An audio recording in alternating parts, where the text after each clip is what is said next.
find the track to be. I have seen the jump points. Not on this server, but... Okay, so we should be entering the lower turret.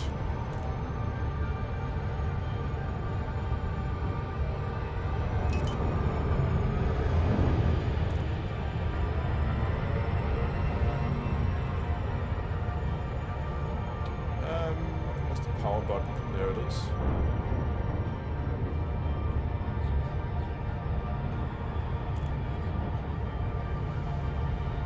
That's not a great view, to be honest.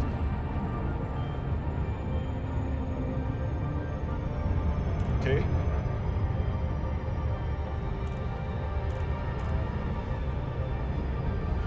But I guess the position is okay, because if the cargo hold is open, it opens down right here. We should actually be able to take things out of the cargo hold from here and move it around.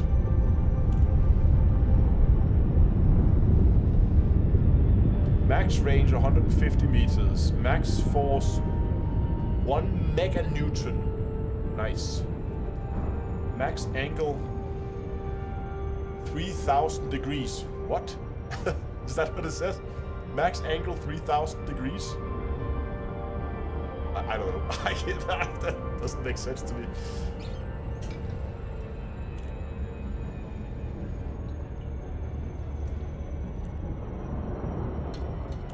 We're gonna have to go and find some cargo at some point. We might have to pick up a salvage mission or something when we get out there.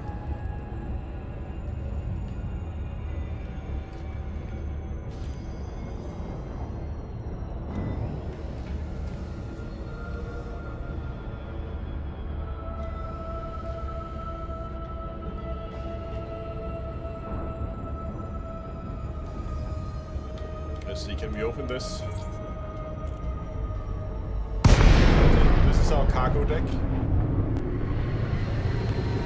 And we're not gonna go down there, that's very dangerous. Welcome, Commander. Docking permission will be granted following a successful eligibility check. Even playing with turrets while in quantum can be a dangerous affair. Docking request accepted. Maintain an appropriate speed during approach. What's the difference between the Taurus and the Anaconda? The Taurus has more cargo, if I recall, and some of that cargo is shielded. So you can see now the cargo hold is open, so we would now have access to maybe track things out of the cargo hold here, and we can move it around. So that's actually a quite nice position. You have a pretty good view into the cargo hold, so I kind of like that.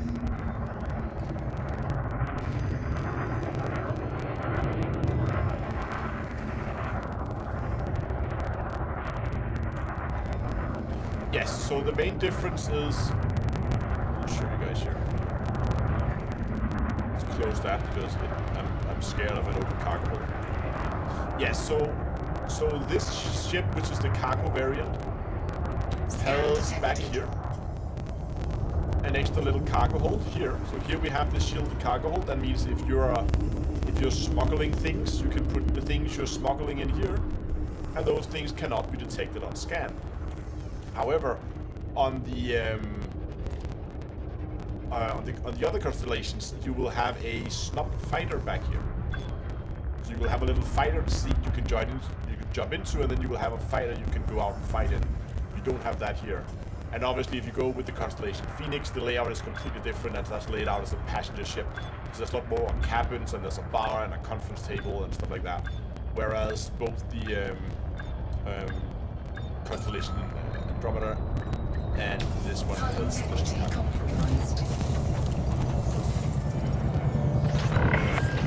Docking successful. Clamp engaged. Welcome to this carrier, Commander.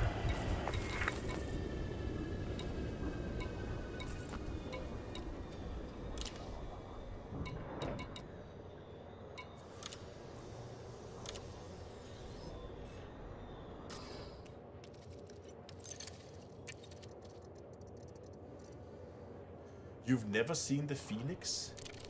Oh, I love the Phoenix. It's a great ship. It's a little dated now, it does need an overhaul, I think, but it's a great ship.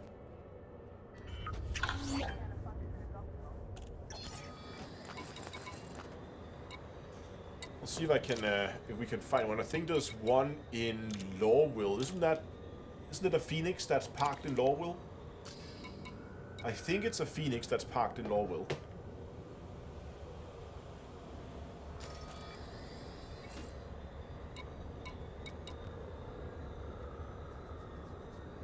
I'm pretty sure it's a Phoenix. That's a long way to Microtech. But with all the money they're giving us, maybe we can even find a Phoenix out on Microtech. Well, no, we can't, because there's no shipyard up there. We can of course rent. You can rent this yard. But that should be fine.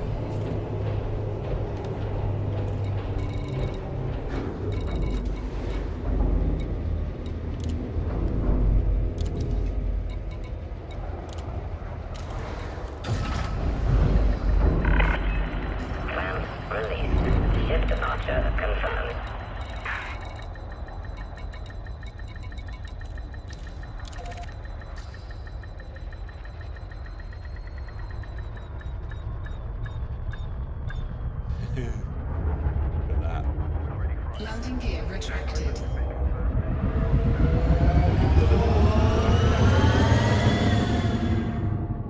So insurance is not really implemented yet. It's not in its final form. So the way insurance works right now is that all ships are insured all the times.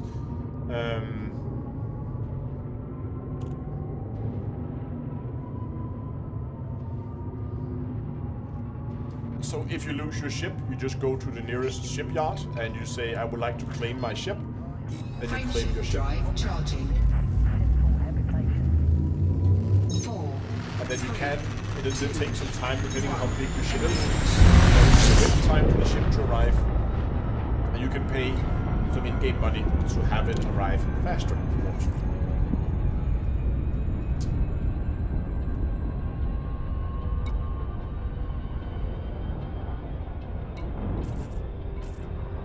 Yeah, essentially you can get your ship back for free, or you can pay the fee to get it back even faster. For the smaller, like beginner ships, like reclaim, oh, they changed that in the recent patch. Reclaim times should just be, I think, a few minutes for most of them, and if you pay the fee, which would be like a few thousand in-game credits, then you'll basically get it back instantly. And just for like comparison, you usually get anywhere for killing one ship in a combat mission will usually yield you around 500 to 1,000 credits in bounty, and completing a combat mission can, depending on the difficulty, can yield you anywhere from a few thousand up to like 20,000 or more for a single combat mission. Yeah. And if you begin to smuggle illegal goods around, then you can easily make money in the millions every hour. We've had quite a bit of fun over the live servers with that.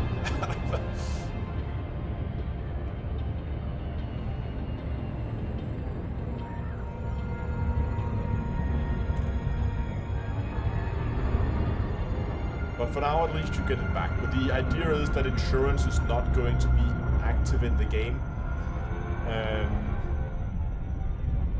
before the game is actually live.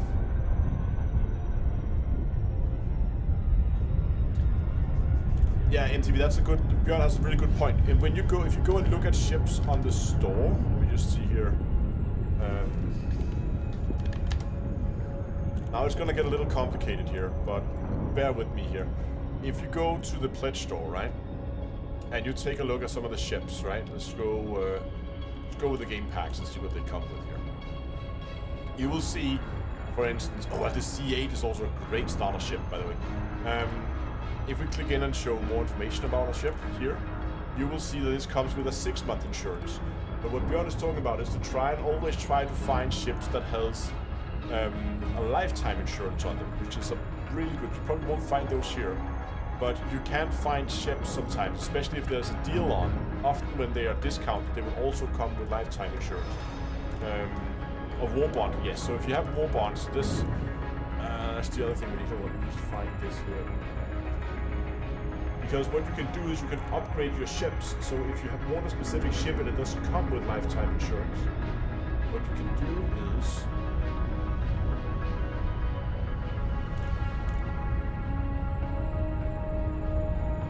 there is this upgrade system, right? So you can see I have a number of ships here. For instance, I have this hover quad, and my hover quad here is one I got from an event. So this one has lifetime insurance. So let's say that I have a hover quad, right, that comes with lifetime insurance, and I then said, oh, I would really like to have these the cutter, right? I could go in and do an upgrade. So this has a value of $30 US. I could upgrade to a cutter, and I would only pay the difference plus tax, right? So here's it. The difference is $15 plus Danish tax, and that's what I will pay for that upgrade. But the lifetime insurance will carry over to the cutter. So instead of buying the cutter with a 6-month insurance, then you can just take a lower grade ship and upgrade it to get the lifetime insurance to carry over. That's why whenever you get these like small ships that often is given out, like small surface vehicles, stuff like that, is often given out during events, they're super nice to keep a hold on, because you can use them as what's called LTI tokens, lifetime insurance tokens. You just use them for upgrading later. So if you are going to buy a ship, make sure you upgrade to something that has a lifetime insurance. I don't believe any of the starter packs have lifetime insurance as per default. You might have to go and get them. I would wait and see what happens during the Invictus launch week, which starts on the 17th, so it's in 10 days. Free fly starts in 10 days, and also the launch week. And during the launch week, you can try all these ships for free, so you don't have to go and spend money on it if you don't know which starter ship you like. You can go and you can find the starter ship, figure out which day it's on display. You can go in, you can get it for free, and play with it for like 2 days until a new set of ships is on display. Figure out what you like, and then after that you can then go and often doing these events, some of the ships will be on sale with lifetime insurance.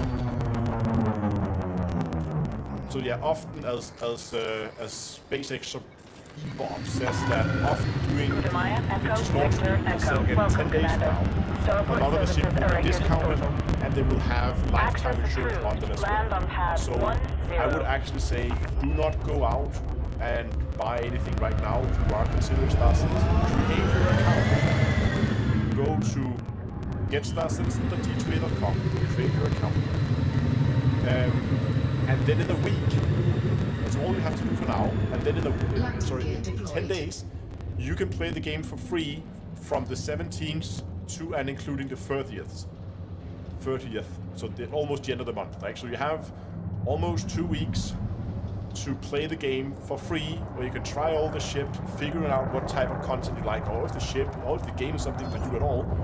And then at the end of the Invictus launch week, before it ends, because when the Invictus launch week ends, so does the discounts. So while the discounts are still on, if you at the end of the week still think, hey, this is something I want to go and spend some time with, then you can go and get your game pack. You get a discount, you get it with lifetime insurance, and then you have the perfect start. And again, as I said, if you use that link, getstarcitizen.d2a.com, and sign up from there, you get some extra starting money. And sometimes we haven't had it confirmed, but sometimes if you buy a pack doing an Invictus launch week, sometimes there's like if you buy a game pack, you will sometimes also get an additional ship for free if you do it doing Invictus launch week. It's not always they do it, but sometimes they will say, hey, welcome to the game, we're glad that you joined during this event, and you will get like a surface vehicle. I have a lot of these hover quads or dragonflies, these kind of things, because they always give these out in these kind of events, so I have those in bulk. But they all come with life, so that's another one that comes with lifetime insurance. So it's another LTI token you can use later. So, highly recommend. Wait.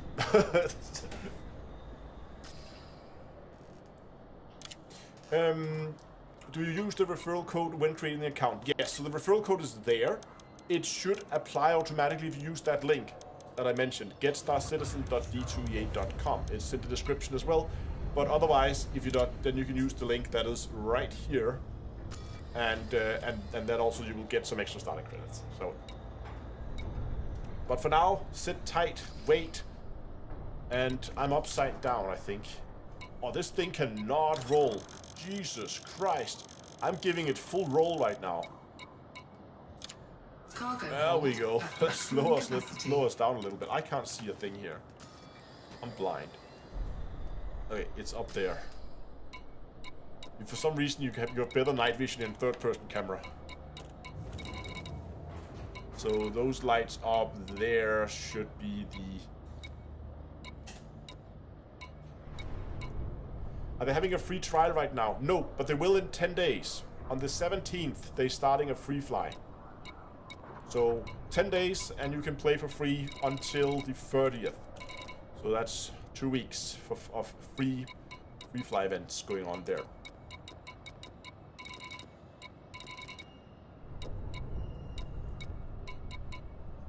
What happens if you have one ship and your insurance run out and explodes? Are you just stuck? I don't know. As I said, insurance has not really been implemented. We don't really know exactly how it's going to work. But I would expect that they're gonna say that maybe one of you're gonna be able to get one of your starter ships back or something like that. I don't know. Or maybe you're just gonna have to make do with like hitchhiking around and try to get some money like that way to pay your insurance.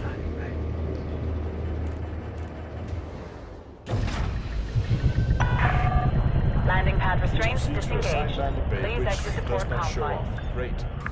Landing gear retracted.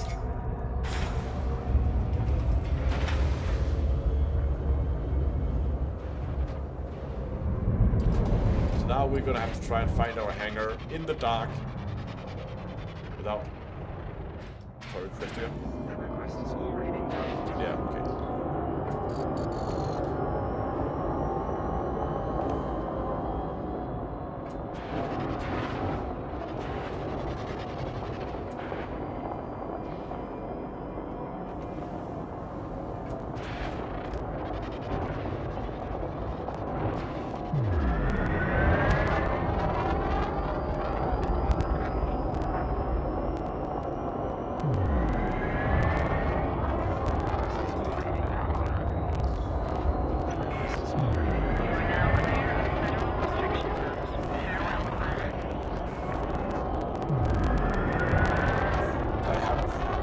On.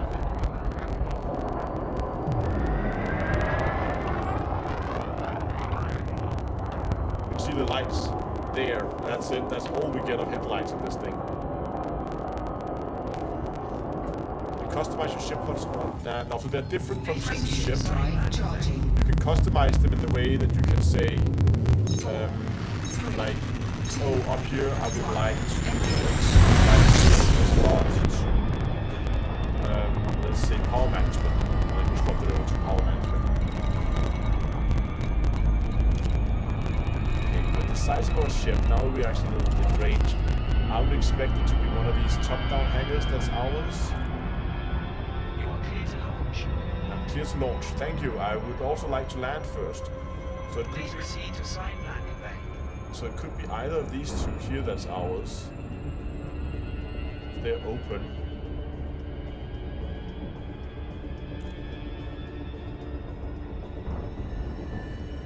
Okay. Request has already been granted. I am not requesting anymore. I am just gonna...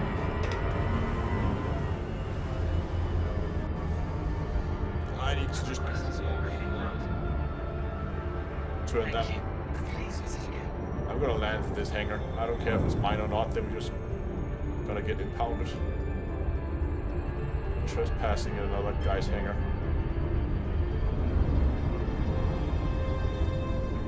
Yeah, that's not my hangar. Warning. You are blocking an active mine bay. Let's get out of here. Please leave the vicinity.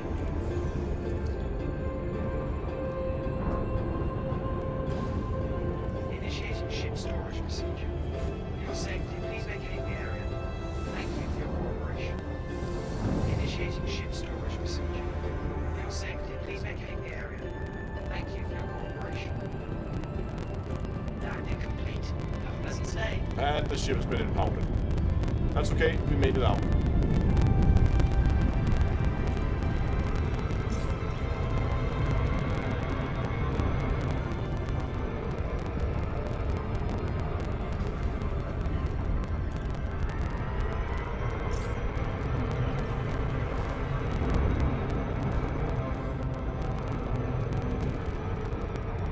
I'm gonna turn the crash counter on. We can turn it on if we actually get a crash this time. There we go.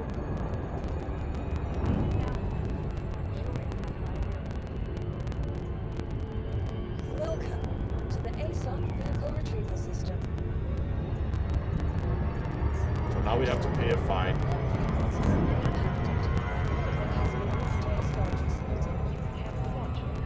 Okay, we pay our impound fee, that's fine. I know it's not here that we are getting it. I'm just gonna see what kind of ships they have for rental, if there's anything that I potentially want to go play with here.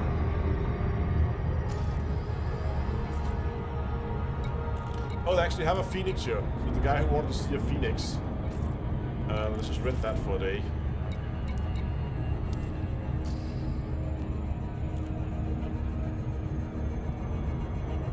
Yes, I know I turned the crash counter on. You are clear to launch.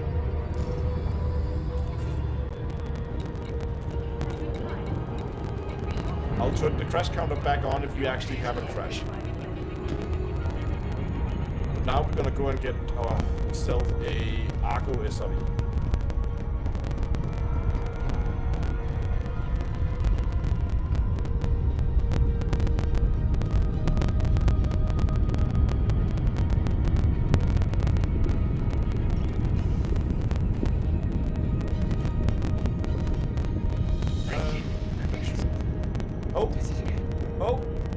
Okay, we need the crash counter anyway. There we go. I had the audacity to turn the crash counter off at the game. The game. Oh.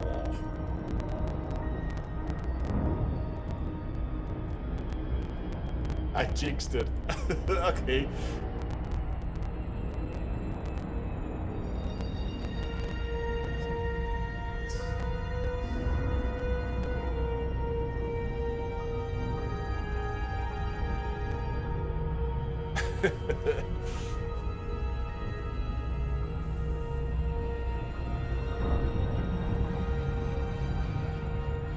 That's what you get for jinxing it. I'm gonna have to jump back in again.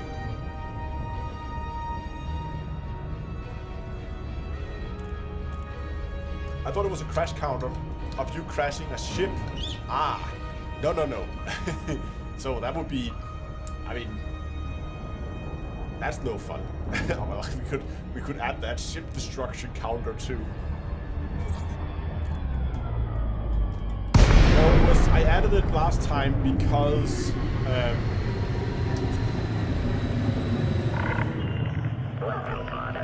we are in your cabbage. Okay, good. I added it last time because we were playing on the tech review server, and CIG said that that server was going to be extremely unstable, and we should expect a lot of bugs and a lot of crashes, and it should just be an absolute nightmare. So I was like, okay, that should be fun. Let's have some fun with it. And I added the crash counter before last live stream, and then it didn't crash at all. And we had a completely stable server for like 3.5 hours. And it was like, okay. But now it crashes.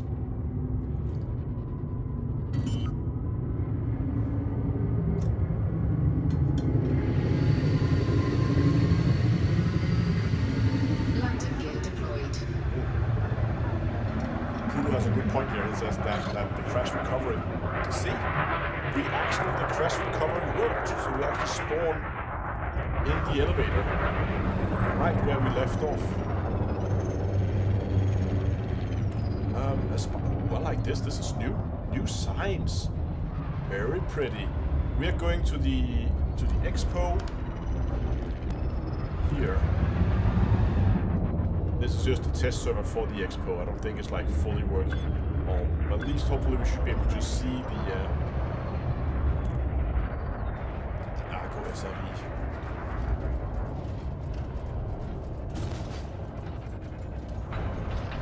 Train Scan rating simulator. detected. That display could use a few more pixels. Hull integrity compromised. There's some LOD blending not working on that object, I think. Docking confirmed. Ship at dock. Not for that one. Welcome That to one the is carrier, working. Commander. There's a new shop at Aspire Grand. Oh, we're gonna go and have some fun at New Babbage then.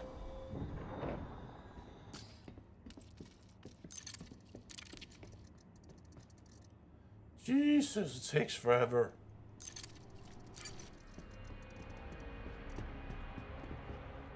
This is working. So we are out here at the Interstellar Spaceport. And then we are taking it in here, where we first have the Commons. Then we have the Expo Center right after, and that's where we are going now. And after the Expo Center, we're heading all the way over here to the Aspire Grand, where there's allegedly a new shop. 30 seconds. Should check something here. Look at that. Pixels are fake. There are multiple colors inside the pixels.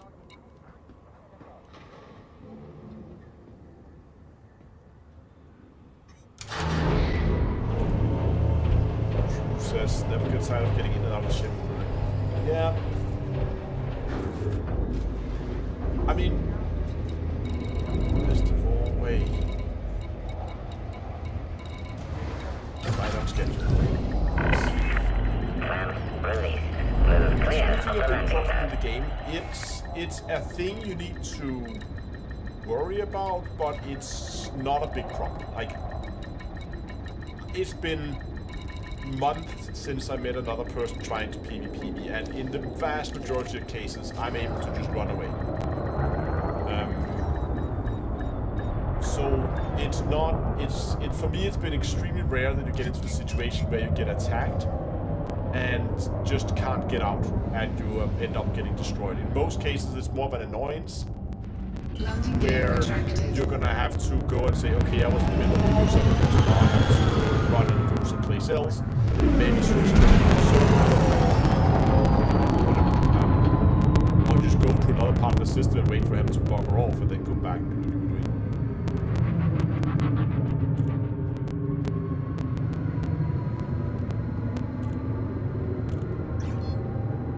Yeah, you should remember to lock your ship, because Frameshift while drive needing active charging. PvP is, it's a lot more confident to try to sneak on board the ship. Not necessarily that they want to steal your things, but just to the lunch. I mean, look at that, they moved another sign. So, but just remember to lock your doors or close your doors before you leave. How do you lock it? I think there's a key binding for locking your doors. They should be locked. Oh my god, there is a ship inside the... What the hell? You're not supposed to be here. Can we open the hatch? Nope, nope. That's oh. Poor little Aurora. This Aurora identifies as a city transit shuttle.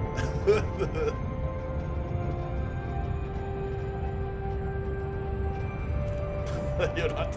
That's well, we should actually not get out here. This is the commons area. Oh, hello, dude. Watch behind you. There's a ship. Can you hear me?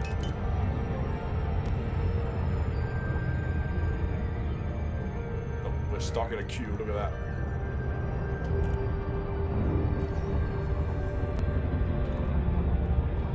Hello? Your hair is transparent. Okay.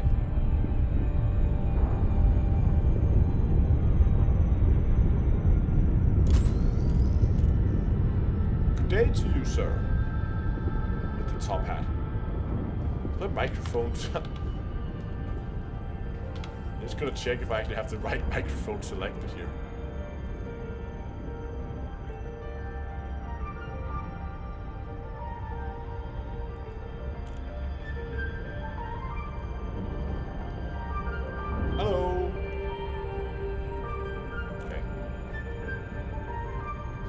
I'm noticing a lot of LOD blending issues where things are just... Dunkel is gonna have a field day. Everything is purple.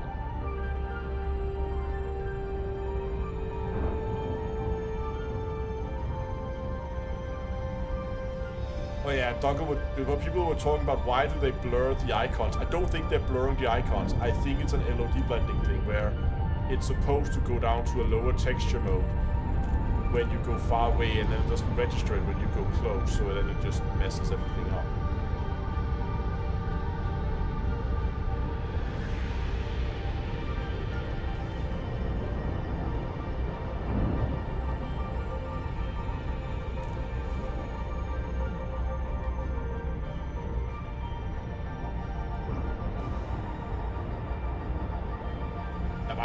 Do I have the audacity to suggest that the Star Citizen might have bugs? Try changing graphic settings.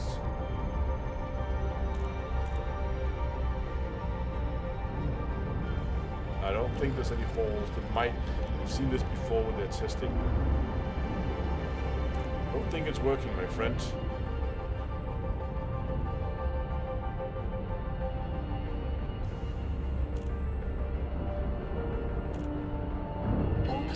Engaged.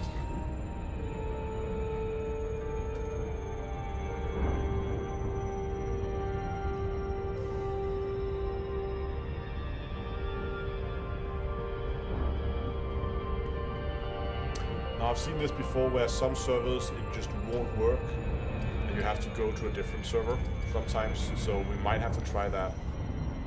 But what we can do in the meantime is we can head to the Aspire. Oh, no, we're just gonna swap servers. Then we're gonna spawn at the Aspire Grand. Let's jump to main menu.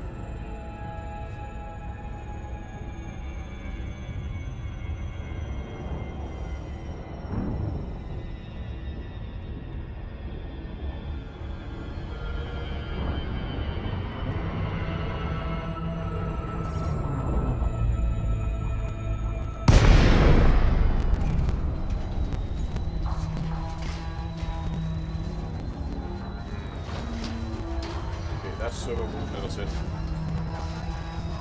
That server won't let us in.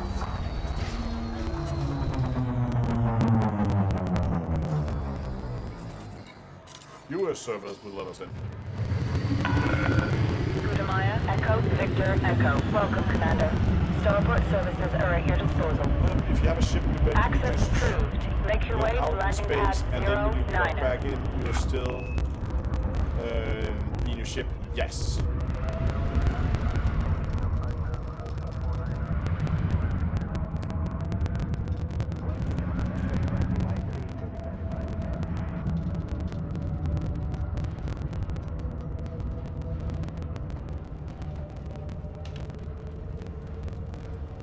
Do I use a HOTAS? Yes, I do.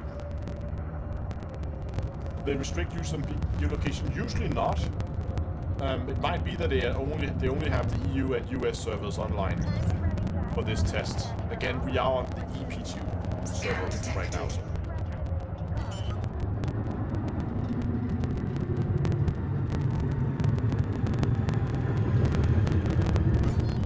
Lighting gear deployed. Okay, at least the elevators here. Hull integrity That has been an issue in the past. taking damage. Rasmus. This is a no-fire zone. Power down weapon systems immediately. Doors, please. Okay, so you said there's a new store? It is indeed.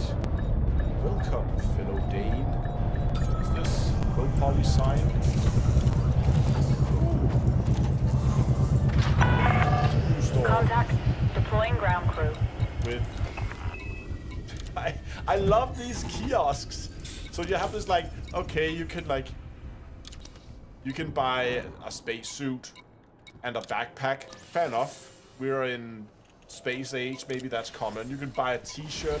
Maybe you want like a candy bar and something to drink or whatever, you know, what you would expect to find in a little convenience corner store. And then, of course, there's the gun racks. Because why not?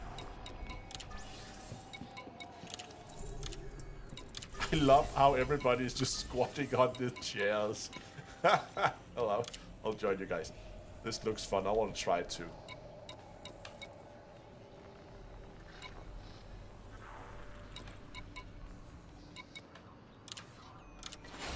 Incoming message. There we go.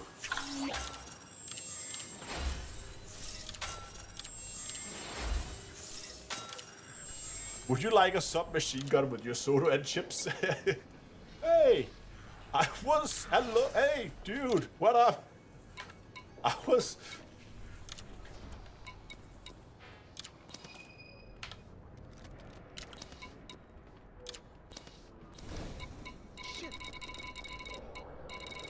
Yeah, not so tough now.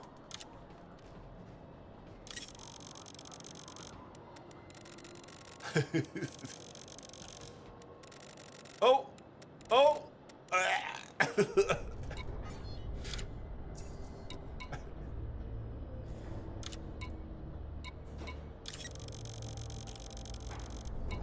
That's my crash counter. Cargo hold at maximum capacity.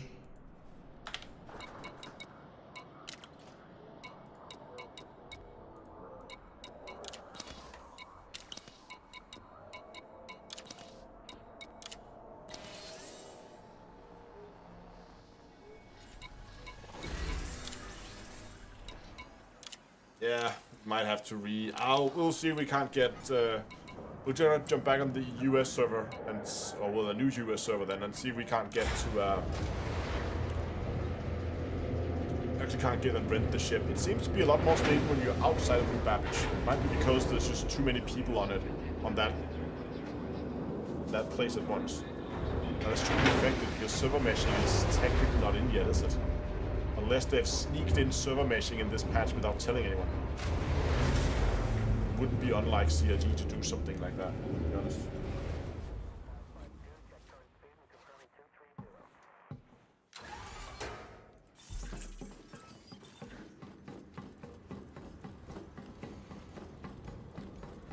Okay, we can only choose best now. They've disabled the ability to pick server regions.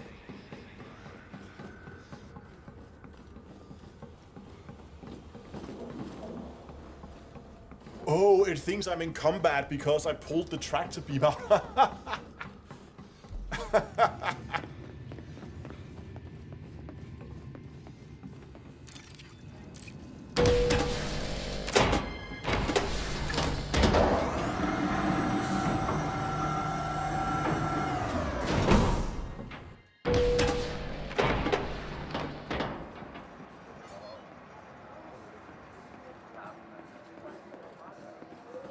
Commander. Yeah.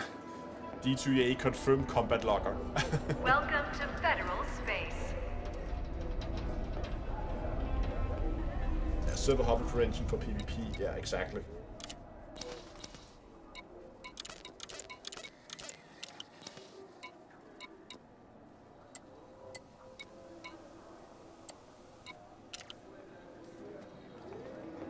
Finish the flight.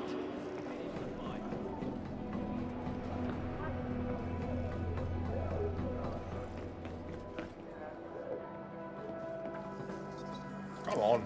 If you're looking for combat, you'll have to look elsewhere. Is it trying To to the victor reconnect go to the server that spoils. just 30k'd? Because I was technically in combat, so I'm it's sure one of the preventing me factions will from pick a fight soon enough. like it's trying to get me back to the same server, maybe? Question mark. And then it realizes that that server doesn't exist anymore, and then it says, oh, then we probably need to move him to another server, and then it's gonna take a bit of time.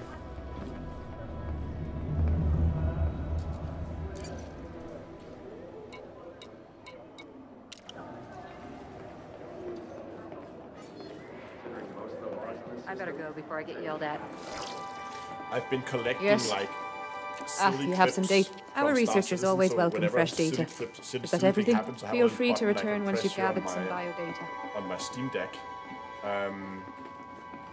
and then it saves the clips, and my If plan is you're when I have after work enough and of them don't to mind make what like it is, I might have a something video just for you. like your average play session in Star Citizen, and just have like clips of. I've got a job for you. Here's silly, hoping this funny kind of bugs job that is in your happens. ballpark. Can open console and see if the entries are loading.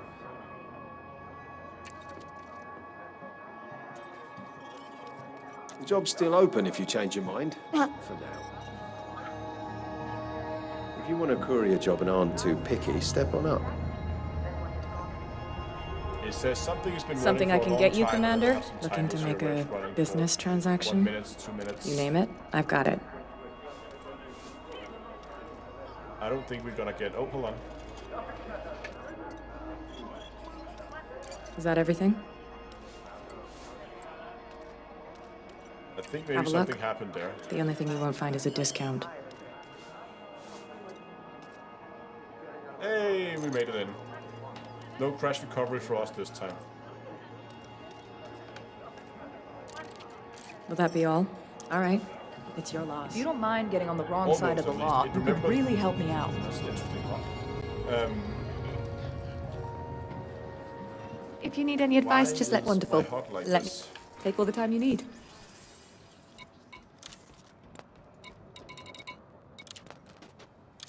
Oh, that fixed it. When you're ready, Interasper will be happy sometime. Looking for trouble before it finds. Need a weapon upgrading? Something catches your eye, let me know. Take your time.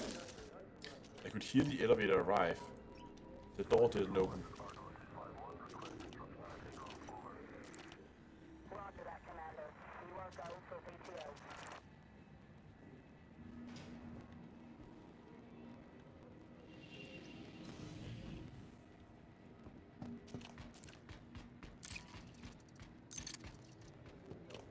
See?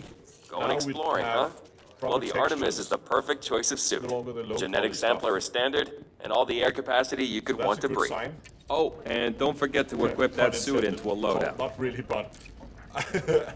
okay, sorry. That was just a little funny. Oh, oh, oh! Yes! Yes! Yes!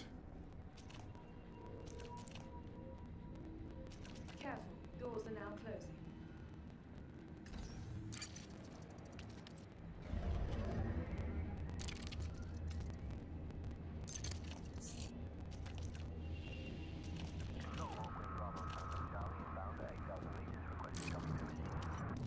Really wish this wasn't daylight. New Babbage is so pretty.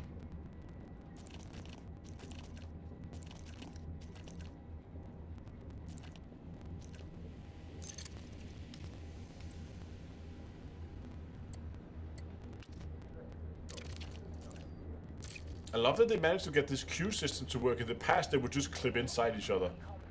But now it's actually proper working.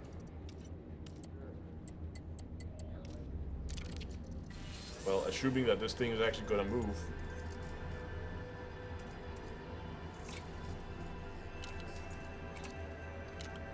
There we go.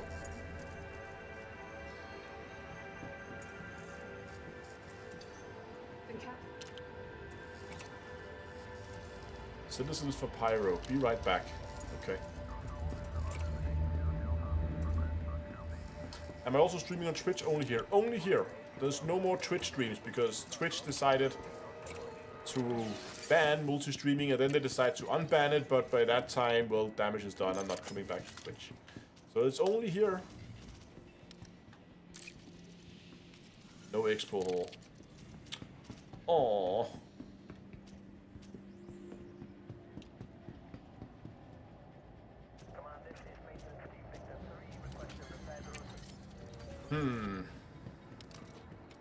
Sure.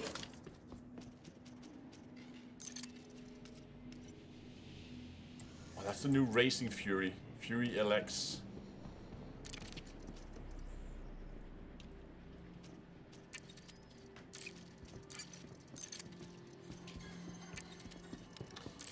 I don't know what to do Is that everything? Come back maybe anytime. the expo hole is just not on at all right now.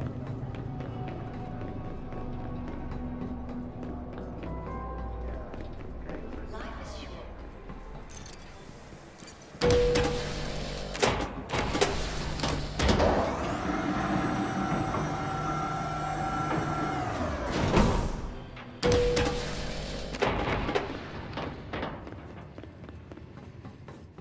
It looks like... I'll look if there's a specific... Yeah, thank you. That would be great. Floor is wet. The capsule will leave the station momentarily. Spy grants the wrong way. I think we're just gonna go and play with the towels in the meantime.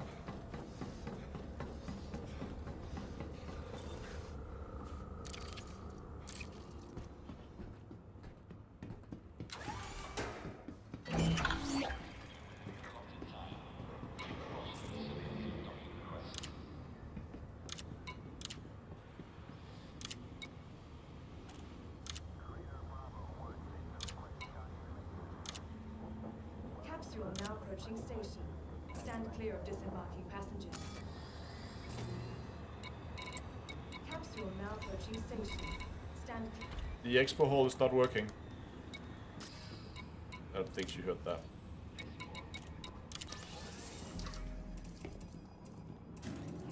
Doors are now closing.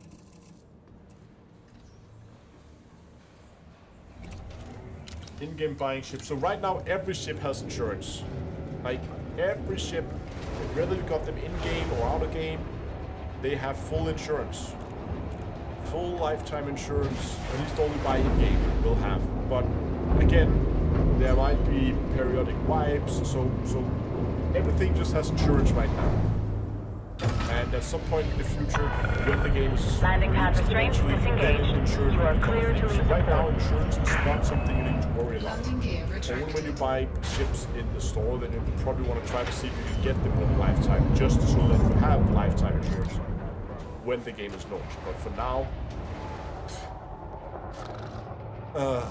okay, crash counter 1 up.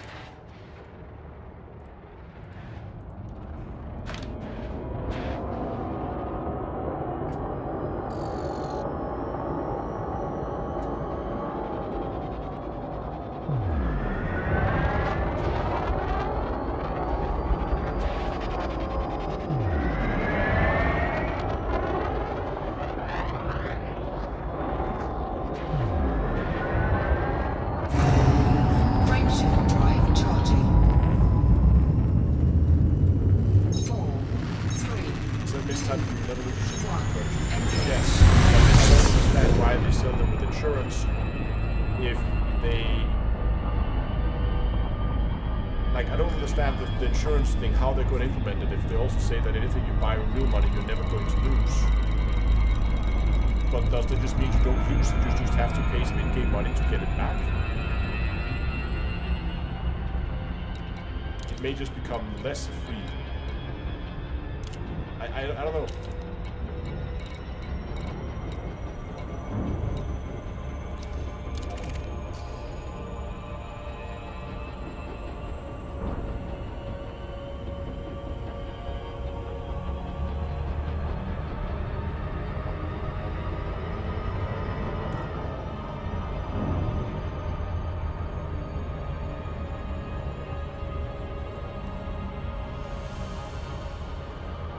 It still thinks I'm in combat.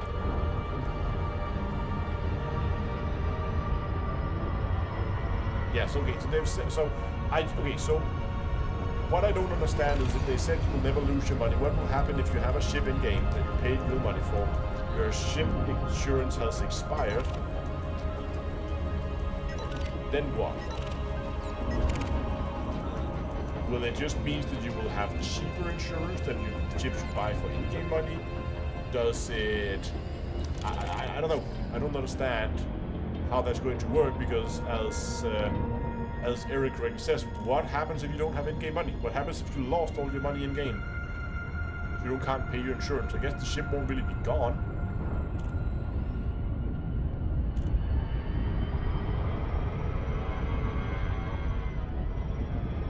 Ooh, there we go. That was a quick one.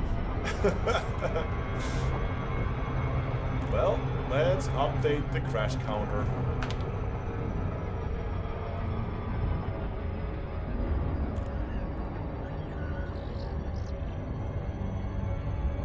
Just gonna do a launcher restart.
Okay, I'm on a... So, Dio says that a lot of players are reporting massive crash on desktops very often, especially on AMD GPUs, but NVIDIA seems to be less. I'm on an NVIDIA GPU, but an AMD CPU.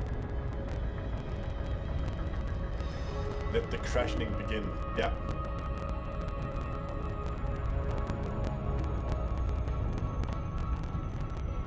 Some made workarounds by undervolting the GPU. I'm not gonna undervolt my GPU because of an ePGU test. Hold on.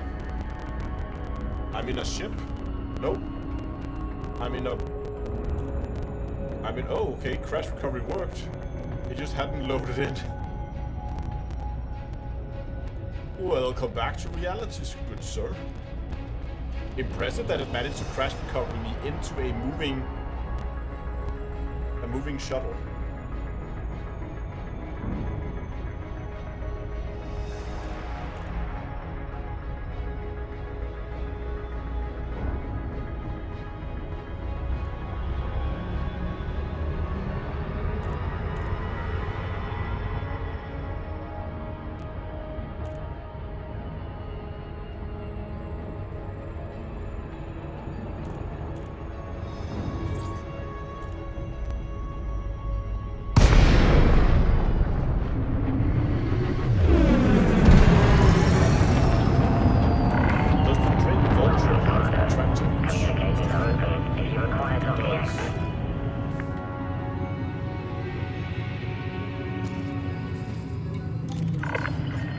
Docking request accepted.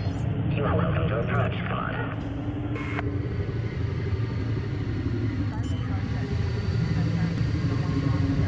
Because I'm thinking if we should go and play with the towers, how do we do that? Where do we find some boxes we can move around? Landing gear deployed.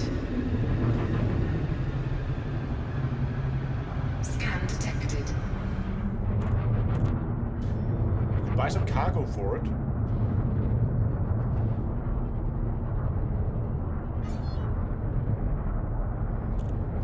Like, if we jump back to the commons, we should be able to buy cargo and then we can play around with that. Should we do that? I think that would be the best option to get some quick cargo on board.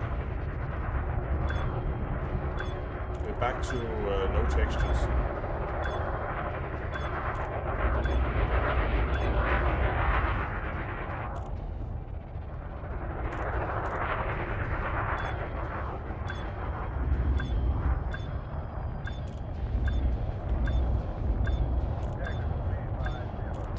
I know I can, but I wanted to play with the new, like, ship-based tractor beams.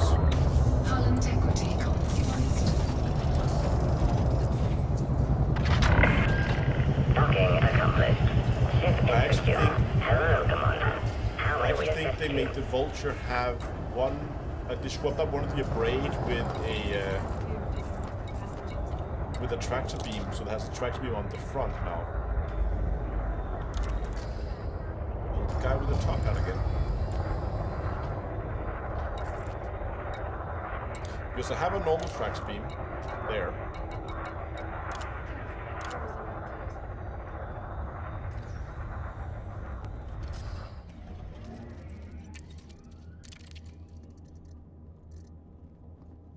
But I think the fastest way to play around with that tractor beam would just be to... Yeah, it's at the front. I want to try it on the Taurus. I think that could be fun.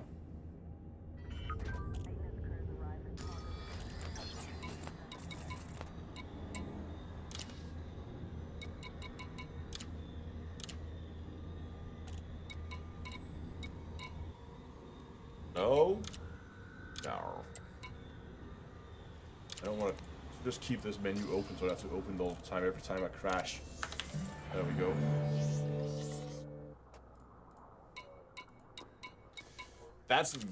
It was very stable for like the first hour or so, 45 minutes, and now it's just crashing left and right.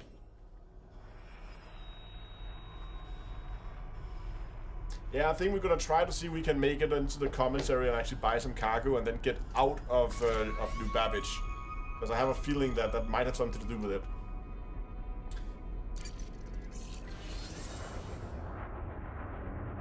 The hall should always be online.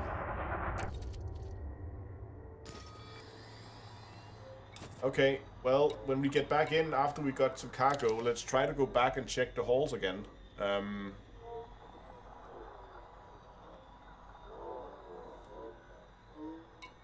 Now, what do you guys think? Let me hear in chat. Let's say within the next, until the top of the hour. That is in 47 minutes from now. No. It's 45 minutes. What? The two computers do not agree on the time. That one's wrong. Great. In 44 minutes from now, when we get to the top of the hour, what do you guys think the crash counter is going to be at that point in time? Let me see some guesses in chat. Where do you think we are?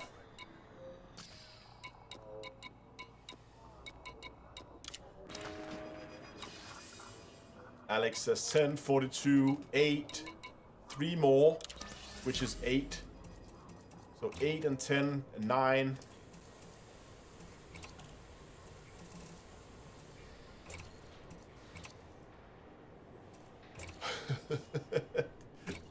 A few guesses on 12. Oh, where are we? Where are we? Aspire Grant.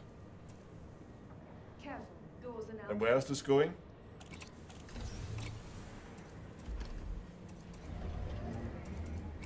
I guess we'll find out.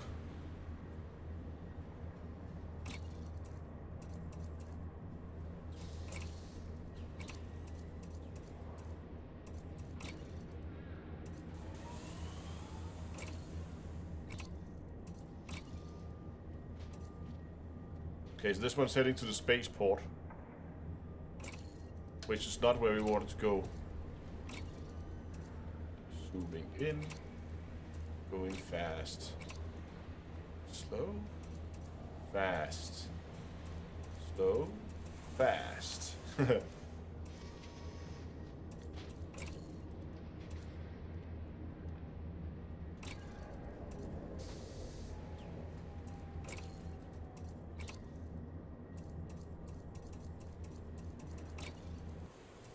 I didn't even make it to the spaceport.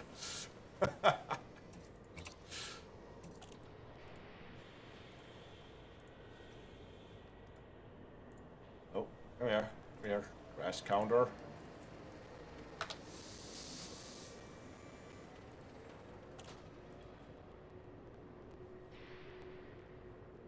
Alex, like, I'm upping my guess to 20. So that was 3 minutes that crash took us.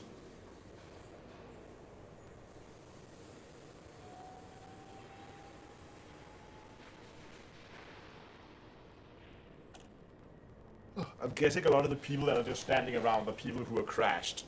Just the character haven't despawned yet.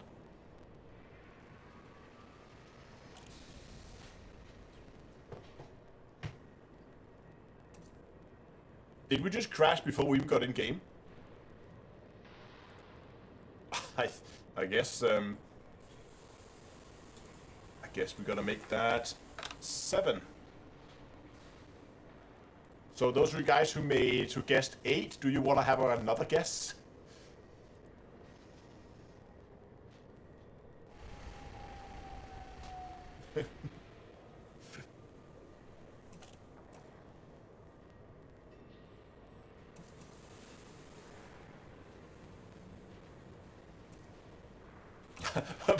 That's a nice save, Bob. Bob's like, I meant 9 more.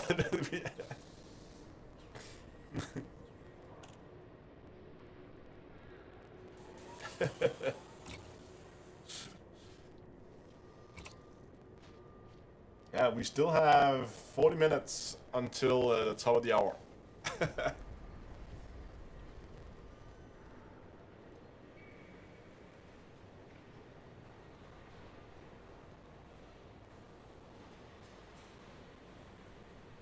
Okay. Okay, loading screen. Well, that's good. We're in the menu. Still not able to change. I still think we're in combat. We're probably stuck for that, like that forever.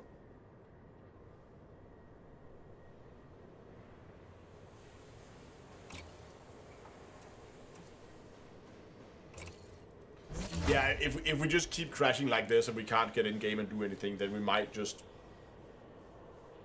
We put up the challenge, but we could. They don't. There's been a while since they made Inside Star Citizens, is it? But they did have that demo of this the Star Engine demo. That could be quite fun to watch. Can we just talk about? I made a video a while back, and I know this has been a discussion topic in the Star Citizen community for a while. But I made a video a while back where I talked about how the product that CIG is developing is not Star Citizen and it is not Squadron 42. Those two are just means to an end. But what they're actually developing, there's just by a grant, and we're coming from, I don't know. But what they're actually developing is the Star Engine. They're developing a space engine, and their end goal for CIG is to sell that engine to other game companies, so that they can, just like Unreal, just like all the other engines that is out there, that's their end goal. And there were a lot of discussions in the chat where some people seem to agree and think that that's something that they think, and other people seem to think that it was just, I don't know, too speculative. But now they're actually beginning to promote it.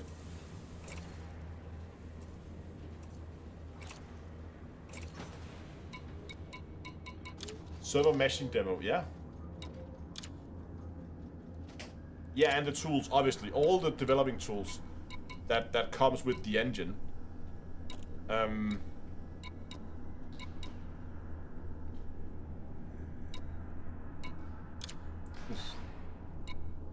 Every time you just get a stutter now, I'm gonna just look into the floor, just like this, and just. So the game doesn't have to load anything, just keep that floor panel alive. That's all you have to do, game. I'll only look up when the train stops.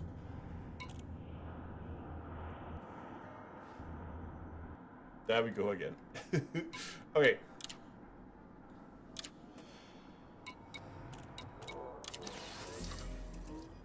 Crash counter.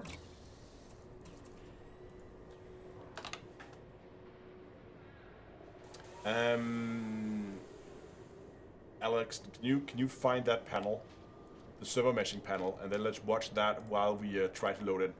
Just DM it to me on Discord or something.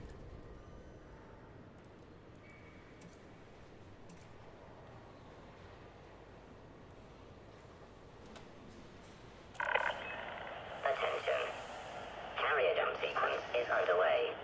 Lockdown begins in 5 minutes. It's like when we all plug our ears and close our eyes and go la la la la. Exactly.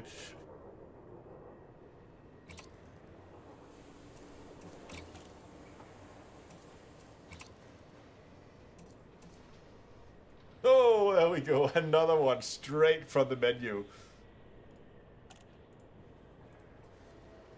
And 9.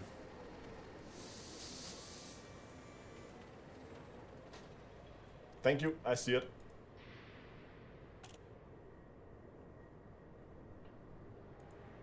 Right. Oh my god. Right. Hello, everyone. Okay, let's go and watch this panel while we wait for this to load in, and then we're just gonna tap out a few times and try to see. So this is the panel on server meshing. This is for those who are new to the game. We have a few guys here who haven't played the game, who may not know what's going on here. Server meshing is one of the cornerstones that is still missing in order for, at least one of the pillars that they have identified themselves a couple of years back. That's one of the pillars that needs to be fulfilled before they can actually go live with the game. They had a talk a while back at a CitizenCon, I think it was called something like Road to Release or Road to Launch or something like that. And server meshing is, instead of the way the game functions right now, where everyone is on the same server and the entire system is hosted by the same server, the idea with server meshing is that we're going to be able to have different systems or different areas in a system, if it's a very big system, run by separate servers, and you're basically, as you're transitioning from one area to another or from one system to another, you're going to be able to just have that you seamlessly are transferred between these servers. Just jump back in here.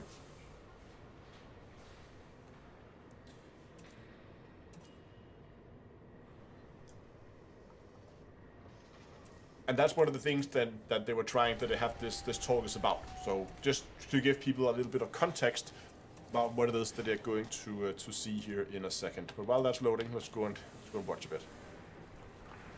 So, persistent entity streaming, replication layer and beyond.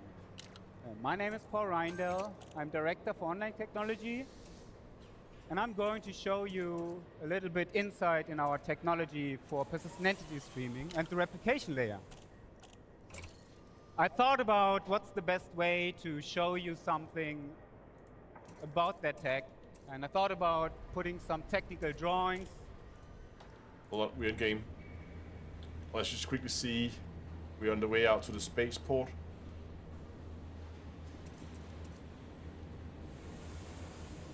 Let's watch while we wait for this. On the slides, or maybe show video, like we did 2 years ago.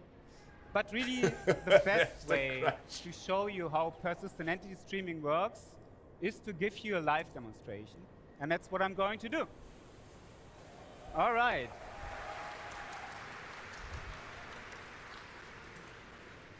So this will all be live, so please bear with me if there's any glitches. Let's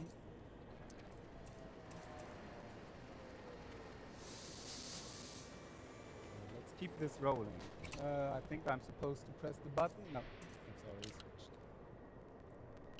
switched. Before we start, a little bit, I just give you a little bit an overview what you see here. Let me set up everything. You know it's an actual live presentation when they have to just, we need to click a few buttons, because if that was pre-cooking it, sometimes when you do live demonstrations, you could, just like you have like so on this left side, you will see with some concerts, right? That they will have like a backtrack, and then you will just mimic along to it. You could do the same thing here, right? You could imagine that they were just pretending, but I have a feeling this is legit with the amount of like random windows opening left and right. On the bottom side, you will see the server renderer. Again, so they did that to make it real, seem real. And I start a second client and just stopping there. It's great to see where we're at here. Try to get back in again. Attention. Carrier has entered pre-flight lockdown. All services have been suspended. This is live. So again, on this side you see the client. And he just logged out because I started a second client. So let's do this again. One more time. On this side you see the server renderer, which is currently, it has nothing streamed in. I'm showing a small demonstration level. And on this side you see the entity graph, which is our online database. That's powering what you see in persistent entity streaming, what you play since 3.18. There's another crash in the background. We're gonna keep trying. We have that. We need to figure out where, like, we're gonna keep farming crashes here, because we need to get to where the counter is at the end of the stream here.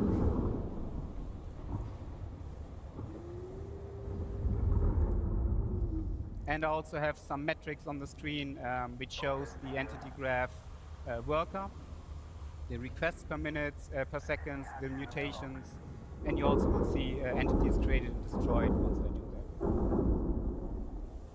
Right. Let's wait for my client to come up and join this level. So the first thing that will happen when I join this level, you will see on that server, everything streams in. Okay. And my client gets connected and also streams in everything on the client here. What would happen on the behind the scenes is that my player just got unstowed into that shard, and we at real time created everything for this player. So you will see his body is attached to the player. You will see his mobi-glass, his head with all his customizations, his undersuit, and then all his customizations as well on the Jesus Christ. That's a lot more complicated than I thought it would be. What you also see is that this player just got unstowed and attached to a static zone object container. And this is how our zone system works. basically, So hold on, on the server you will see those 4 then? Because it looks like he has 3 servers running, right? The blue, green, and red Shift one. drive engaged. But there's 4 of them here, so I wonder if those are the servers. 3 different zones: purple, green, and red. And they each zone comes with its own coordinate system and its own physical grid. This is how we actually live zone transitions between your ship, empty space, space station, wall planet. And you will see as I walk between those zones, I will at real time update that entity graph. And this all happens seamless. So for a client, this is completely transparent. You don't notice that. But this is actually what's happening when you step in or out into a ship. And this is very unique to our engine. No other engine has this zone system, and that allows us to do all the amazing stuff you saw in the videos before, transitioning in and out of planets and go. Oh, we got a higher quality version. That was less cool. My job at Loria, making an impact on people's lives.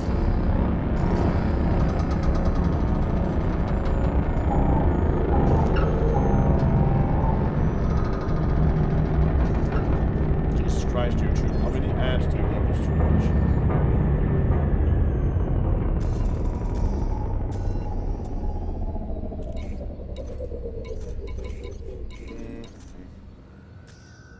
Oh, did you already fast forward to the right spot? Telemetry checks in progress. Attention. Carrier lockdown has ended. Let's see, we're around here, I think. Services have resumed.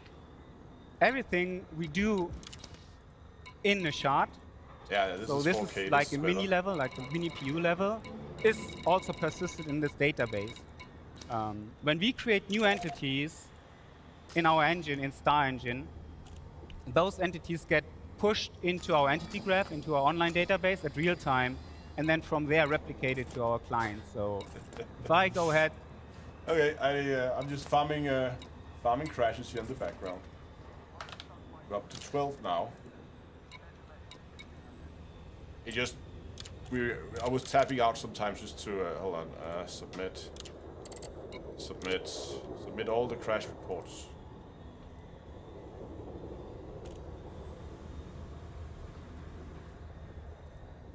and spawn a couple of plushies here, you will see they spawn, they get created immediately on my entity graph and replicated on the server and on the client. So spawn a couple more here. And you see this, the pengus I spawn in the other zone get attached to the other zone. And then if I go and transition one of those, they will also transition between the different zones. And this Can we just appreciate the fact that there's no like death magic with just picking up a thing and moving it around. No, we just take the pistol and shoot it and move it around like that. I love that that's how they do their testing, or at least their demo. Because, you know, you would expect maybe if you want to move things around, maybe you would have given the character a tractor beam or something. No. We just take a pistol and shoot the thing. They have a tractor beam. That worked, the tractor beam. same works for ships or more complex entities. If I spawn this body here, you will see this one that's created with all its attachments and everything else is textual. And this is just my small demo level here. On live, we have up to 600,000 dynamic entities that get created for one single shard. And this is hard to say. Like, this is a simple level. And it already, just look at the entity tree here. I mean, you can imagine why it gets so finicky sometimes when you begin to fill your cargo hold with boxes and stack them on top of each other. And Goodbye. rather amazing that this thing is actually running. Just gonna see if we're about to get in here. Or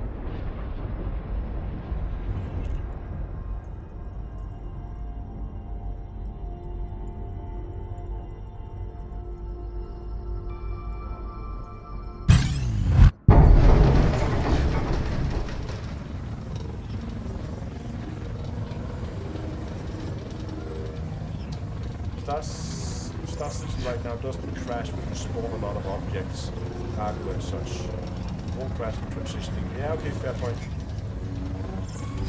Yeah, I think, but there was some scaling issues. I think it was 318. And Hawk just confirmed it. It was amazing on the PTU. Great patch. Everybody loved it. And then as soon as they hit the live servers, everything just went completely haywire. It just didn't scale at all. I'm thinking we're just going to try to get off at whatever station comes next. So no matter where we are, we are at the spaceport. Great, let's get out of the city.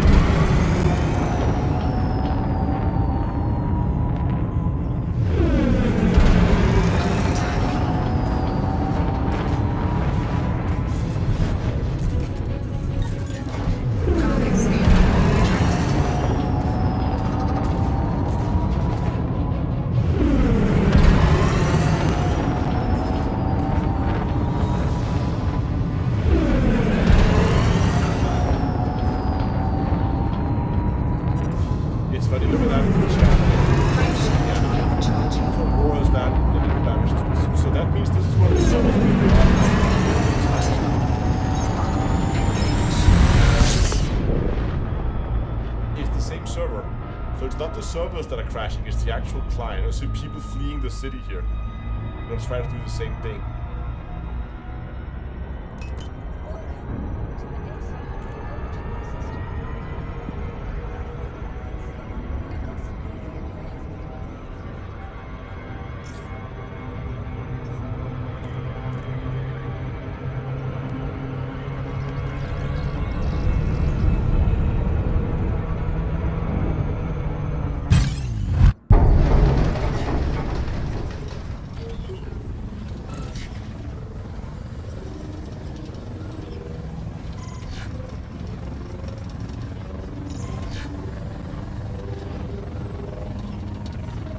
One hand 77 says you're gonna miss the streams when I'm going to Cosmic Curiosity.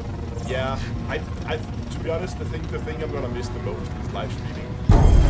Again, I'm not gonna make any promises, but if I were to come back in some capacity, it would likely be doing live streams. Because live streams are relatively low effort, as it doesn't require much preparation. I sit usually an hour before the stream and just do a little bit of prep work before the stream. He'll be back. Yeah, maybe live streaming. I'm not sure I'll be back making videos. But again, I'm not making promises, and I am going to be dedicating my time 100% in the beginning to Cosmic Curiosity. And we'll see how much I'm gonna miss live streaming once I get other things to do as well. Again, not making promises. It's fun. I think there's just something that train here with Babish. That's what's going to be fast. Gudamaya, Echo, Victor, Echo. Welcome to the federal facility. Please observe all standard documents. Yes, I don't know. Access approved. Land on pad 39. I don't know what else to do with it. Cosmic Curiosity videos there's not going to be a lot of them that's going to be recorded from the studio here. I have other plans for that. If we crash again, I can give you guys a little sneak. Scan detected.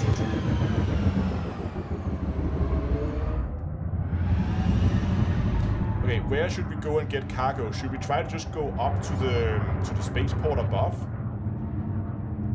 Because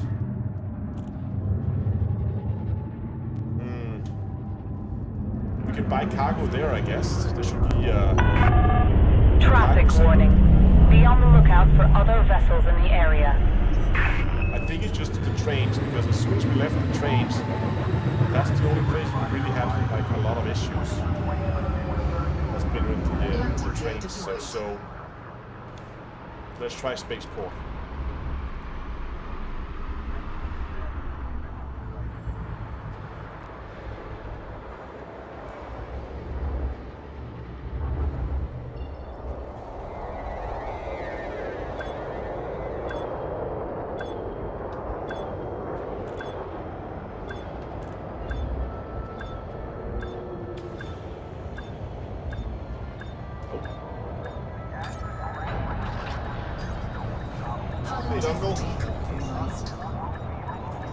Did I miss a lot? Well, take a look at this crash counter. It's been a little unstable today.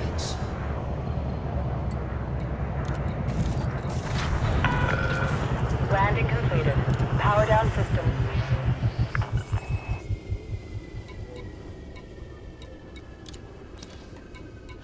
The first hour was pretty good.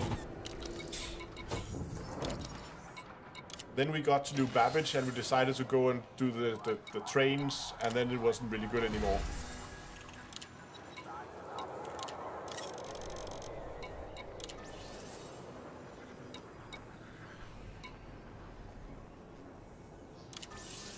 Incoming message. Please proceed to assigned landing bay. Look at that, we actually got ourselves a landing bay this time. That's an improvement. Incoming message. No, we pretty much, we logged in and we flew out to New Babbage. We played around with the tractor beam on the towers, but we haven't really had any cargo on board. And then we just crashed to desktop for 45 minutes, and now we finally made it out of New Babbage.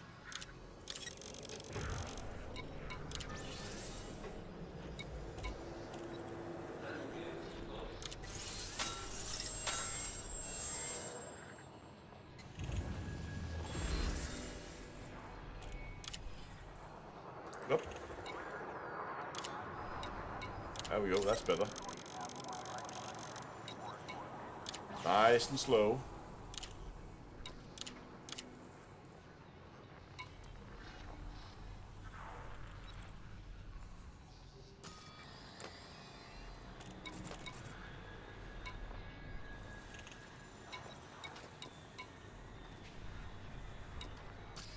Landing complete. Have a pleasant stay. There we go.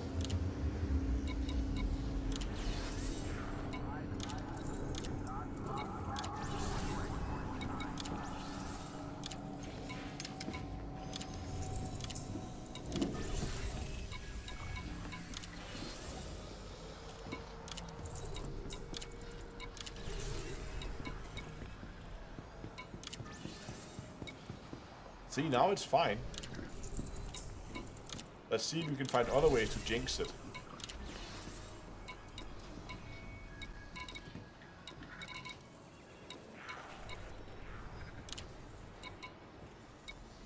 It still has some issues with loading textures. See that? Like, that's very low. And the streaming in is also, like, look at the floor texture here.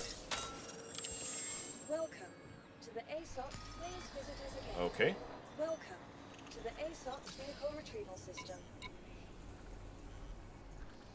Please visit us again.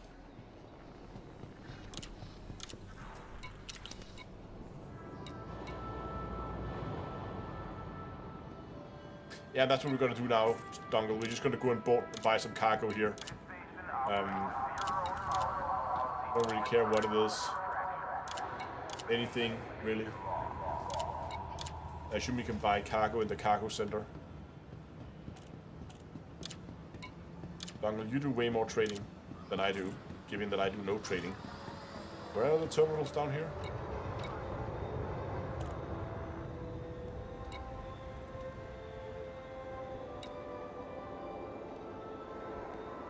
No, admin office. Really? Okay.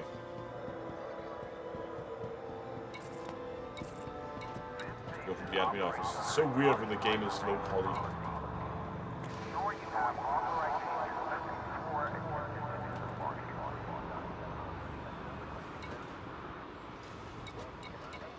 The only trading I've been doing has been either to TDDs or to no questions asked terminals.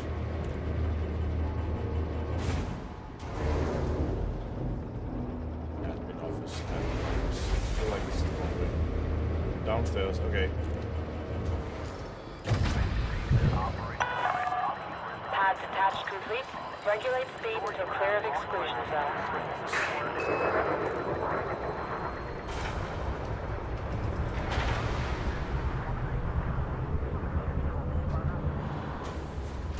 Let's just buy... Well, that's some very expensive waste. Landing gear retracted.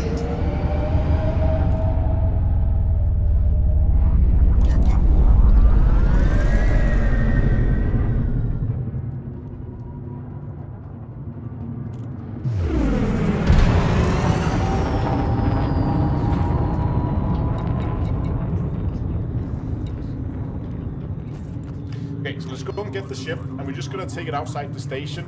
We might have to go outside the armistice zone, so I'm not sure we're allowed to use. All clear. I mean, we Watch should your be allowed six, to use it Commander. inside the armistice zone. The track beam. Frameshift drive charging.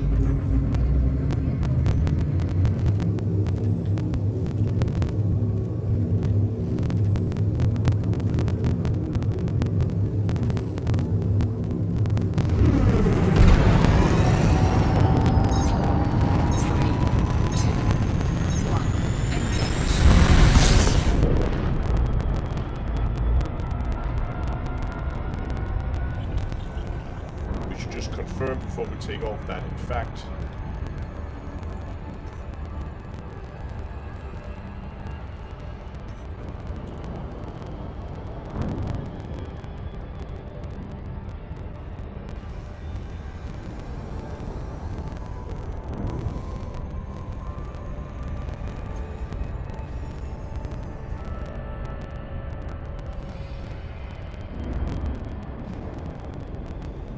Look at that. Look at all that lovely cargo. Very nice.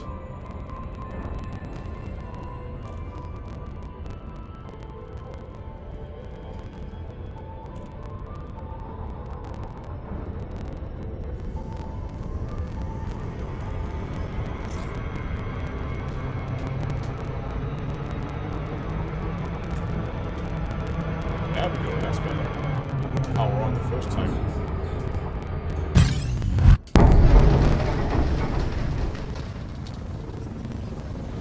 Yeah, we've got different sizes containers and stuff. It should be fun. Look at the top of my HUD here. You're clear to launch. Okay, there we go. You are clear to launch. Take off, land here up.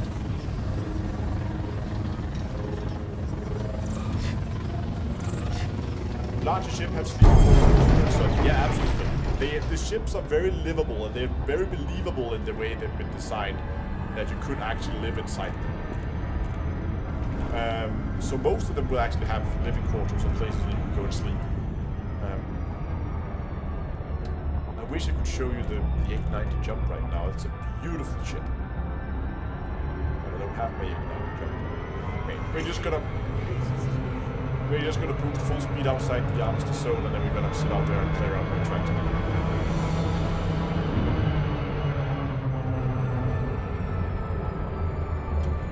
Full speed ahead!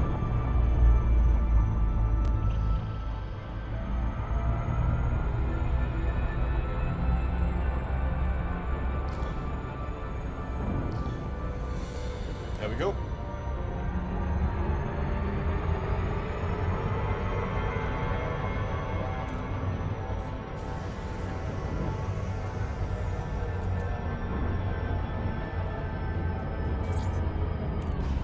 Should get a bit of the cargo now that the power is on.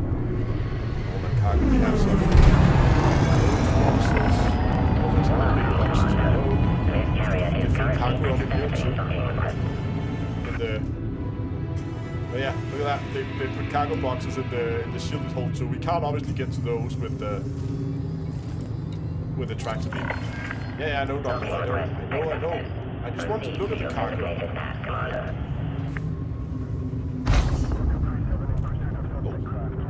There's a hole in my boat. Okay, so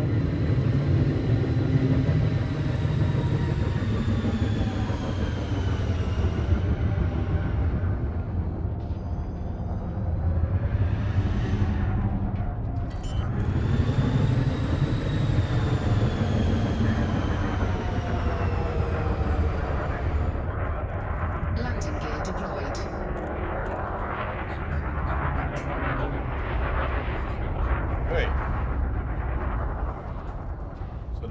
should be able to take...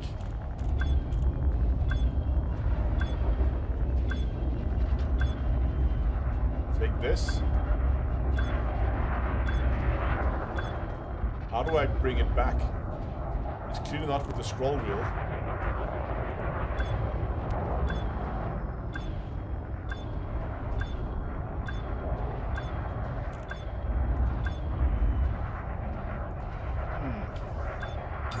Is it Alt plus mouse wheel? Okay. Yeah, okay. Alt plus mouse wheel.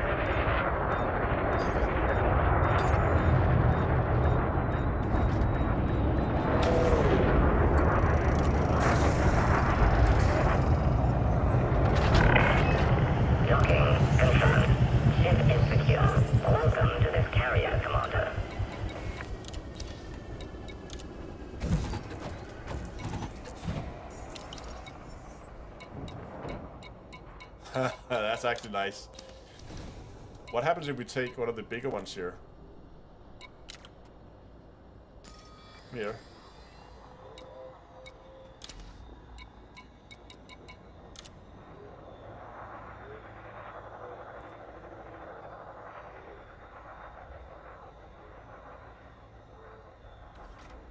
There's something with the aiming reticle. You can see here where it's aiming, but that's because where the tractor beam is located.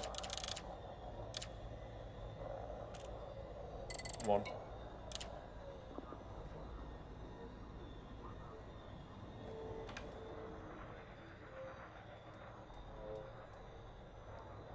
You can see the tractor beam is located on the side of the turret, so the aiming is not...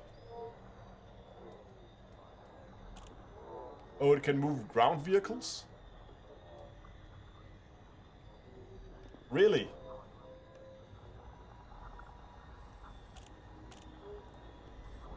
So hold on, if we just clear some space in here.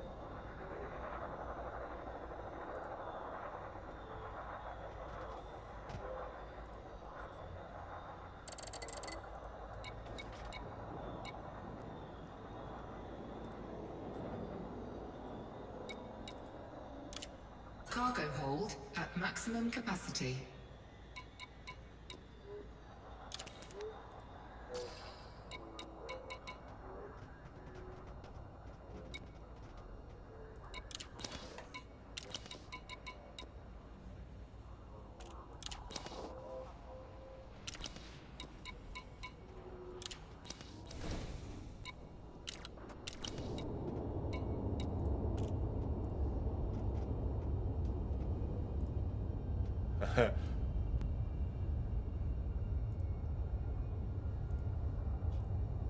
Nice. Push them out the back too. If I can get a hold of that box. I push them backwards.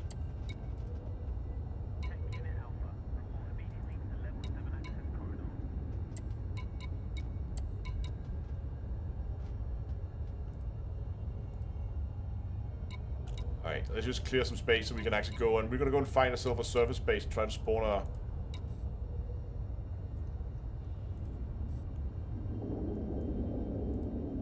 So we get... come here. And... Ship departure confirmed. This is... I like this.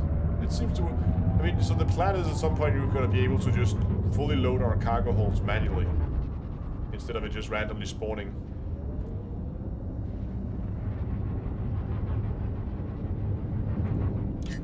But if they do that, they're gonna need a lot more hangars than they have now, because...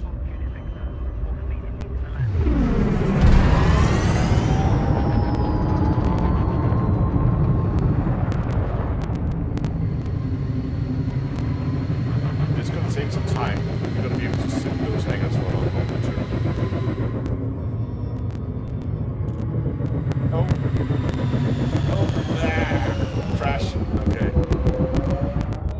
Update the crash count.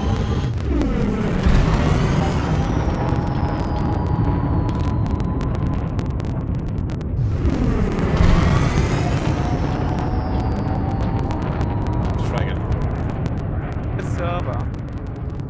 There's only Benoit replicated. And Benoit, if you come to me over in the red area,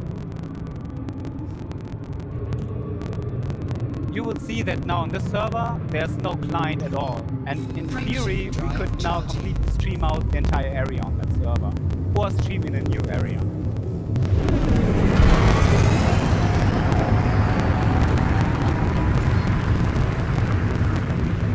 And you will also see, as I drive back into the green area, I will magically reappear on that purple server. And this obviously works on the other side as well. Let's get a couple more player join. I have a couple more QA in the back, so you can just see the whole thing running at live. Running in live is a bit more. Oh, probably press that button first. Get out of this lobby.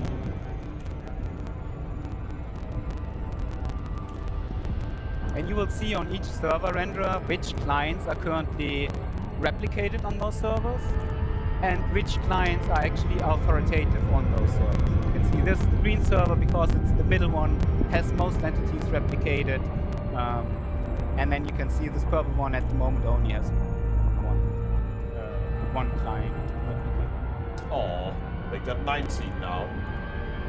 Okay. I like the replication here. If that makes more stable and they can basically swap out the servers in place, that's pretty cool.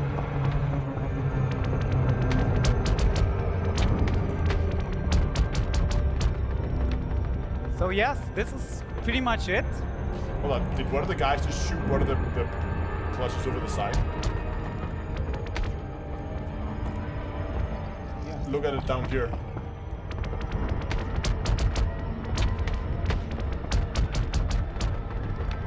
Yeah, So there's yes, one. this is pretty much...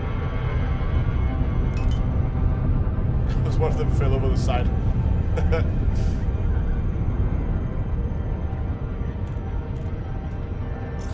Oh, it crashed again? Well, we're up to 20 now. Oh, not that many. Not yet. We'll get there.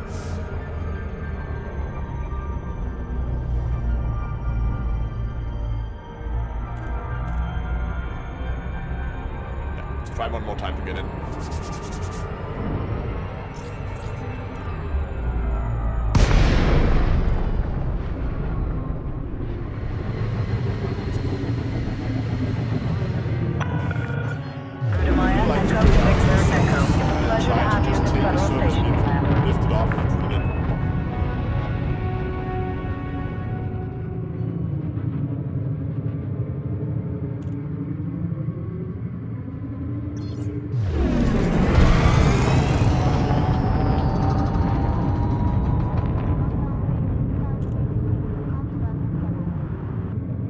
Yeah, I have seen the Star. I was watching the Star Engine trailer here earlier.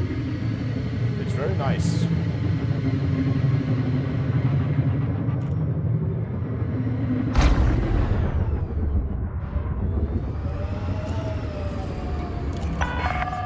Access granted. Proceed to landing pad 39er.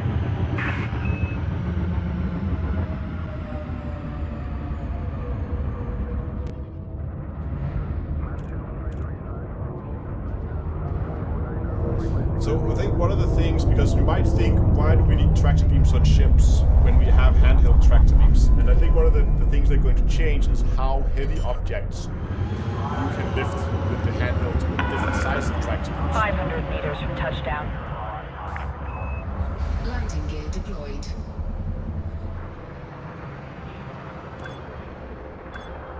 So I think you can see on this one we can have max force is 1 meganewton. And if we leave and take the handheld, I would assume that's going to have less. Oh, they must be testing 30k protection too. That is, yeah, maybe.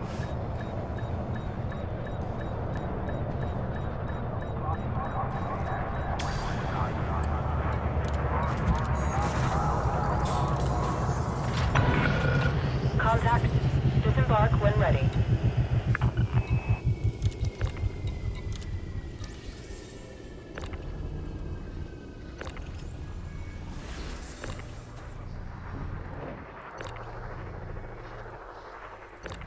Because right now it's a lot faster to do this by hand.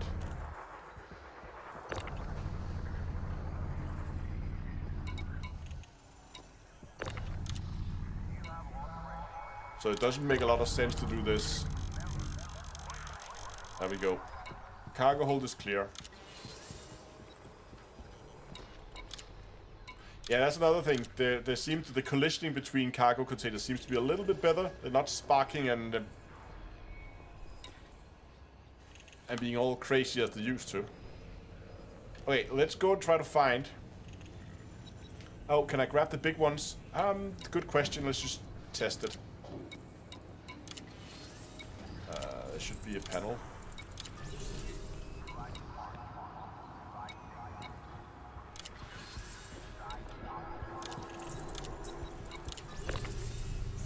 Yes, I can grab the big ones and move those around if I wish to.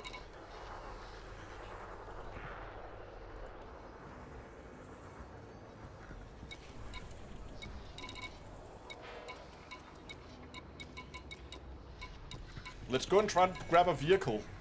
That should be fun.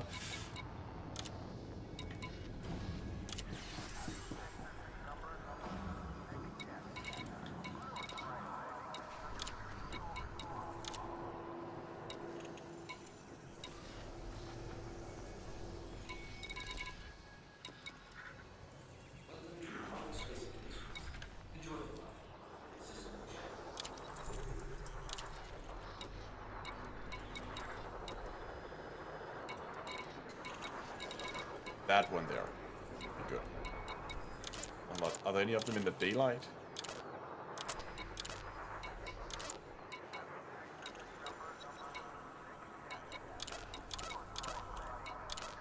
Try that one. Not sure if that's in daylight. So much stuff. Who put all these containers here?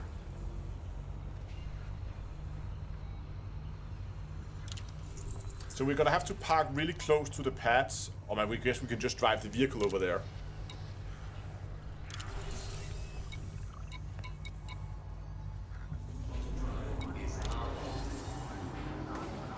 Some litterbug. Oh well, we should have. Oh, there we go. We should have put them in a decaying orbit so that they will eventually fall down and burn up in the atmosphere. We were just taking out the trash, putting it in space, I guess. Alright, we're heading into the dark here. This is gonna be fun. Let's get it. Come on.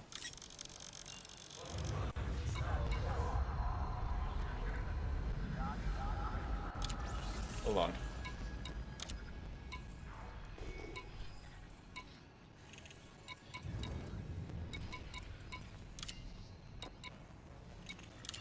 To keep the quantum drive open so we can actually see what we're doing. Lower the speed limiter a bit. Incoming message.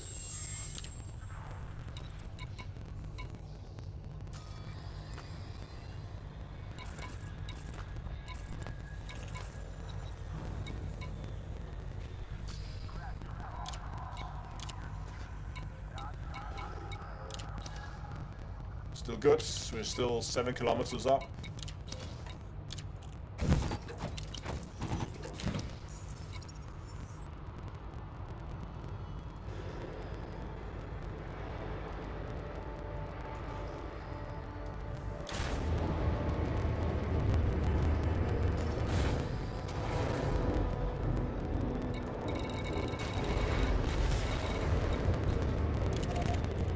How's the stability of the PU? Does it crash this much? No.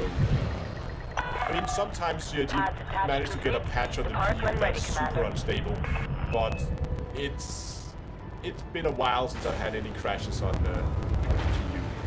And the PU servers are a lot more stable, so again, don't look at the stability on this. Again, as we talked about at the beginning of the live stream, we are on the ePTU. So basically this is, like, the PU servers are very early. Are the live servers, but then you have the PTU stage just before PTU. So PTU is the service just before PU, and ePTU is the stage before PTU.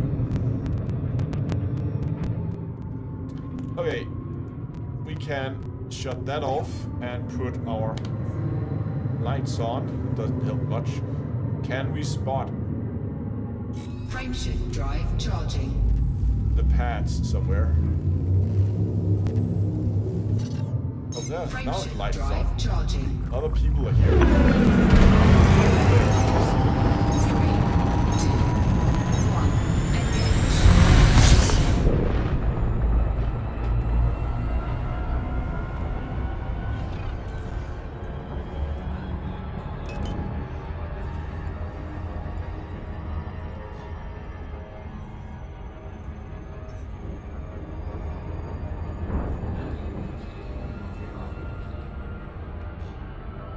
Okay, I think we're good.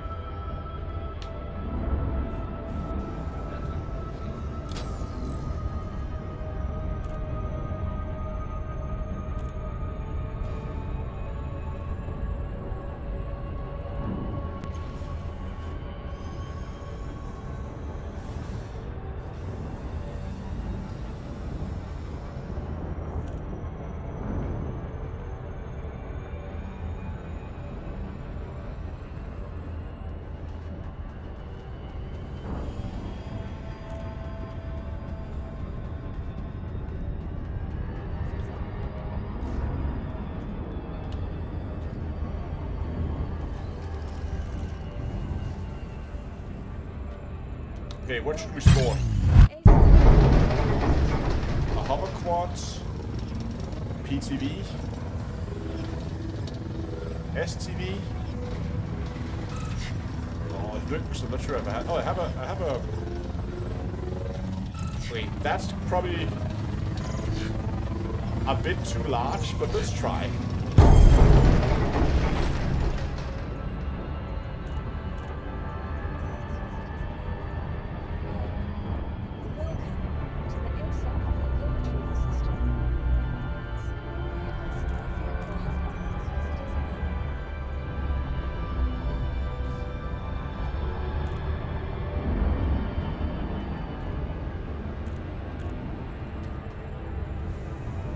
Okay, let's try to see if we can get this thing on the boat here. So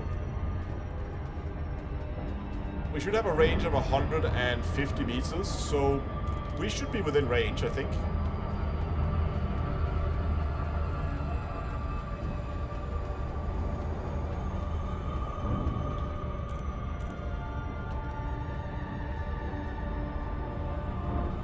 There's my button for cargo. Do it from the inside then.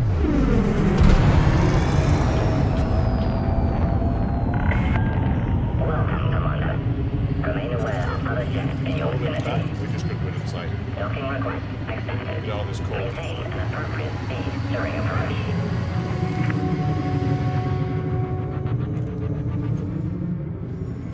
Landing gear deployed.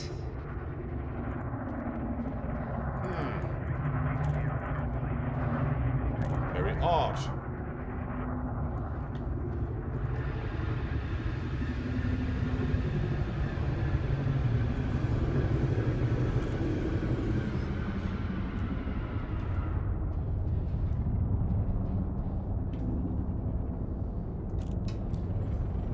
Oh.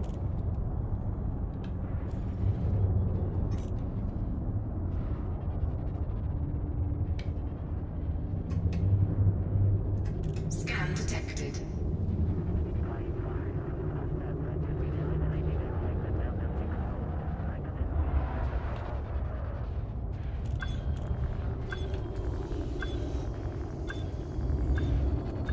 Now we just need to go and close the elevator. That's not in the way.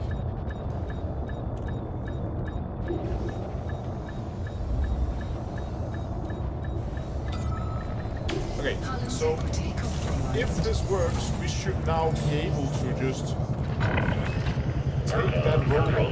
Yes, at top. Welcome, Commander.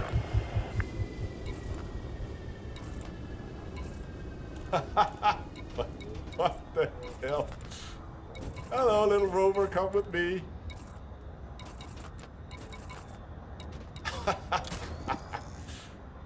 No, come here. Little closer. Yeah, that's fine. This is fine. Now. Gently. Gently. Now, come on. I'll make you fit.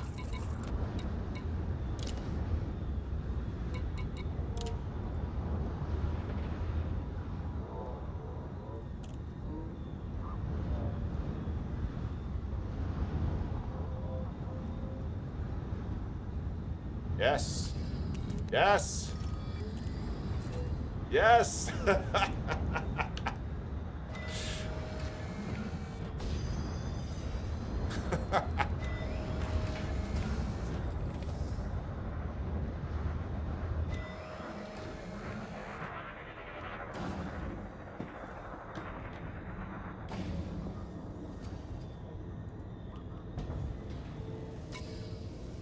Up you go.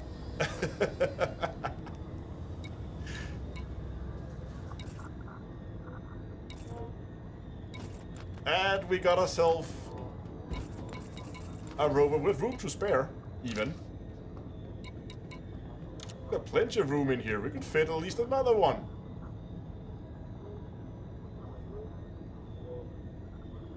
Like a glove, exactly, Dunkel.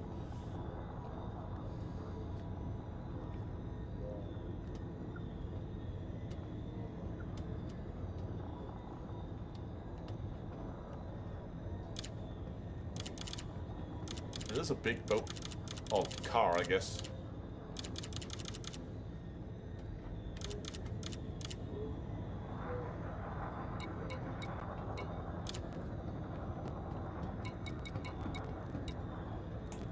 Let's try to unload it again.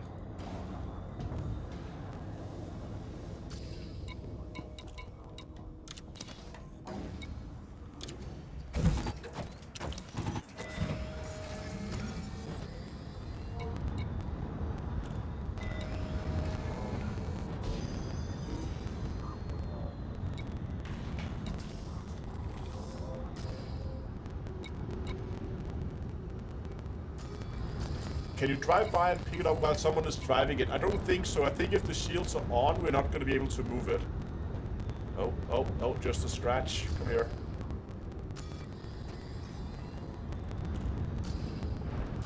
Offloaded.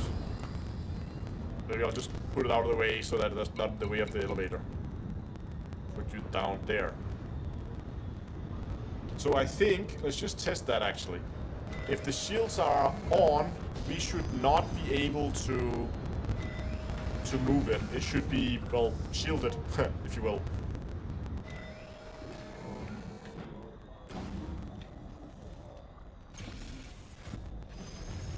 Just yeeting a rover. That should be a new sport. Rover yeeting. How far can you yeet a rover?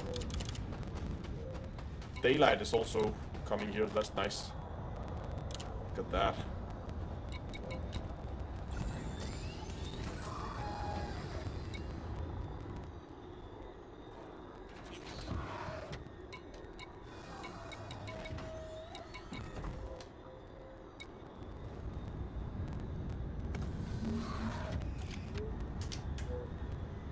So,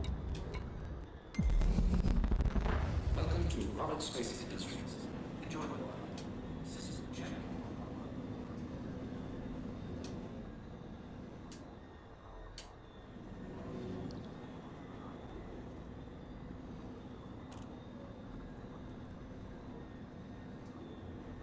So here we can now see the shields are at 100% as they should be.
Now, I'm a little sick this morning, so you're going to have to forgive the deep voice DM, both in this video and the live stream today. But I wanted to explain to you guys where I'm at. I wanted to explain the impact that people have had in my life. I know I've talked about this one other time, the month that we started basically this channel, and things started going really well with Diablo 4. I told you guys, like, this channel is basically changing my life, and I wanted to follow up on that and kind of continue to let you guys know, exactly how things are going, because I do feel like part of what this channel is, other than just, some memes. The previous video we threw out today is, a bunch of memes and stuff and trying to make you laugh and just have a good time, some type of stuff. But also, I believe this channel is part of it, almost like a vlog in a way, where people want to connect with the person behind the camera, which is me. I find that to be quite common. And so I wanted to follow up and let you guys know exactly what's been going on and how much of an increase in quality of life you guys have really brought to me over the last 5 months. So just to put things in plain matters, the first month of this channel, we had 14.5 million views. Went absolutely crazy. And then, like Buzz Lightyear says, it's not flying, it's falling in style. Basically, every Diablo 4 channel, myself included, was gliding down as the game was gliding down as well. And no matter what, for some reason, the live streams have continued to do basically as well, and the live streaming itself has basically become the favorite part of my life. I go live every single day at 11 a.m. Pacific, and there's always like 1,000 people that will show up. And having someone to talk, I'm gonna get in my feelings a little bit, but having people to talk to every day, like in a chat where I can sit there and read. I know I'm not exactly talking to you guys, but you're leaving messages, etc., has made me feel less lonely, legitimately, and that has helped a ton. And then I was kind of feeling this way today too, because I went to TwitchCon and I came back from TwitchCon, and every single person, I mentioned this in the previous video too, but every single person I met at TwitchCon was legitimately just super nice. And I'm not just talking the fans, but the creators too. It doesn't matter people way bigger than me, people smaller, people my size, the people who watch, the viewers, the community. I didn't have a single bad experience the entirety of the time. And when I go live, we'll get 1 or 2 trolls in the day that we just ignore, but basically every single person there is overwhelmingly supportive. And if you've watched me for years and years, I can struggle with, some mental health, anxiety type of stuff, like any guy, really can. And it has helped me significantly just this year. I mean, just the amount of support, both emotionally, I feel like people have done, because people have left a lot of nice comments. If you remember the whole first month of making videos, you couldn't get away from the comments of people just being, overwhelmingly complimentary. And, sure, that's died off a little bit as we continue to push out videos for Diablo 4, etc., and people leave the game and whatnot. But the live streams, it really hasn't died off. Like, people are still exceptionally friendly and just good to me. And, I woke up sick today, and I was thinking, like, I was kind of thinking, like, oh man, I'm behind. I got all this work I got to do. I got videos, I got sponsors for the other channel I got to make. I got all this stuff that I got to do. I was feeling pretty stressed out. Then I realized, like, the stress that I have is such a good stress compared to where I was 5 months ago. I've been doing content creation for 5 years, and in that 5 years, I've never, been lucky enough to be in the position to be stressed out by the success that you guys have really given me and continue to give me on a daily basis. And so some of this video is me wanting to say thank you. Some of this is just me wanting to connect with the audience again, and like, my life is legitimately changing. I'm at a position where now I'm renting this cabin. It's cheap. Most of the whole cabin is what you're seeing here. That's my bathroom. That's my kitchen right there. This is the living room. Upstairs is just an attic with a bed, basically. But, I'm going to be able to rent a house, probably, and that's super exciting, because I'll be able to have a room to, like, put like my Star Wars shit and some of these pianos and stuff. Like, it's literally getting all clumped up, and you hear this animal meowing every day in these videos, etc. She's gonna have more space too, and things are continuing to get better. Yeah, I'm grateful for that. You know, I'm tired. I'll be honest, I'm tired because this has been a lot more work than I was expecting. But I'm encouraged to do the work, even though I'm feeling tired and sick and all that. Like, it's been a good time. And I think I'm going to go to TwitchCon again next year. And I'm going to BlizzCon. And there's going to be a meet and greet at BlizzCon. And I'm super excited to meet you guys there. I talked about that in the previous video as well. We got this new backpack that's we're going to be able to do the IRL streams from. So things have kind of continued to get better. And I'm at a position where it's like, all I really want to do is play games and have fun with them. And then I got the editor who was able to take the take the live streams and cut them into, just like entertainment style content. And that's really where I feel like where I want to be. I want to make videos that are entertaining. I'm not the best guide maker. I've always known that. I'm trying my best, but I just want to be entertaining. I want to make people laugh. I want to have a good time on the live streams, and I kind of feel like I'm there. Like I kind of feel like that I'm right where I want to be, and I guess that's really about it. I'm thankful for it. I'm going to be able to own a car finally. I'm going to buy I think I'm going to buy a cheap Subaru for the winter because we got winter in Alaska coming up here. It's starting to snow.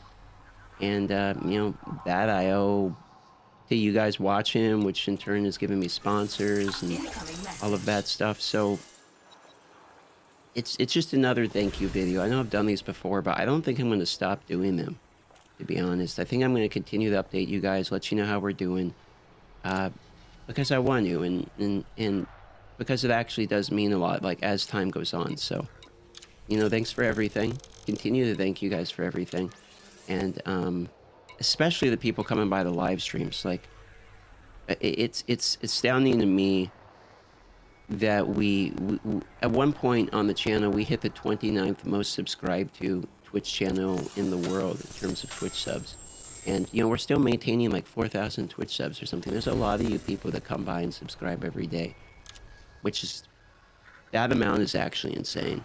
Like, we're in like 0.002% of Twitch or something. It's very blessed. So thank you once again. See you guys on the lives every day, but really, like, having people to talk to every day has been very good for me mentally. And so I just want to say that.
Locking coupler disengaged. Depart when ready, Commander. Landing gear retracted.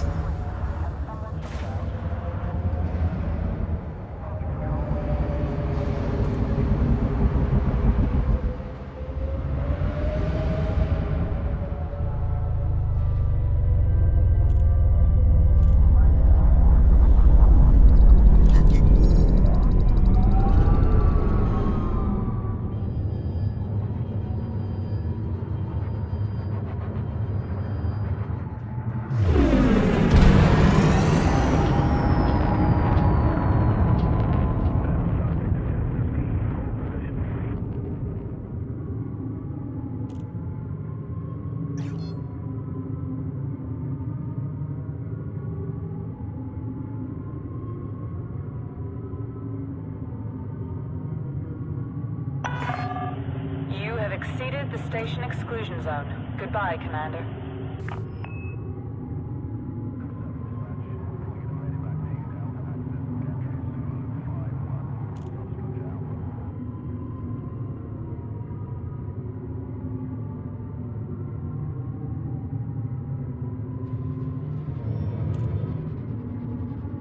Scan detected.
The new Gran Turismo 1.40 update is great. If you sign on to 1.40 or the Spec 2 update and try one thing this week, make sure that it's your weekly challenges. This new feature gives you some great rewards, including 100,000 credits for completing one event, an additional 200,000 credits for completing 3 events, and a 5-star roulette ticket for completing all 5 events. One does require you to purchase the new Porsche 911 GT3 RS, but that's not so bad since it's only 340,000 credits, which you'll earn just by completing the challenges. In addition to that, payouts have also been massively increased, with quick races offering a lot more just for playing the game the way you normally would. There's a new money glitch I'll tell you about at the end of the video, but if you're not collector level 50 like me, just earn your money by completing the things you've missed on the events directory. For example, getting all gold on Daytona meant a nice credit payout for my time, and that's on top of all the silver and bronze medal rewards I had earned up to that point. And now my quick races on Daytona offer a whopping 318% payout, meaning 40,000 credits plus a possible clean racing bump for 3 laps around the track. They've really done a good job adjusting the rewards for just playing the game. More on that easy money glitch later though. Beyond that, you'll want to take a peek at the Sophie 2.0 AI update. Not only is it an easy way to earn some fast credits, but you can try it while driving one of the new cars like my favorite, the Lexus LFA. The Sophie 2.0 AI is a little bit annoying with its emojis that are a bit distracting at first, but how the cars drive is a lot closer to what you'd expect from a real opponent, meaning players can now get a leg up by just playing regular races before hopping into online races. Sophie 2.0 can be activated on several tracks that are easily identified by the heart icon next to the track name.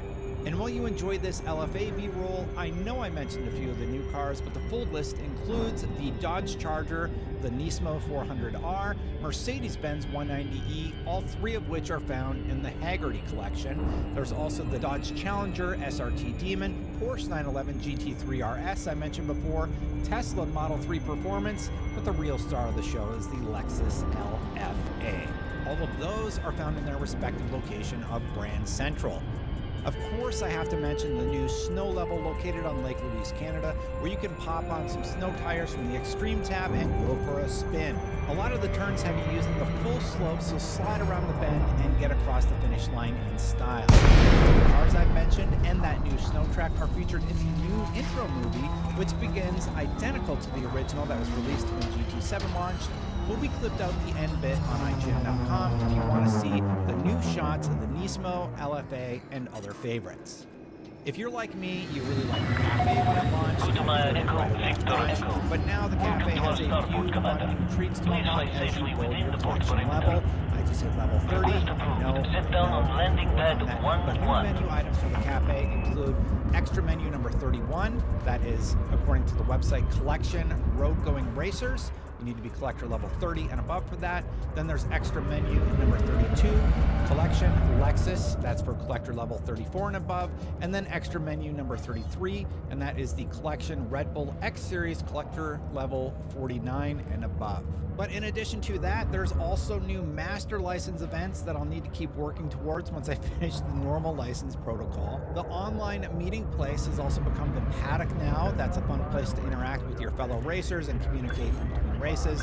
And on PlayStation 5, you can now play player split screen. I thought I'd show off the 3-player split screen because I only have 3 controllers in my house. There's 4 players though, that's really cool. This is a PlayStation 5 only feature though.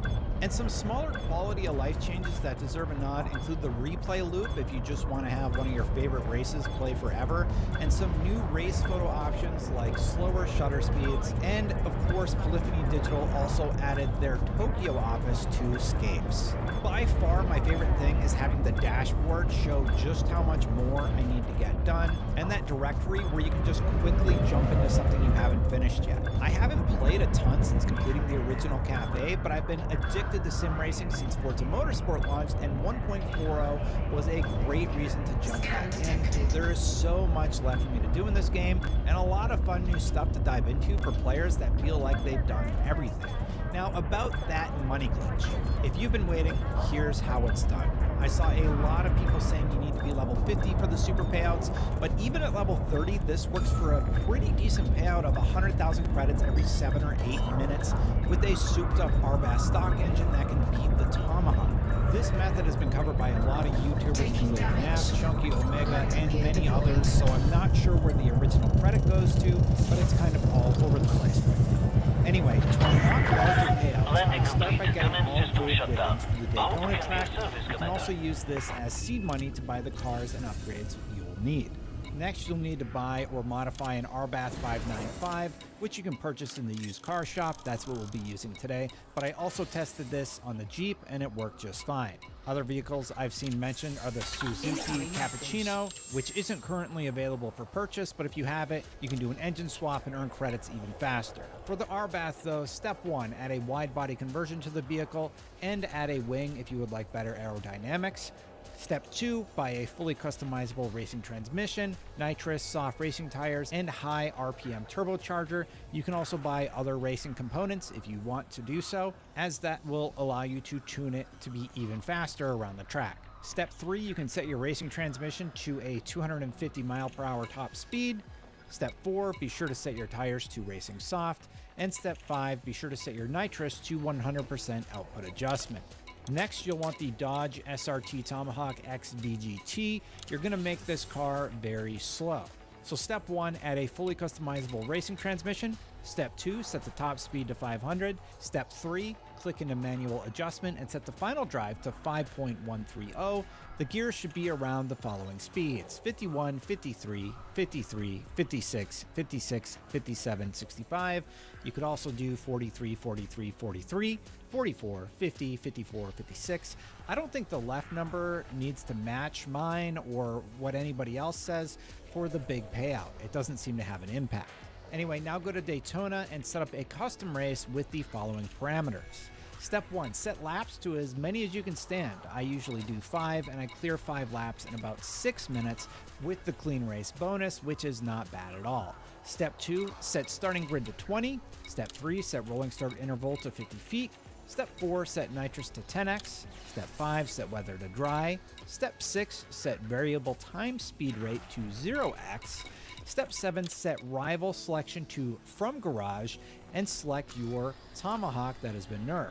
Step 8, set rivals difficulty to professional. And step 9, be sure you are driving the RBAS, and then you can go make some money. I would also save this configuration should you want to access it quickly in the future. Of course, you can go in and adjust more settings like racing parts to the RBAS to make it even faster. And if you are level 50, you can do an engine swap to the K20C1 engine, and your time spent on track will be even shorter. I'll do a write-up about some of the other vehicles and builds you can try over on IGN.com/wikis if you want to know more. Huge credit to the YouTubers I mentioned up top for sharing this info.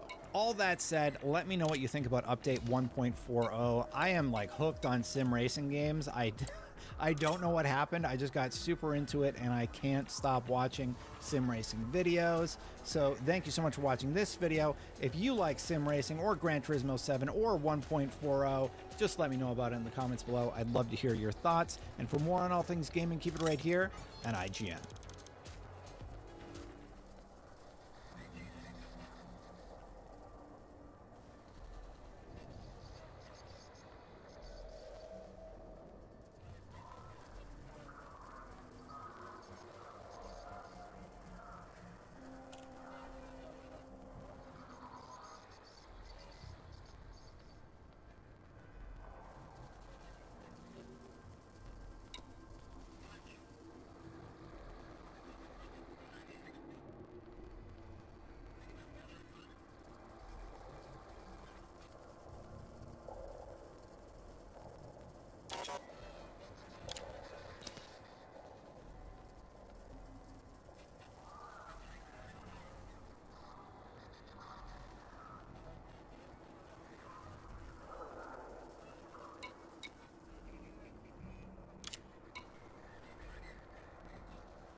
So prismatic shields can't be obtained by going to any old space station. You have to align yourself to a power, in particularly using power play and aligning yourself to Aisling Duval.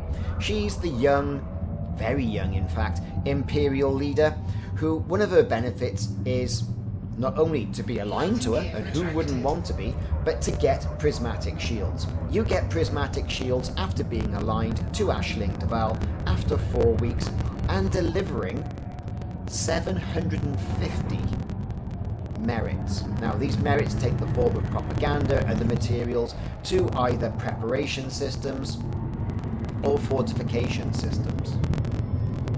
Now, this is usually done quite easily on the 4th week once you've attained that particular rating 3. Unlocked 750 merits. The weekly bonus, you get 500,000 credits. You get the consolidation vote.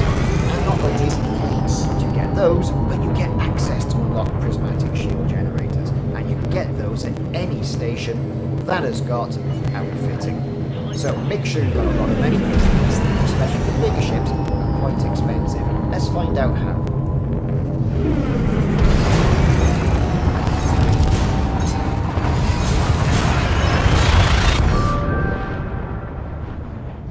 So as we all know by now, Aisling Duval is a member of the Imperial family. Blah blah blah. There's a whole bio you can read about her. The thing is, she's not in the level of succession, but still holds residence in the centre of Imperial space in a place called Cubio. Cubio is her headquarters. Now, as you can see from the system map, every man and his dog with a fleet carrier seems to be there because they all want prismatic shields, right? And that's fine. We've got Chovely Orbital, that's the orbital port there we're going to go to, and here we are in the Cubio system. Docking in with the port, Frameshift drive into charging. contacts, over to power contact. Now, I have been with this lot for 4 weeks. 4 whole weeks. And I've just been taking 1,000 credits a week. Now, on the 4th week, I can start picking up some preparation media, which I can take to systems that need preparation data. Now, as you can see, you can do it in blocks of 10. Even getting this is a grind within Elite Dangerous, right? In the meantime, I'm also summoning my massive Type 9 carrier, right? Then, once I've got my Type 9 carrier here, I've waited 4 weeks. I'm stocking up on all the materials. And it's time to go and select a system either in preparation, expansion, or control. So I'm going to go typically, I think, for a preparation system. There's quite a few just round the corner. My Type 9 has turned up. The Type 9 has got 752 tons worth of cargo capacity. That will do nicely into going and getting all that media information in one hit in its cargo bay, going over to the system in question, and then selling it. And then that should unlock prismatic shields. So there you go, I got my cargo space full of 750 tons worth of preparation media materials. Now it's time to select the system I'm going to go to. Over to preparation. There's one not too far away, 21 light years away. We'll have some of that. View that on the map. Set the coordinates in, and it's time to get on our merry way. Now, the Type 9 is a big old beast of a ship. We all know this. I've got mine pretty much armoured up. I don't want to lose all that material that I've collected. It's taken about 7.5 million credits to accumulate this. It's free to pick up, but if you want to subvert the fact that you've got to wait in between sessions to pick up this material, you'll pay the 100,000 credits. So, that's a very good point. You are going to need 7.5 million credits to get to this point without losing your head. Nothing in this life or in this game is free, right? And we should know that by now. So here I'm in the destination city, right? Cannon Orbital. So I'm going to land, get in there. I've got all my materials in the cargo hold. The journey was quite, uneventful, which is great. Into contacts, into the power contacts, deliver all those materials, and even that takes a little while even to offload them, but certainly nowhere near the amount of time it took to actually get them in the hold in the first place. And of course, delivering is indeed free. So once I've got to 750 and I've delivered that, that will then take me immediately to tier 3. Right, tier 3 is where it unlocks prismatic shields. And there you can see, unlocked at 750 merits, there it is again, 500,000 credits, weekly bonus, a consolidation vote, 20 power commodity allocation every half hour, and that's why we subverted that by paying 100,000 credits, and prismatic shields. Well, that's just utterly wonderful. But you can't get it straight away. You then gotta wait until the system ticks over, and it's the Thursday tick, we call it. So, effectively, I've now got to wait until Thursday to get my prismatic shields. Here we go. So once a system ticket happened, and generally that's on a Thursday around about 10 AM EST, I got my Corvette to this station. And why not? You're able to get these prismatic shields from any station that has outfitting. Alright? Now, I want prismatic shields on my Corvette. That's great. Currently, I'm running massive 7A shields. I've got engineered up as well, which is giving me, you know, a good old shield strength. Let's just check, make sure the prismatics are there. And straight away, as you scroll down, you can see all the different levels of prismatic shields that are around. 7A prismatic shields, a cool 75 million credits. This is not going to be cheap. I'm going to have to go and do some mining and some more bounty hunting. Anyway, so what level is the ship at the moment? Well, my shield health is at 1,667. That's 7 normal shields, but engineered up as well. Okay, so time to go and get these prismatics put in place. I mean, 1,667 is not bad. Okay, so down to outfitting. Into core internals, or optional internals, sorry, into shield generators. Let's browse that shop. Down to shield generators, right down the bottom. There you are, 7A prismatic shield generator. Let's have some of that. We're going to buy it, but we're going to store the old stock shields, 7A shields, in our storage that we freed up on a recent stream. So there you go. Now let's see what that's done for us. Well, the shields have jumped straight away to 2,106 with no engineering. No engineering at all whatsoever. Now that's an unengineered increase of 439. Yeah, I've got all my engineered shield boosters on that as well. I'm not going to go messing around with that. I can start generating the modifications as well in regards to reinforced shields, which is going to give me a bit more, but I'm going to need more resources to go and do that as well. So more resource and material hunting for me, it would say. But I'm really happy with that. Yeah, it took 4 weeks, but it wasn't just 4 weeks waiting around. You know, I aligned myself with her, and that was the end of that. And then when it was time, took my 7.5 million and my big ship to that area, and there you go. Behold, prismatic shields. So there you go. That's how I did it. Nice and easy. A little bit of waiting around like we said, but prismatic shields are definitely worth it. Definitely worth it. And now it's time to go and buy them up for all the rest of my ships that I want prismatics on, while I still can. That's really within the next week. I've got until the following Thursday to do that before the system ticks over again, and then, you know, I have to go through and either spend more money doing more deliveries or knock it on the head and go after another engineer. Packhound's next, I think. Anyway, I've been Ricardo. Thanks very much for watching. Like and subscribe if you haven't already done so. Hit that notification bell and stay safe. Landing complete. See you soon. Ship secured. Do you have authorization inside docking bay?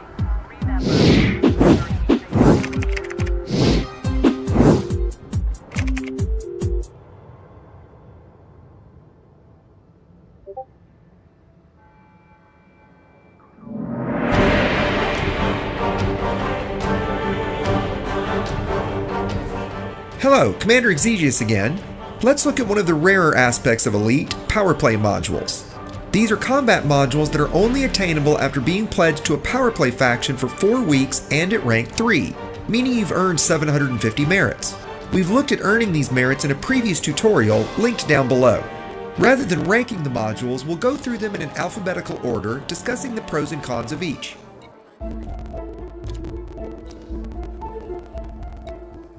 We'll start with one of my personal favorites, the Advanced Plasma Accelerators. Earned from Denton Petraeus, these are large class and fire at a much higher rate than standard plasma accelerators at the cost of reduced damage per shot. However, given the higher rate of fire, they have a higher damage per second than standard PAs at much lower heat. They also offer higher ammo due to that rate of fire. When engineered with the Target Lock Breaker or Dazzle Shell Experimental, they can be extremely effective as you can continually target lock break and scramble your opponent's gimbals.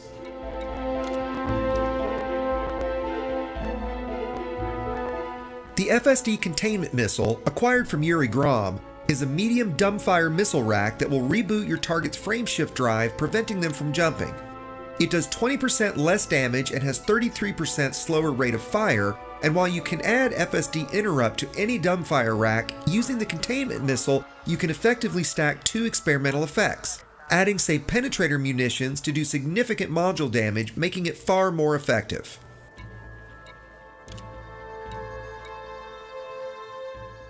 The Cytoscrambler, available to Arch and Delaney members, is a small burst laser that is highly effective against shields at the cost of virtually 0 hull damage. It also has higher power and distributor draw and a much shorter range of only 1 kilometer, but with a much higher rate of fire and burst rate. Combined with long-range blueprint and kinetic experimental effect, it can become an effective weapon.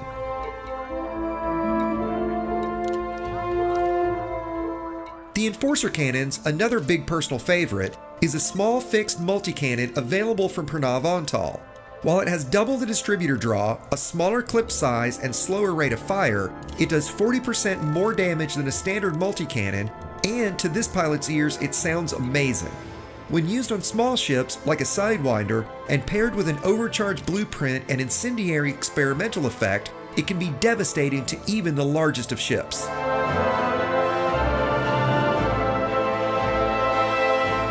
The Imperial Hammers, an Orisa Laving Duval module, is a medium triple burst railgun that gives you 3 opportunities to land a shot, with each shot comparing to a small class rail. It's important to note that the on-screen stats are per round, meaning they effectively triple when in use. Its major issues is the amount of heat generated, far higher than a standard medium class rail. Paired with feedback cascade, it can be rather effective as you need only land a single shot of the 3 to debuff a shield cellbang. However, you need to land all 3 shots for a super penetrator shot to be effective.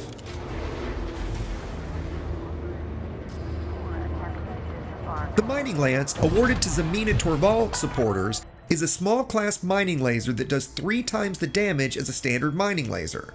Totally and completely worthless, this is the only power play module that cannot be engineered, so its maximum range of 2 kilometers and fall off of 500 meters, combined with double the thermal load and higher power and distributor draw, make this module completely worthless.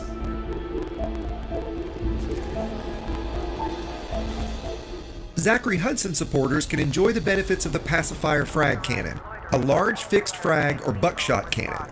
Compared to a standard frag cannon, it does a bit less damage, but due to the much tighter spread of the buckshot, it can be far more effective at anything other than very close range. With 50% longer maximum range and shot speed, it can be far easier to land the entire shot. Paired with the overcharged or double shot blueprints and screening shell experimental effect, these can be absolutely devastating.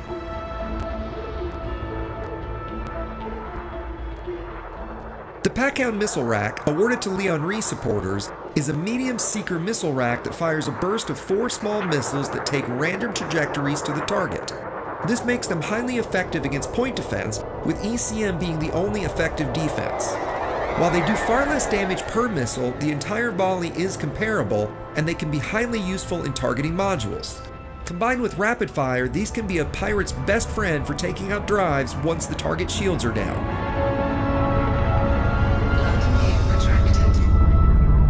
The prismatic shield generator, available to supporters of Aisling Duval, is a shield generator that has the same basic specs as the next largest size Class A generator. So a 5A prismatic is roughly as strong as a 6A standard. With double the weight of its same-sized counterparts, it also has half the regeneration rate with twice the power draw and thermal load. Given their added strength, these can be an excellent choice for trade ships who need maximum strength without giving up valuable cargo space.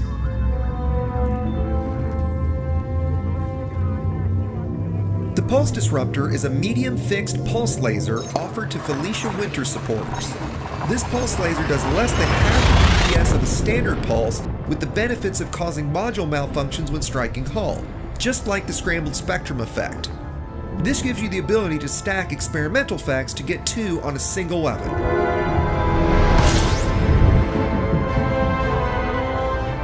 The Retributor, available to Edmund Mahon members, is a small fixed beam laser that dumps significant heat into your target, basically the thermal shock experimental effect. While it does half the damage, it generates less heat with longer damage fall off and can be very effective against hot targets like ships with cell banks. Engineered with an additional experimental effect, this lets you stack 2 effects in one weapon, furthering its usefulness.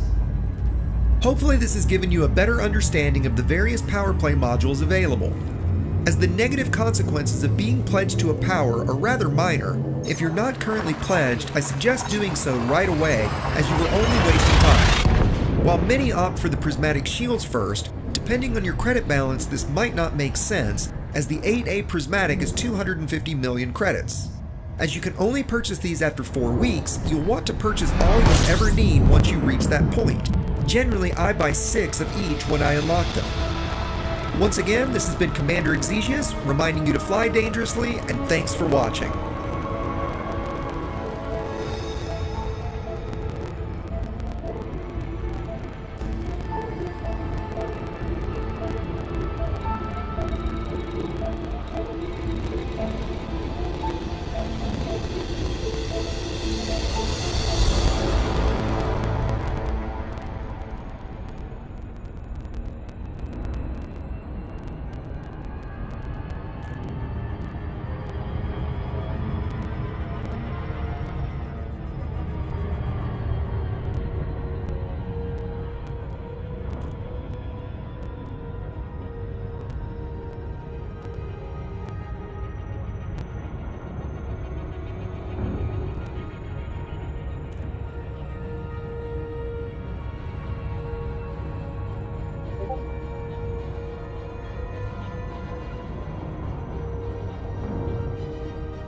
We once again dive into the realm of background simulations, and today we're going to talk about expansions, investments, and how you're going to take over a new system.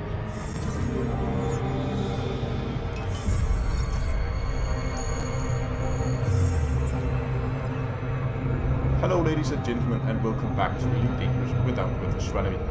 Today we're going to dive into the BGS guides again. I haven't done one in a while, so I thought it was about time that I went back to it.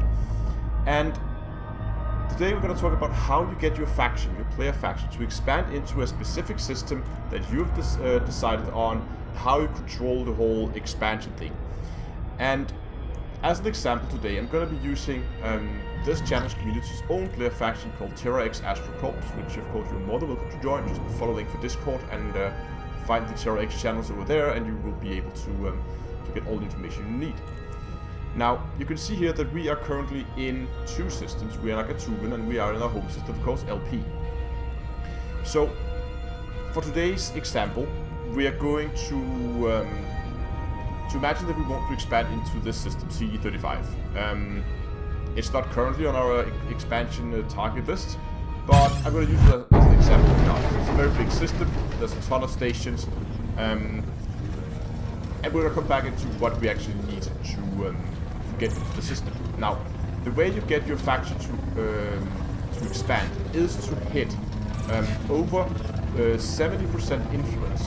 So go back to our corp, we're going to you can see here that we have definitely had our peak here. We haven't peaked over 70%, and this is when we had our expansion into Agatuba.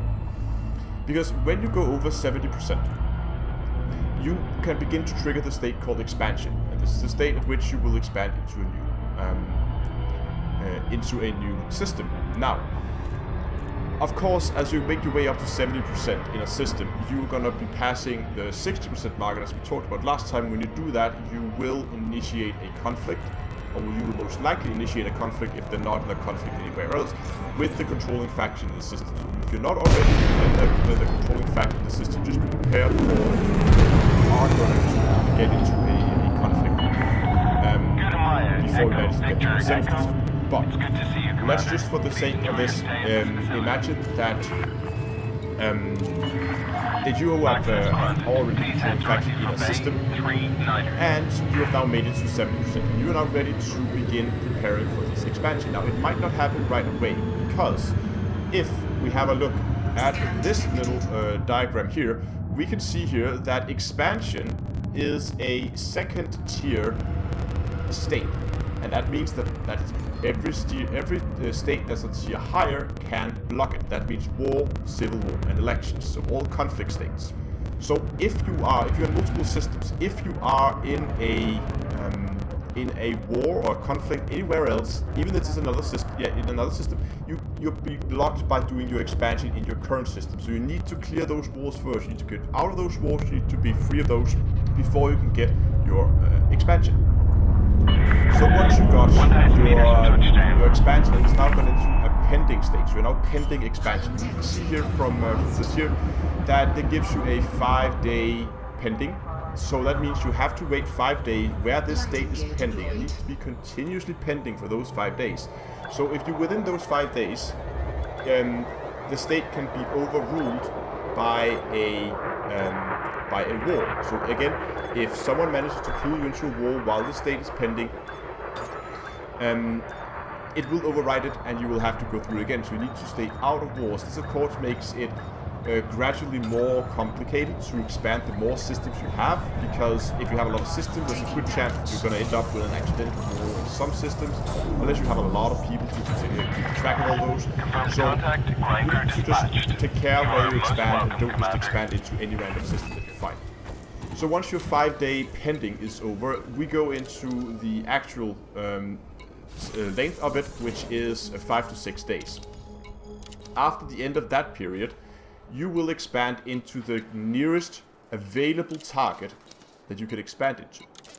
The nearest available target is going to be, let's go and have a look here. Now, we are now in LP, and let's see, this is the system that we wanted to expand from.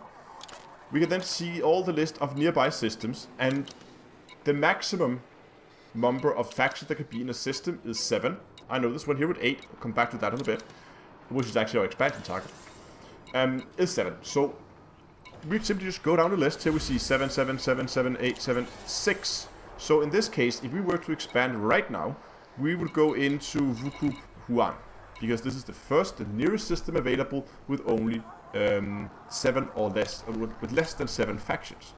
So in our case, if we wanted to expand into the CD system, we would need to clear some space for us. Now, the reason why this system here has 8 factions is because it previously had 7. And then a player group, as you can see here, we just call them the Wine Drinkers, Collective Wine and Spirit Company. I believe this is an inactive, at least when we've been keeping an eye on them, they seem to be inactive. They always hover down here around the 5-6%. They don't really move, they don't seem to do any significant changes, so I believe these are inactive. We of course need to kick some factions out of the system. If we want to have a seat in the system, we need to make a seat for ourselves first. And because there's already 8 factions, we need to kick out 2 of the existing factions. Now, you can't just kick out any faction that you want. You can only kick out non-native factions. Now, a native faction is the faction that has the home system in the system you're in. So, for instance, if we go back to our faction here, Terra X, our home system is LP. So we can never be kicked out of LP. However, we can be kicked out of Akatuvan because we are not native to Akatuvan. Okay, let's head back into, where did it go? There we go, CD. Let's back into CD. So we can see here all these CD35, these are most likely, these are native factions. This would be native, this would be native, and now these guys are also native because they were created in this system. So that means we have 1, 2, 3, 4, 5, 6 native factions. So that means that if you wanted to expand into the system, you would have to go and kick out Uniting Acquire and Independent Agatuvan Labor. Those are the only two non-native factions in that system, so we have to kick those guys out. Now, in order to kick the people out, we have to look at the state retreat. First of all, we can see that retreat is a second tier state. Again, it's an expansion state, so that means that this state can also be blocked by wars. So while people are in retreat, you need to keep them out of wars elsewhere. And we can see here that the retreat only has a 1 day pending. Then it has a 5 day where this, it is doing retreat. And after those 5 days are gone, the faction will be pushed out of the system. Now, you are in threat of going into retreat if your influence in the system is less than 2.5%. So if we head back to the system here, we can see that Independent Agatuvan Labor is actually already under the 2.5%. So these would probably be a good candidate to kick out pretty quickly. But we can see here if we click on them that there's a little red marker here on in Agatuvan itself. So if we go in here, we can see that Independent Agatuvan Labor currently have a pending war. So this would most likely be a blocking war for us, preventing them from retreating from the other system. So if you want to kick those guys out, you would have to, of course, we need to clear this war first. So we would probably go in and kick their ass and make sure we win this war if we want to go into CD. Once that war is cleared, we would have to go back and look at their other system, carefully managing these. We can see some of them here in Acquire. They seem to be pretty close. See, they are close to these guys. There's a lot of activity around the 10 to 20 areas. So there's a good chance that random wars are going to pop up here. With they're in 5%, there's a chance. So we might actually want to work with them in Acquire to push them up over, like say, over 20%, 25%. So we put them well clear of anybody else. So they don't get into an accidental war here. And then once we cleared all the wars, we can then begin to look into getting that retreat. So they will leave CD. Once we're done with that, we can then take United Acquire, do the same thing. And in order to lower their influence, you can do several things. One thing you can do is to, if there's a controlling faction, so if it's a non-native controlling faction, you just shoot the cops to the system and they will lose influence very quickly. But if they're not, the most effective way is probably to try and engineer a war. So in this case, we can see we already have civil wars here, we have civil wars here. So in this case, I would probably say we could try and engineer a war between Defense Force of CD35 and United Agatuvan. So we would need to move these guys a little bit closer to each other, so they would be within the 5%. And try to do a crossing of the stream to try and force that war. But of course, they can only be in one war at a time, so we would have to make sure that, again, now we can see that they are already in a war over in Dudal, so we need to clear that war first. As well as the defense force, they're only the systems, so there's no war to clear for these guys, that's good. But we need to clear these guys of all active wars and keep them clear in all their other systems, so we can engineer the war in CD here. So we can engineer that war, and then doing that war, we suddenly get conflict zones where we can shoot their ships, and then we're just going to shoot them out of the sky until they drop below that 2.5%. And when the war's over, we're just going to run missions for everybody else in the system to keep them out of getting any influence in the system, push them down, get them out of the system. So that's how you engineer a retreat. So once we got the two, if you got the two retreats engineered, we got the system cleared, and there's no one, there's now a possible seat in the system that we can take, then we can begin to work on our own expansion as we talked about before. Okay, so we're back in LP here, where we have our own faction, of course. If, for instance, we were in a case where there were no systems within 20 light years with room for us, then imagine that all of these systems all had 7 factions in them. They were all completely filled up. There were nowhere we could go, because the maximum range for an expansion is 20 light years. In that case, we now have to look at the state called investment. And once again, we can see investment is a second tier state. And we can see down here, it has a 0 pending days. That means you go straight into investment as soon as your expansion is over. If there was no systems within approximately 20 light years, then you go straight into an investment state that lasts, again, 5 days.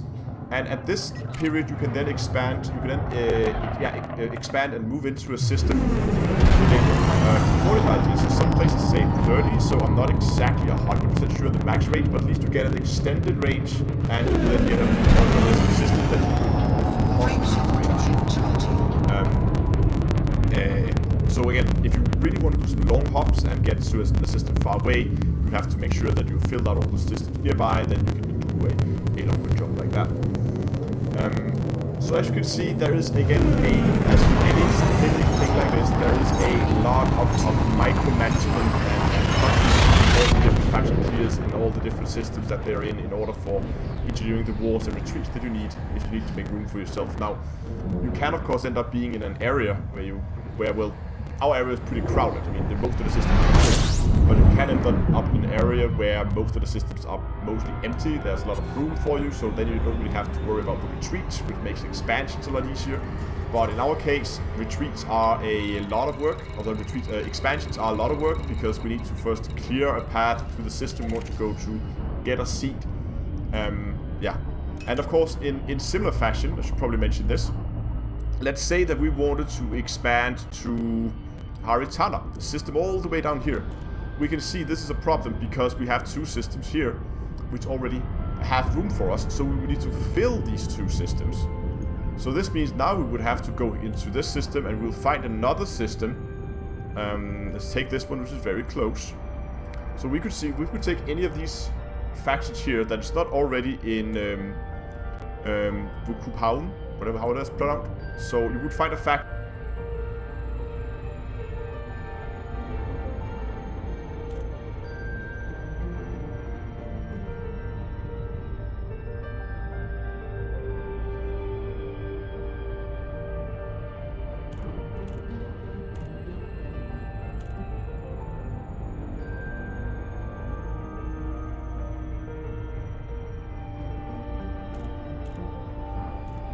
Hello Commanders, Commander Plater here.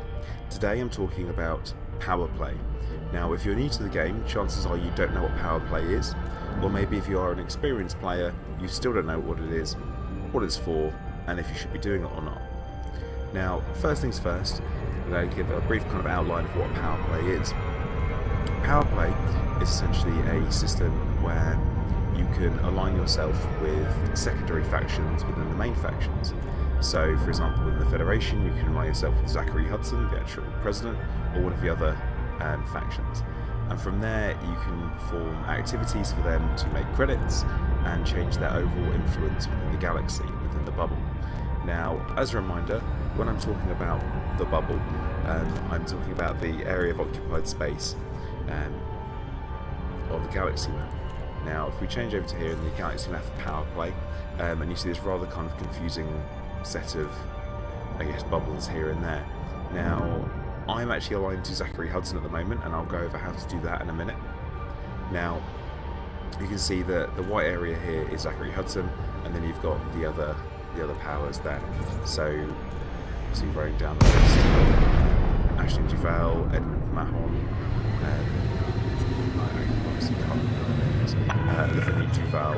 Felicia Winters, Denton Patriots, Zachary Hudson, Lee Yong Ryu, Pranav Antal, and Archon Delane.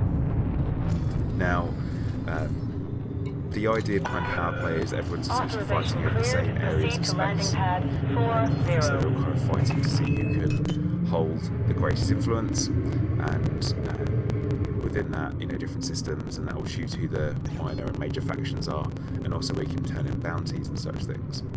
Now we'll head back to the main menu. So to actually find out the different power play options of who you can choose and which factions you can choose, you need to go to the left-hand menu, which default is number 1. Once that's up, you go down to the Galactic Powers section, and you go into there. And then you can have a look at the different galactic powers. On the right hand side you can see that I am pledged to Zachary Hudson, and in a minute I'll go over kind of what benefits to offer. And there are some benefits to siding with a power, and at the same time there are some disadvantages too. So here we have kind of their different standings and who has the most current I guess, power. Anyone who has a red exclamation mark by their name, such as Lavinia Duval and Zachary Hudson, means they've not achieved enough command capital to be able to keep hold of their system. Again, there's more of that. I'll explain more in a second. Now, if you can see the yellow star there on Zachary Hudson, that also means that I am unaligned. Obviously, he's the only Federation power. Everyone else does have kind of different factions. As you can see with the different Empire factions. Felicity Winters is also Federation as well. Within them, they each have different benefits. So, if I were to say, for example, Zachary Hudson, and we were to pledge to him, which would normally be down here, the same place you have the Leave Power button, you can actually pledge there. And when you pledge to them, it's worth pointing out that you do become hostile to other factions within the game when you're in their systems. So that is something worth bearing in mind. You will be a target. So say, for example, you're in a resource extraction site and you're to be scanned by a member of that faction's system defense force. You mark as hostile and they'll open fire on you. And when you tap them back, you do get a bounty placed against you. Even though they attack you first, you're breaking the law. Now, here we have the rating screen. Now, once you're pledged your power, you can look at the rating screen. And on the rating screen, it tells you your current actual rating of where you are, how long you've been at that rating for, and it also tells you what the benefits are. So over here, on the right-hand side, and you can see you get a weekly bonus just for joining up, 1,000 credits a week, which isn't a lot. You can also collect 10 power commodities, which I will go over later on in the video, and with those you can take them to systems to either fortify them, prepare them for expansion, and other such things, which again I'll talk about in a minute. So, level 2, 50,000, you get 25 preparation nominations, which means you can choose which systems you can be prepared for expansion next cycle, and each cycle lasts for 1 week. You get 15 commodity allocation per half hour, so it means it speeds up the amount of commodities you can collect, and there are other ways to do that as well. Now, one of the things I really like about Zachary Hudson is the bounties, because I love bounty hunting. It's one of my favourite activities to do. Now, once you join Zachary Hudson and you get to rating number 2, you get a 20% increase to bounty hunting. So as you go up and you go up in levels, you actually gain more of a bounty advantage as time goes on. So it actually increases the value of your bounty hunting. And that's one of the main reasons I actually joined them. But that is only when you hand bounties in at controlled systems or exploited systems by Zachary Hudson, the power.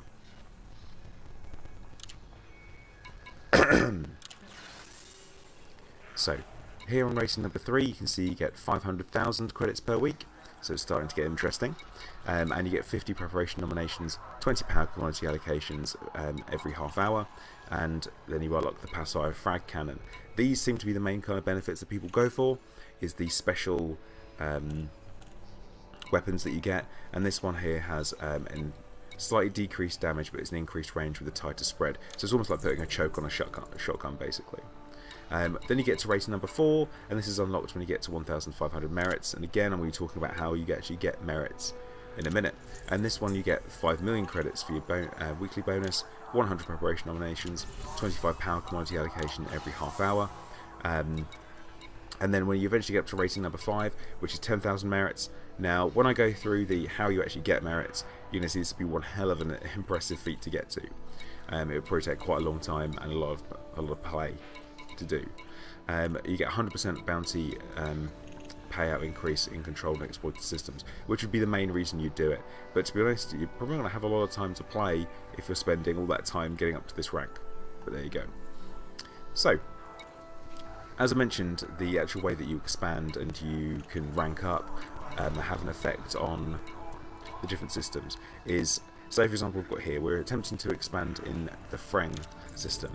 Now, the way that you actually expand there is you can go and you can do military strikes in those systems, and you can gain bonds.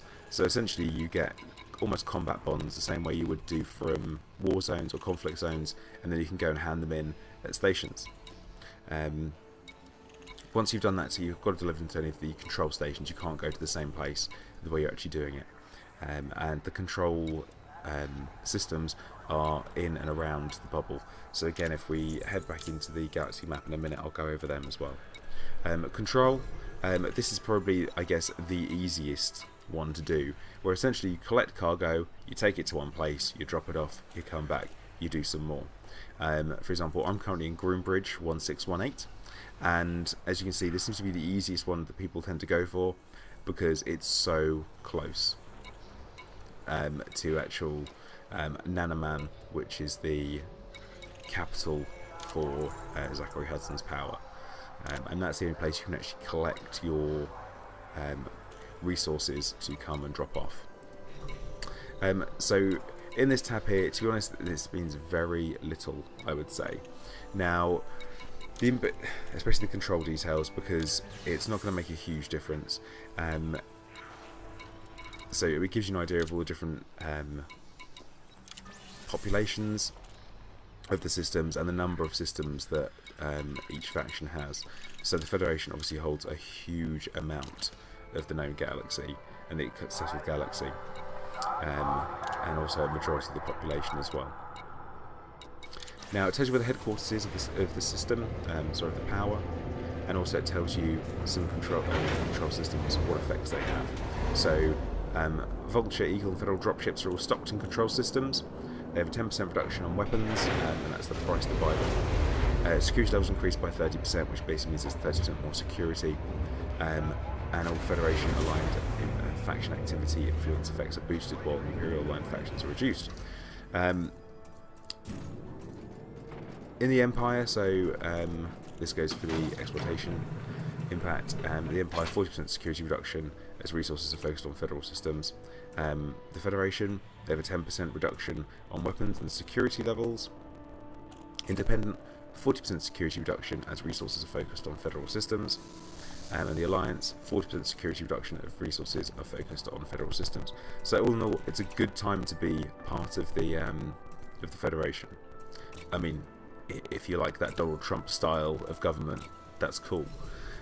Now, so what we're going to do is we're going to head back into the main menu. Now, if you want to join a power, obviously that was the screen that you would do it on. I'm going to focus mainly on Zachary Hudson because I'm aligned to them, and essentially the same activities you're going to be doing for everybody. So you go into contacts. Once you're joined up, there'll be a power contact option here, and you can see the different activities that you can perform for your faction.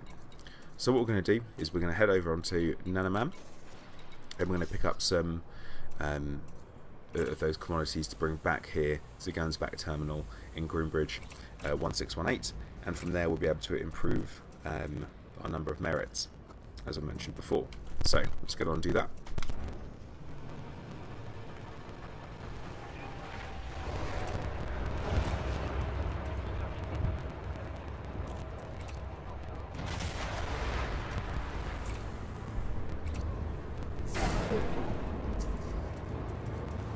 Now I am going to mention the reason why I'm actually in an Imperial cutter whilst I'm doing this, and that is because it can carry, or the way I've got it fitted out at the moment, is 704 tons of cargo, which obviously is one of the highest cargo carrying capacities of any ship.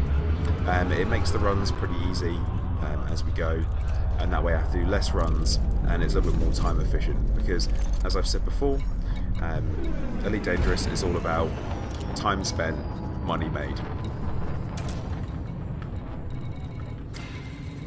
Okay, so we need to go into the galaxy map. See, Nanaman's right there. So it's only one jump away, which is quite nice. On the way back, it will be 2 jumps because we're going to have a full load of cargo.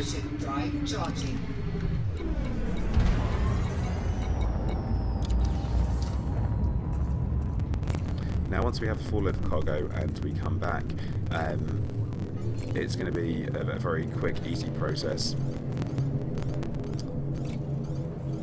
Ready to engage.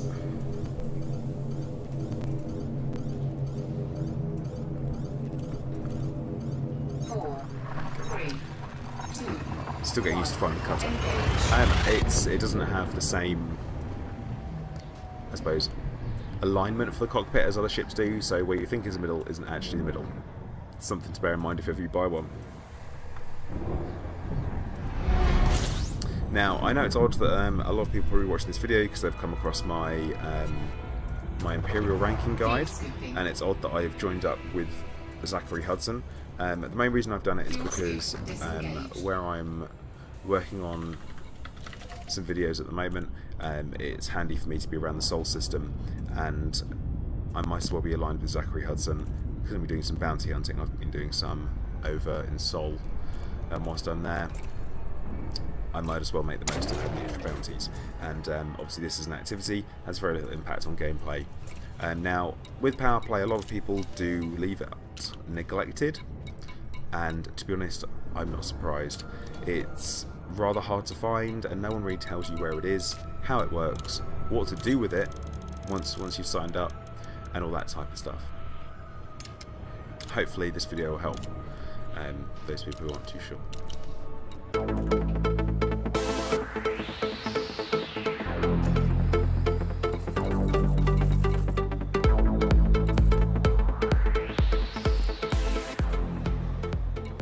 Now, as I said before, I very rarely dock these big ships myself because of the issues I have with them and the drift. Especially with the cutter, it drifts like mad. So when you come into a station, especially considering I've got no shields on this, and its hull is actually the lowest you can get, just the standard alloys, I bump the entrance, I've got a hefty repair bill. So I'd rather that the computer took care of it for me.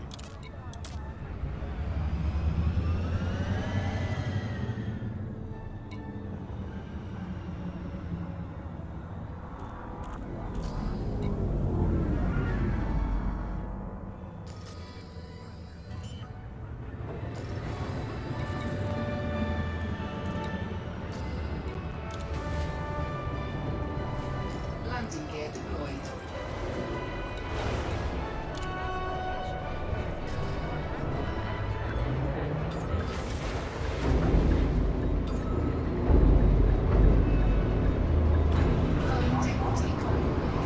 And that's the problem with landing.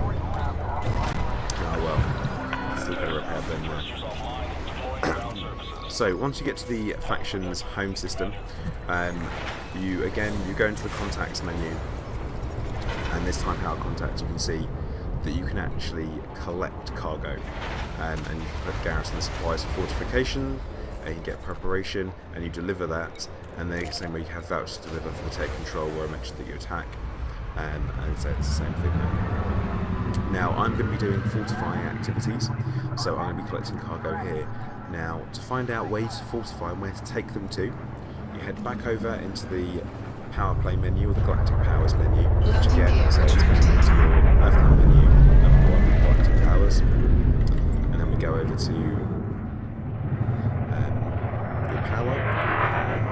Okay, so fortifying, here we go under control. So for me, Groombridge 1618 is really close. It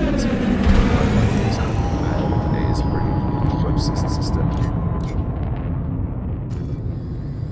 Let's double check, have a quick scan through.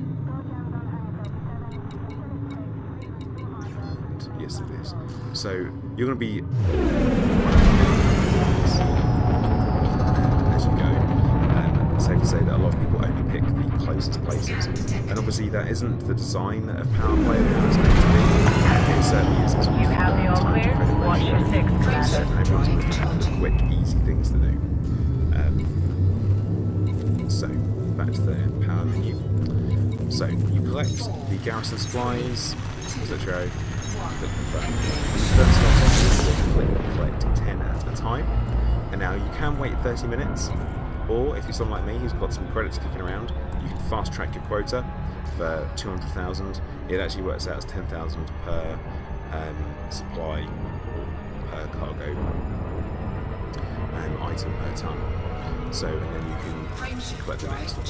Now, I've already done kind of a bunch of runs this week already, and to see how many merits you're actually up to already, and you get 1 merit per ton of cargo delivered. I'm up to 1,597, which is enough to get me up to rank 4. So to me, that's going to be the benefits that go with that. So once you've loaded up on the amount that you want to collect, you go back, you exit out, you launch out the station.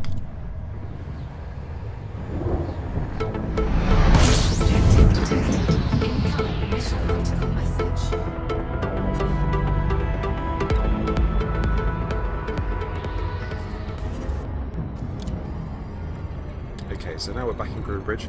We're going to be heading over to the Gernsback terminal, and we are going to be delivering our fortification. Fuel scooping.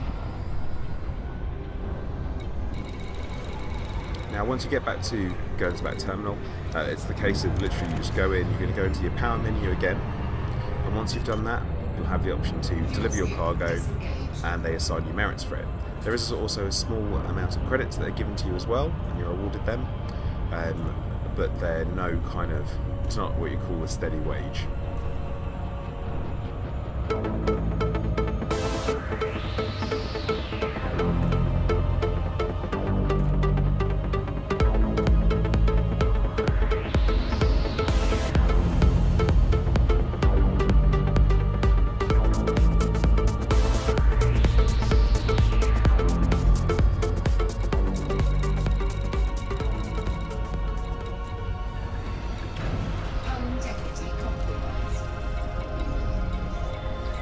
Okay, so Autodoc doesn't always do the perfect job, but there you go. Okay.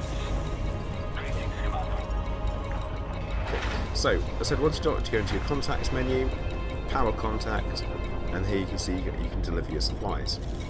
You deliver all of them. If you want to deliver them to different places, you can. Nothing's stopping you from then going on to somewhere different. You click confirm, and there you go. So you get awarded 1,000 credits per 10 tons delivered, and it gives you your total merits there. So you're 1 merit per ton. So that's essentially kind of a real basic overview there. Now, over time, these can get quite boring as far as activities go. They are very much just back and forth doing the same thing. Unless you want to go far, particularly from like one of your home systems, especially if you're looking for. If we go into the power menu again, where we're trying to expand, for example, or if we've got control and turmoil, these places, they're the places that you need to go, and you can reduce the turmoil, and you can cause have a fight and stuff like that, which doesn't always might interest you. You might be a trader and you're looking to make some extra credits along the way, things like that. And as I said, the different powers do have different rewards depending on your play style. That's going to appeal to you. For example, Ashton Duval, for example, her, if you actually pledge to her, after 4 weeks you get prismatic shield generators. Now these are insanely strong shields. They're strongest shields in the game, so they are kind of worth looking at, especially if you unlock the engineers to improve your shields. Potential is ridiculous there. All the powers have different kind of benefits to them. If you look at some of the independent ones, for example, here we have the Cyto Scrambler. It's a burst laser, it's highly effective against shields, but does no hull damage whatsoever. So if you're kind of a person who has a mixture of weapons, that would be absolutely fantastic for you. And again, they would have the same activities and the same reward levels, depending on the different ranks you're on. Again, where you can either go to control them, you can fortify, all those types of things you can do. But as you can see, they're not particularly well used, the main powers, because they tend to be around the centre of the bubble. People tend to stick around there. But this is your chance, your influence to control the system, but it has very little to no bearings on any real aspect of the game. It does have I would certainly be interested in what everyone has to say about it. If you've got any other questions about power play, how it works, if I've missed something, please do mention it. Let me know. We can have a discussion in the comments and all that kind of good stuff. I'm Commander Plater. Thank you for watching. Remember, like, subscribe, all that good stuff. Leave a comment, and I'll see you guys next time. Commander Plater out.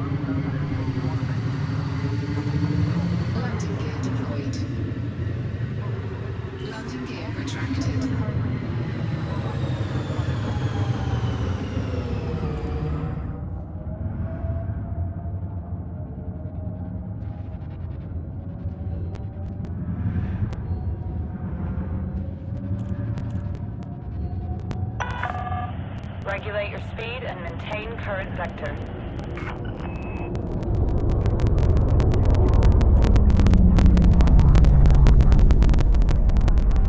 Hull integrity compromised.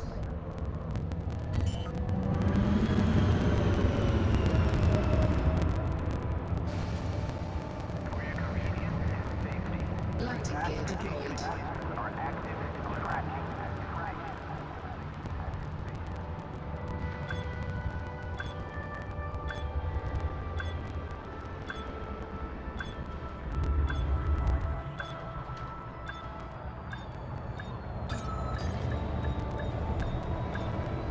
Taking damage.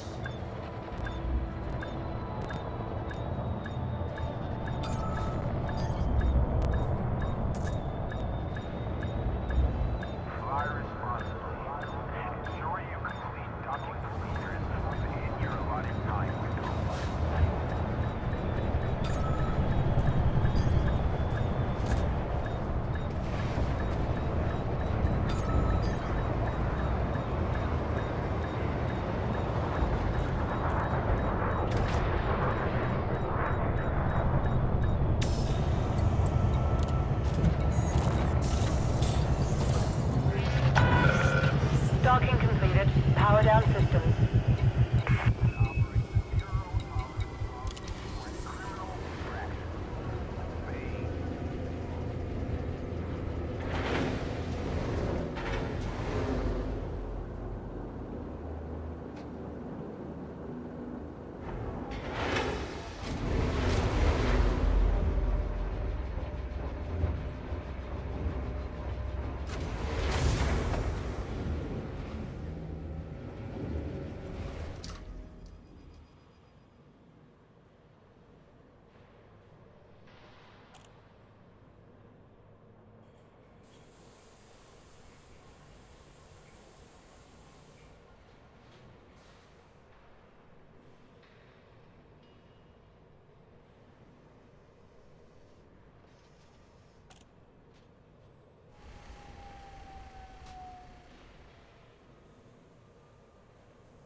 So, wait, Loy said he's made 800 gold from bribes?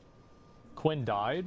Wait, really? Ooh, That's what you call karma. Ooh, look what happened. Oh, man. What the fuck? Did I get trolled? No. Did he Billy me, what happened? Oh, ooh, wow, ooh, wow. Did I get maimed on? Remind yourself what that happened? overconfidence is a slow and insidious killer. So he died? Oh, no. I went out a bit for him, bro. Priest Oh, no, so he lost Yes, I went out a bit for him. Yeah? To use my potion. Yeah. I used my potion. To 20. And then what? 20-year-old content for kids too hard. Maybe Oh try my Crayon God, Drawings or something. I want to see the clip. I want to watch it. We're gonna go VOD. Yeah, let's do VOD That review. you invited a known healer that wipes wait. We saw the chat. Then you ninja'd his staff right before the end. He also said in chat he would wipe you for $20 in PayPal. Bro, that dude is cheap.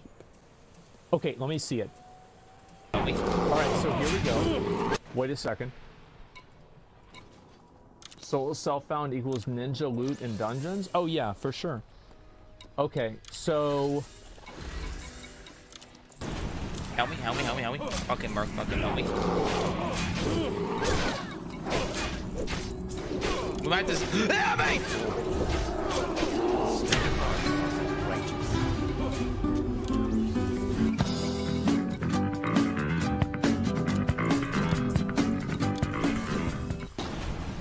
Help me! Help.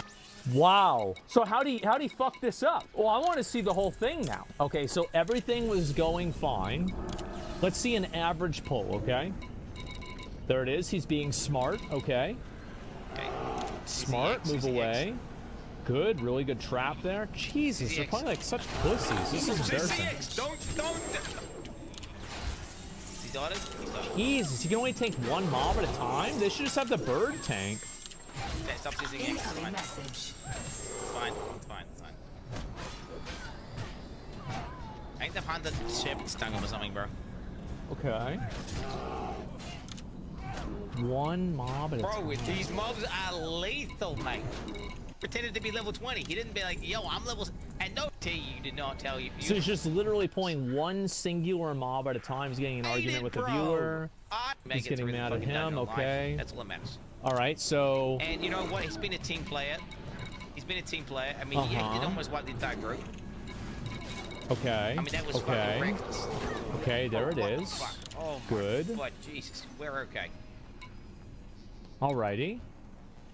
And then... Okay, dude, I swear to God if you pull Cat and Greenskin, bro. I swear Cat to God and if you Greenskin? guys pull... If this motherfucking guy pulled Cat and Greenskin is there, bro, I swear to God. Okay.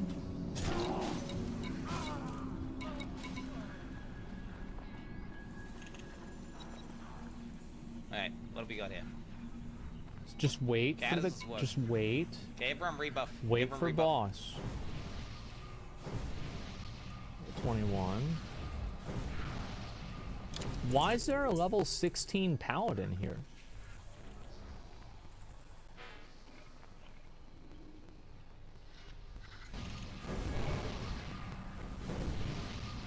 He's red?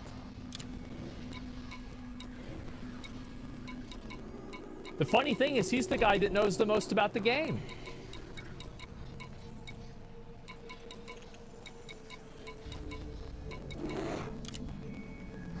Alright, we go. Okay.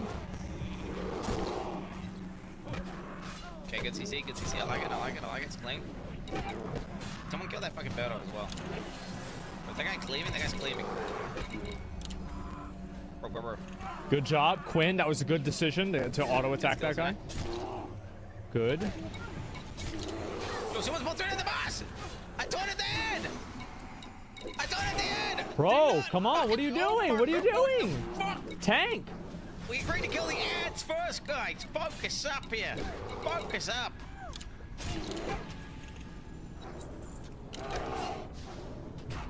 Okay. I you see him racing, it makes me take more damage, Monka. Oh, yo, the Emberstone star. Well, that's a good one. Oh, wow. Nice. You should get that. Did he get that? He should get it. Yo, oh, it's so good. That looks good. Wait, big dick. That's it, priest, right? I can't take that, right? That's got too much ants on it. I No, mean, you should that would take be it. good for me, but You should take it. It's just always I should get it the priest. ABC. I should Always get be it to needing. Always be needing. Wait, what is? How good is this? Always. Yeah, there it is. Yeah, think about it. Think about it, man. Is it massive? Think about how good it would be on your character. You can need Quinn. Wait, what's my one I get from the reward? The priest gets a reward one? Yeah, he probably should use the Staff of Westfall, right? Wait, what does the priest get? Let's have a look here. He gets a Staff of Westfall. I see it because I'm going to get the tunic. I'm going to pick the tunic. Oh, yeah, you're so- right. They get the Staff of... Okay, so like Quinn wants to steal this staff from the priest so he can min-max his quest reward. That's smart. Westfall. SSF equals ninja loot.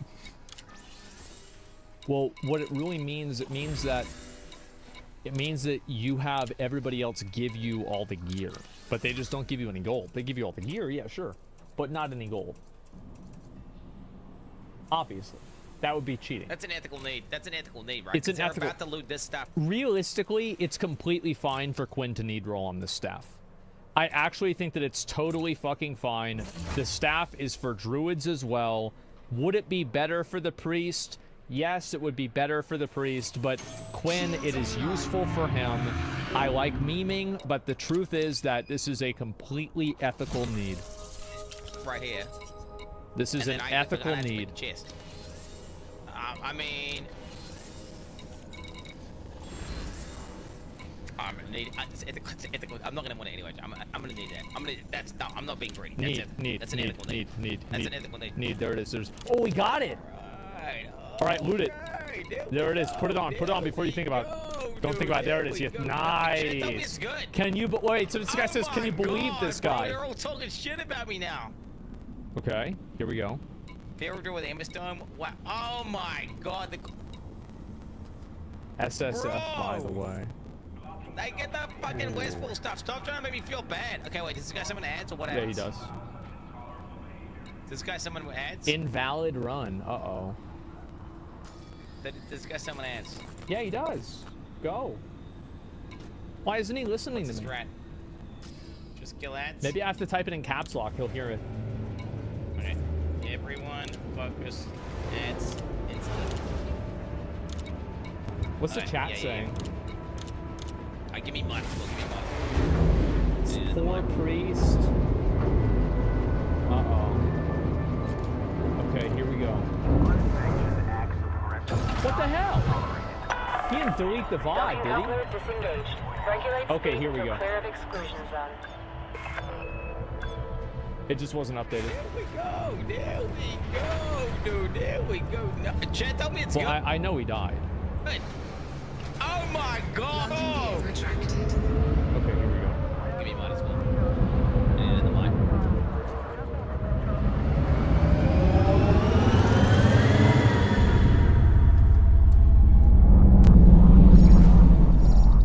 If Quinn was the caster in this situation, then... Okay, go there. It's not even, bro. Not even. I would have been like, that's it.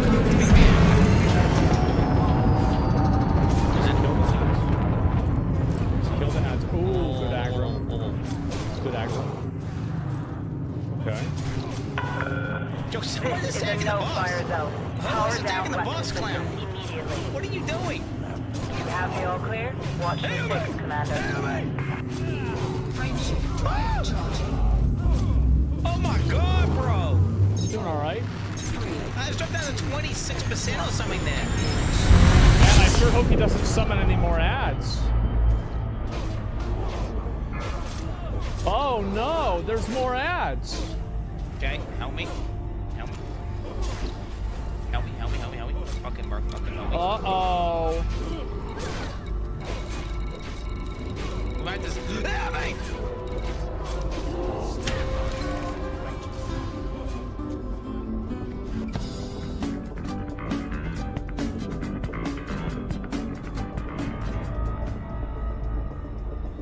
All right.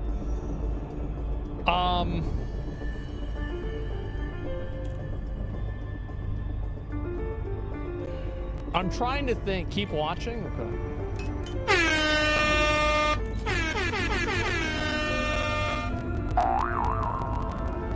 What? This is Oh my exactly God, what happened to him in Final Fantasy. This is this exact same thing that happened. He's got some bad luck with healers, man. Just What got the some fuck? bad luck. Well, that's like days. These guys reset. These guys managed to get a reset off. Weeks of Are time. they getting a reset off? They get a bubble. Destroyed. Level 20. Get a It bubble. takes years to get that done. What the fuck? Did I get trolled? Did the healers? Billy me, what happened? Nah, Hero ran out of mana. Did I get memed on? Remind yourself. Why isn't he playing a warrior? Why is he tanking as a druid? Does he know that there are warriors? He knows this, right? I mean, he used to play classic. He knows there's warriors, right? Overconfidence is a slow and insidious killer. Jesus. And this is the part that I saw. I went in a pit form, bro. Priest resume my dude. Now, let's talk about who fucked who. Whose fault is it anyway? You know whose fault it is? It's the Paladin's fault. He's level 16. He shouldn't be here. He should have never gone to Dead Mines. This is outrageous that we have a paladin level 16 trying to fight Van Cleef. If you look at that damage, if the paladin had done the same damage as the hunter, Quinn wouldn't have died. The damage that you're seeing here, the 674, is the total damage. Well, how much DPS was the paladin doing? How much, guys? How much? 6 DPS. That's right, guys. That's 1 corruption. That's a corruption from a level 5 warlock. Actually, no. I think corruption does more damage. And so there we go. So we need 17 damage. This guy wishes he was doing 17 damage. If he was doing 17 damage, he'd be going crazy. This guy shouldn't have fucking been here. Quinn should have kicked them out. Like, here are the things you don't listen.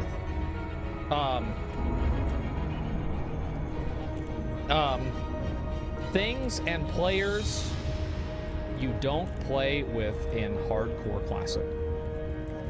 All right, number 1. DPS paladins. Tanking paladins. Druid. Tanking druids.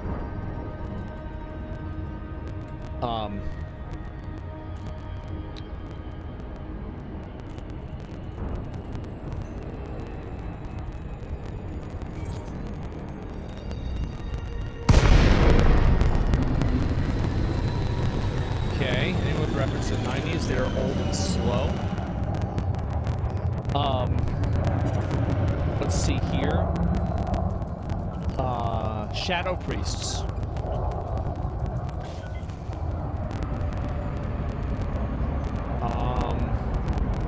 Moonkin.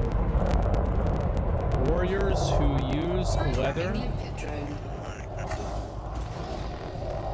and tank.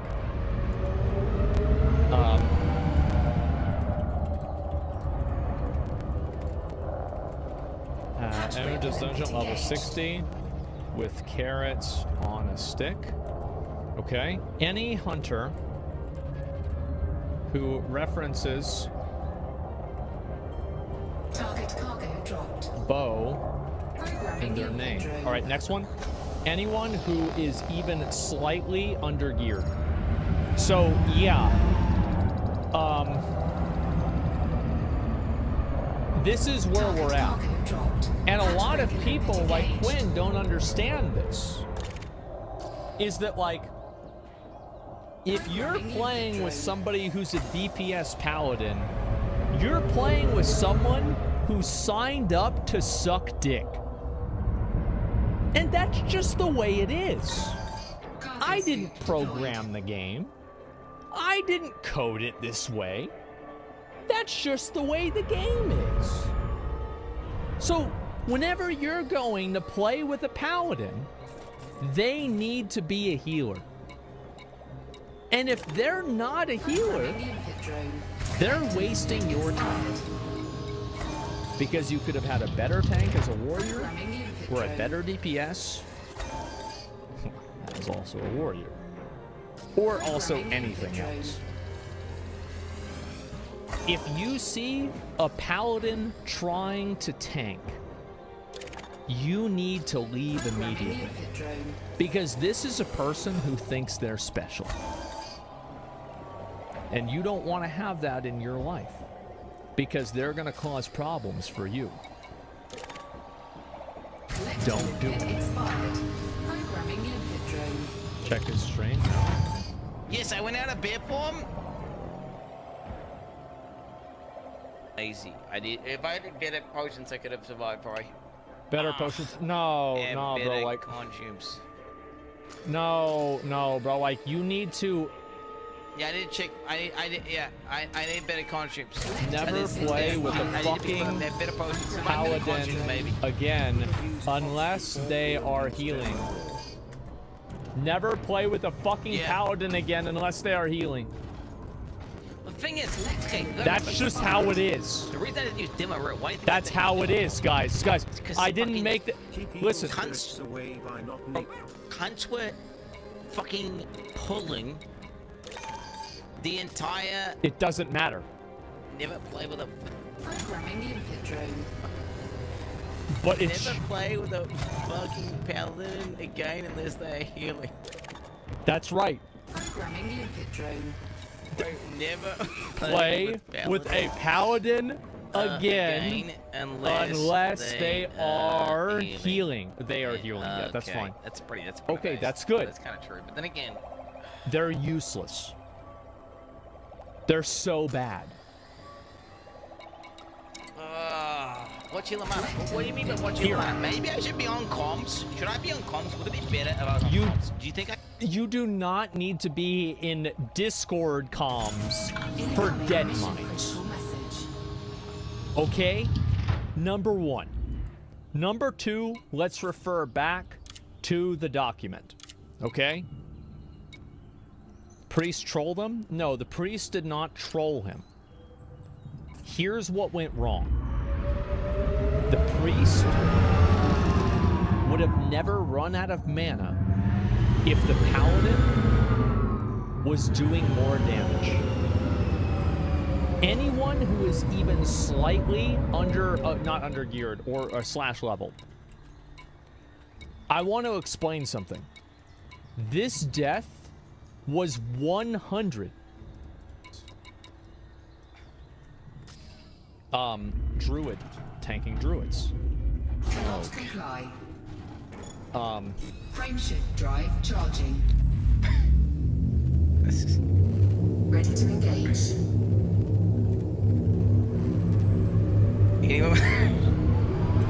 Anyone versus the 90s, they are old. It's okay. Jesus Christ. And everybody laughs and they say, oh, I'm stupid and crazy for saying this, right? Oh, I'm so stupid and crazy. Look at what we've got right here. We've got Mel Gibson fan. Okay, it's either, this guy's either a anti-Semite or it's a 90s reference. And he's doing the same damage as Quinn. He's the tank. He's getting beat by the fucking tank. Like, I'm not wrong.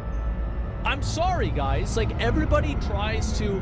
There's always these people who are like, oh, but it's different for me. Oh, but with me, it's not gonna happen. Oh, I know something nobody else figured out. And you know what you call those people? Rep paladins. Moonkins. And feral demons.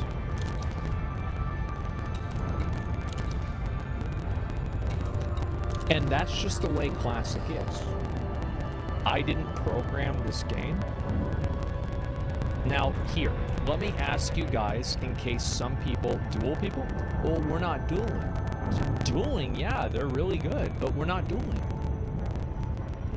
Well, I'm not talking about dueling. You're right.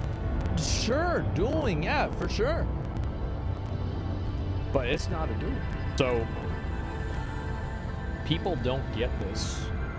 They don't understand it. See, now he's making another character. Oh, this is a bank character.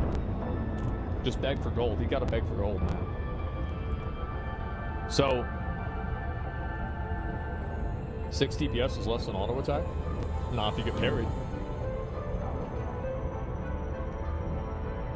That's fence spawning. Yo, what up?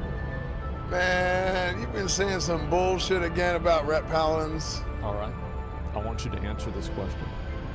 Okay. Who does more damage? A fully Nax geared Rep Paladin with full consumables and enchants and every single piece of best in slot gear that they could possibly have, all of the right enchants, everything. Or a warrior in blues. The Rep Paladin. A warrior in blues. Rep Paladin. In season of discovery, baby. Yeah, see, that's in the thing, season of right? discovery. And this is the thing. promised land is upon us. Yeah, and ladies here's the gentlemen. funny thing. Is You that saw my VOD. You saw I you saw did. it. You I saw did. me. I was double damage of the whole rest of the raid. Nuts, right? It was so good. Of course they had to do that for you because this is the first time paladins have been DPS ever.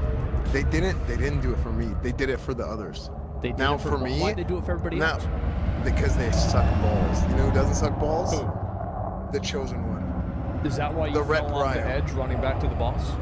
No, it's because I was using a HyperX keyboard and it was dog shit. Oh, for sure. Yeah, if you're using Razer keyboard, you would have jumped all the way over. Yeah, that was some bullshit. Yeah, we were actually talking about it. Look, unless HyperX wants to pay us later. Yeah, then I mean, honestly, like HyperX keyboard is probably just a bug. Yeah, it was a good bug. It was just a bug. Yeah. But yeah, like no, in blues, I would actually do more damage than blues. Yeah, absolutely. I don't think so. I think that what do you mean? What do you know? In blues, a pre-raid this one. Absolutely, it would be more than a pre-raid Bismarck. But that's not the point. Who cares? Classic is easy. Classic is a vacation, dude. Okay. All that matters is to use my potion. So it looks so easy. Why a paladin is doing 60 PS? Because who's doing 60 PS? I do 60 PS in my ass. No wrath. He's got no DPS. This dude sucks dick. He does, but how could he? What could he have possibly done? He could have bopped. He could have bopped Quinn when he was about to die. That was some bullshit ass paladin. You know damn well. No wrath. It should have been named no skill, dude. I don't know what the hell that was. He should have. He bopped himself. Wait, the paladin bopped himself? Why didn't he use divine protection on himself? He did. He bopped himself. He did. He bopped himself. You can see it right there. Oh, based. Yeah. Yeah. That actually. Yeah. Wow. That was kind of. That's kind of dumb then, huh? Yeah, like this guy, he's got lay on hands. He's got like, look, this guy just don't know what he's doing. So the paladin. So what you're saying is like the paladin. Not only was he doing 60 PS, but he was just also. Like he just wasn't even. He was doing like 0. No, I think honestly, like you know what? You actually changed my mind this time. It's not the paladin DPS's fault, but you changed my mind, but you didn't change the outcome. Is that no, at the end of the day, the reason why this paladin was a piece of shit was because he wasn't doing work. He wasn't doing his job. You're a support. To support. You give him a bop. You give him a lay on hands. And what does lay on hands do? The lay on hands that moves their health bar to the top. Sure does. And what did yeah, that's crazy. But you know what? You know how that happens? It happens because you got an extra guy in the group. So when you're doing hardcore, then your group doesn't help. The thing is, you know damn well in hardcore having a ret in your group is one of the best things you can have. Because you got an extra. I would be willing to have you in my group, not no wrath. Because okay, I wouldn't be willing to have no wrath on my server. Okay, I'm gonna keep it real. If I saw him in Westfall, he's not gonna be on there for that long, bro. It's gonna if I see him in Westfall, I'm going to lock Madon. Okay. Yeah. Don't want to be in the same zone, bro. Somehow he's gonna mess you up. That's not good. No, you're right though, like, because the thing is that if you were playing a paladin the way that you should, which is what you're saying, because you're right, this wouldn't have happened. And so, yeah, no, it's like he should have done more stuff, but it's still the paladin's fault. Like, oh yeah, it's this still is his fault. Yeah, 100%. There's no wrath guy getting a name change out of nowhere. He's not going to need a name change. He's going to die soon, and he's going to be able to make a new character. And he'll have a new name then, bro. Like, he's going to have something different. It's going to be no problem. Yeah, it's not looking good for no wrath. Damn, like, well, here's the thing. Not everybody understands, you know, the intricacies, you know, the high-level gameplay of the paladin. Okay, I mean, this thing is like, it's been crafted over years. I mean, there's compendiums of knowledge written on this, and these tomes have been lost through the ages. That's why I exist. Is to translate these tomes for the people, for the common man. Oh, jeez. Yeah, if you Google it, it says strengths of classic DPS retribution paladins. Paladins bring powerful buffs such as Blessing of Might and Weapon of Kings, huge for damage, mana gain, and survivability in rank. Well, I mean, it doesn't say anything about damage, but no. Yeah, no, not really, right? But I don't know, like, because I made a list and I want to go through the list. So these are things and players that you don't play with in hardcore. I'm gonna amend this. DPS paladins that don't support. Okay. Yeah, I think if you're a good red, a good red is like bring him to any group. Right. Like legit. But now tanking paladin in hardcore, nightmare that they're gonna have a taunt, and if something goes wrong, that's really bad. Yeah, of course, right? And like even though paladins can totally tank in vanilla, but specifically in hardcore, it's in dungeons, it's scary. You should not, in my opinion, like I don't think you should ever play with the tank paladin. I mean, you can if you don't know what's going on. Like you have to like curate the group the for whole game without wearing a helmet. Oh, I don't wear a helmet anyway. Because I want people to see my face. It's like part of my I do the same thing. Yeah, it's like the RP, right? Because like you have the case. Well, I don't even hide it. I just don't wear it. Yeah. Oh, okay. You don't even change it off there. Okay. Well, like, so I would say you shouldn't play with the tank guy. And also, I'm gonna go even farther. I'm gonna say you shouldn't play with the tank druid either. Wait, why tank druid? Warriors are better. No, tank druid's good. I didn't say that they weren't good. I said warriors better. And if you have somebody that plays a spec, it's not the best spec. What you have is somebody who makes a habit out of being a loser. Well, no. What if you also have somebody that actually gets a group? Like, look, what you have to invite people. You gotta play the game sometimes. Not everyone is just like, let's crash the server, boys. Like, come on. Like, you gotta actually be able to invite people to a damn group. Okay. You know? Okay. Well, I mean, the only thing that druids are good for, feral druids are good for, is buffing the warriors in the group with 5% crit. Well, and the thorns, 6 return damage. Nobody's gonna be taking damage, right? I mean, well, actually, they will be because druids suck, and so they'll lose aggro. But yeah, I see what you're saying. And so the next one is well, also the swipe, they can cleave, they can hold AoE threat. It's pretty decent. The swipe. Oh, for sure, but like how many AoE situations are there? Not that many. Well, in dungeons. Right? I mean, a couple, right? But you're usually fighting like 3 or 4 mobs. You can do that as a warrior. It's no big deal. I usually fight 10 as a paladin. So I wouldn't know what you're talking about. I mean, you're gonna lose aggro, then you have 10 mobs on the priest, and then you got no taunt, and then priest is dead. No, it's okay. I got blessing and protection. You got yeah, of course. And then it goes away, and then they go from the priest over to the hunter, kill the hunter. Hunter feigns deaths, but he's running. He never stops running, so feign death doesn't work. It's one of those situations. And then the next one is anyone. I'm curious. So I think that anybody who has a reference to the 90s in their character name, you shouldn't play with them because that means that they were old enough to know that reference and they're old, so it would mean that they're slow. Right? Hasman, we were born Hasman. But you're not naming your character something like that, but, right? But you're not naming your character. What you just said applies to us. That's a whole different thing, though, right? Like you name your whole character. But the like physicals. No, but it's the identity. Like this guy, his name's Mel Gibson fan, right? He's a mage doing less damage than a druid. So yeah, but that's my there it is right there. Okay. Yeah, so there it is. Next one, let's see. I got another one. Shadow priests. Nobody needs them. Nobody needs them. Nobody wants them. Nobody needs them. They're a waste. Next one, Moonkins. Nobody needs Moonkins. It's a spec that was not good until Wrath, and nobody needs it. Okay, so don't play with them either. And this is something I saw the other day. Warriors who use leather and tank.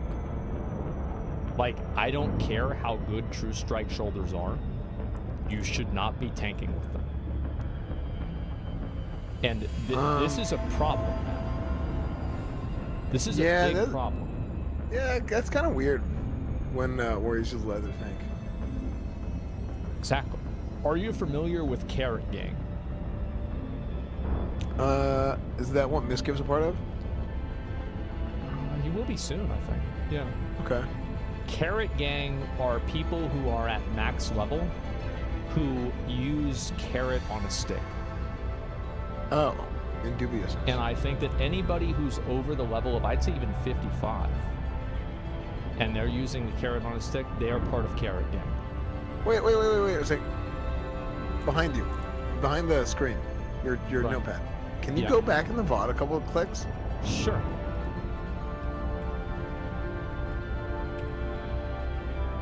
What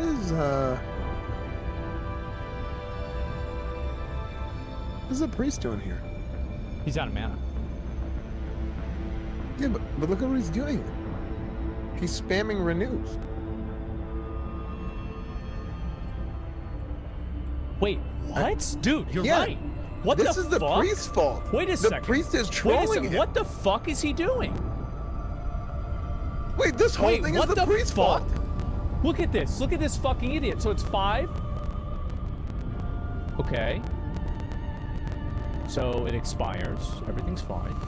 And then he It's casts fine at the Renew again. beginning, but I think he panicked. So he's right there. He's got Renew again. And then 7 seconds, 6 seconds. Okay. 4 seconds. Everything is still fine. Everything's okay. He Renew fully ticks off. It's fine. Where is his mana going? What is he? Oh my god. What is he healing? Like where's his mana going? I don't know. Is he like clicking? Is he like healing himself or like what? Yeah, where are No, these look, heals? he's spamming Because, like- heals and nobody's health is moving. He's like he's healing casting something right else now, and nobody's taking any. What the fuck is he doing? He's healing the pet. Nah, bro, you would have seen it. You would have seen the little animation on the pet, bro. Yeah. You would have seen the pet.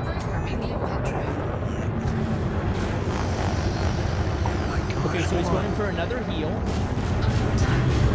And then that's a heal that goes off. And it doesn't heal Mel Gibson. So that means he just spit a heal. Oh, I guess actually no, maybe that was on one.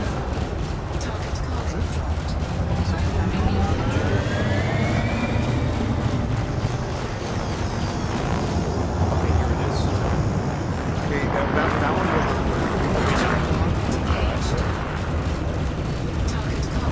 Yeah, now it's on healing. Cargo scoop deployed. I think he was trying to be like tricky and trying to burn extra mana, because supposedly Quinn stole Emberstone staff from the priest right before this. He did.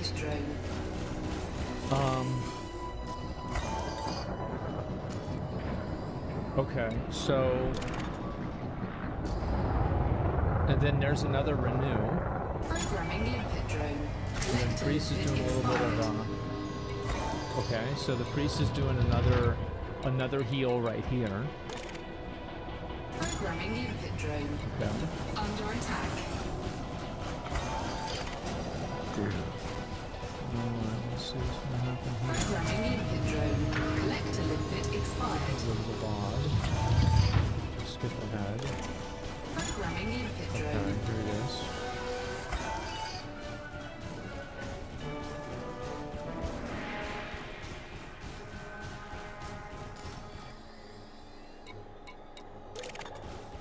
Programming limpet Okay, drone. so the priest is totally out of mana, and he puts a Renew on Quinn.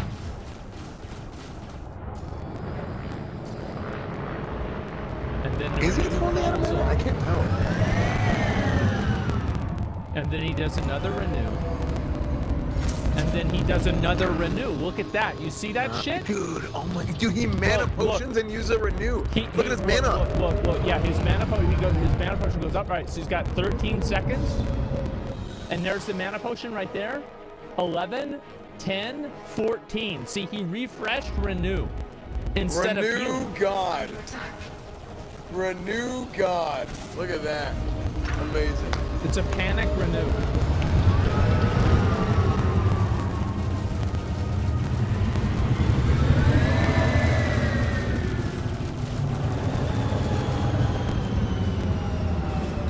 Dude, I wish we had the healing done. I know. Because I bet this paladin didn't do fucking shit. Well, I don't know what the paladin's doing. The paladin's like thumbing his nuts or something. Because he has lay on hands unless he uses it. I don't know. What happened to the paladin's mana? Because he's full mana. You don't use that much mana DPSing at that level. Okay, use judgment. Get the stupid Dude, Wait. Covers the whole screen. Just ruins everything. Wait, every single melee attack, he's refreshing his seal. No. He just Seal? did it again. Attack?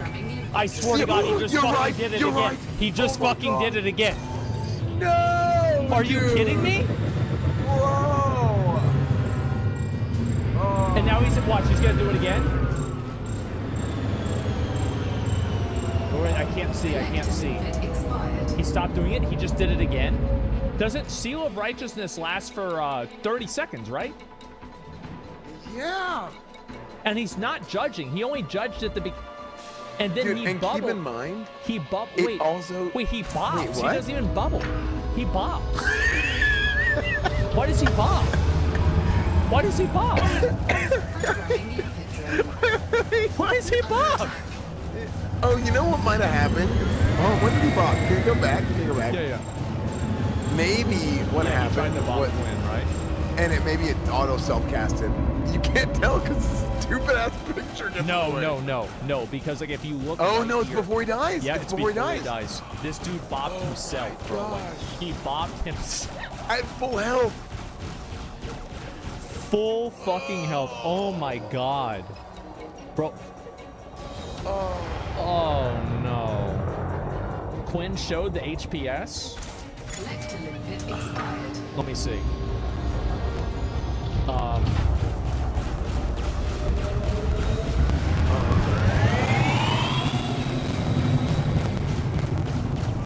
Let's see if I can find it. Where's the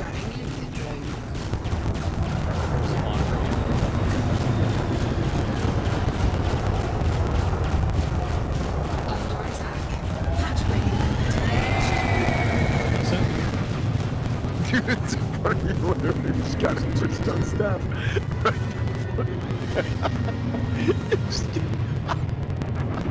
The fact that you get a blue weapon, your first blue weapon right before that, like literally like within 3 minutes. It's just his first fucking. That's like as soon as he gets it, he dies. He's dead immediately. Immediately. Oh, what is this? Okay, so let me see. I'll refresh it. I want to see these healing meters. Dude, they screwed him so hard, man. Dude, that paladin, bro. He's looking at right now. Let me see.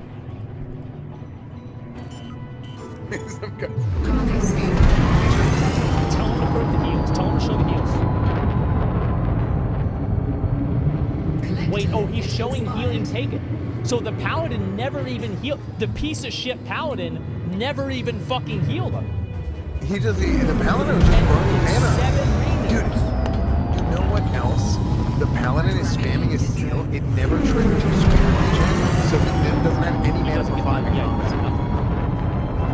And then he only ever wind and shit potion, which is like stupid. He should have had a better potion. But like, oh my god. But that's not the reason. Yeah, that's not the reason he died. Dude, this group just trolled him so hard. Dude, this paladin, man. Like, what was he doing?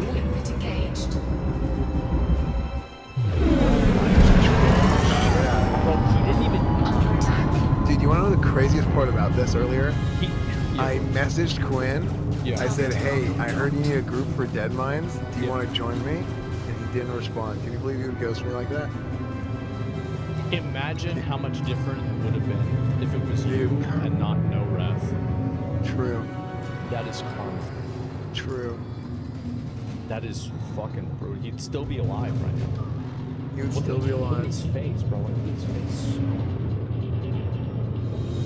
Jesus. At least he can get the quest. He ghosted SFAT and now he's ghosting everyone.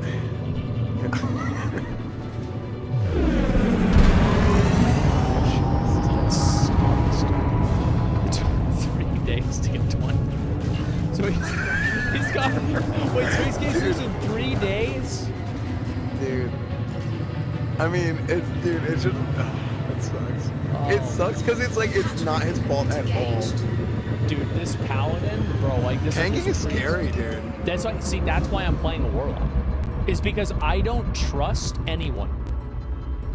Like I've got to play a class where I can roach out.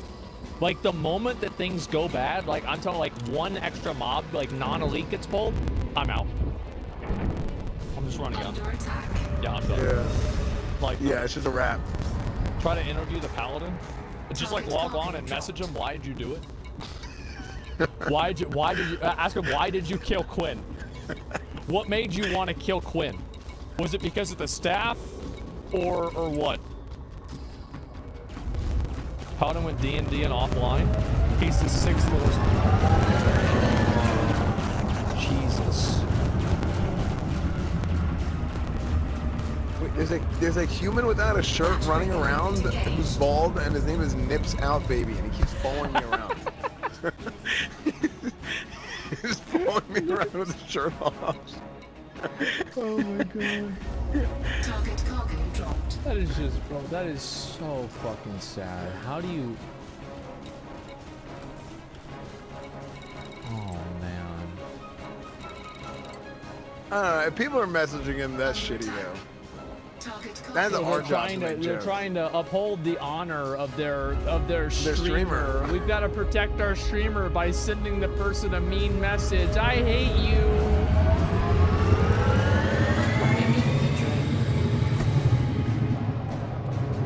This is just be more serious, main group. And also, the paladin was level 16. He should have never been there. Oh, he shouldn't have had him He anyway. should have never fucking been there. Yeah. Wait, what level was their group? You probably shouldn't go in there before 18. He's at 21. He's at 20, it's fine, right? Oh. Yeah, 16 is kind of wild. Cargo dropped. Damn.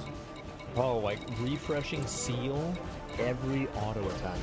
Because you just saw him, bro. Like he was just charging it up, bro. He's like, and another one. And you know what? Another one. Oh, and another one. There it is.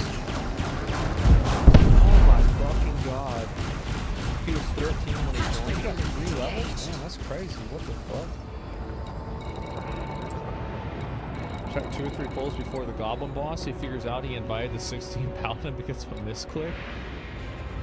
Target cargo dropped. So, oh, apparently Quinn has an add-on that turns off his whispers.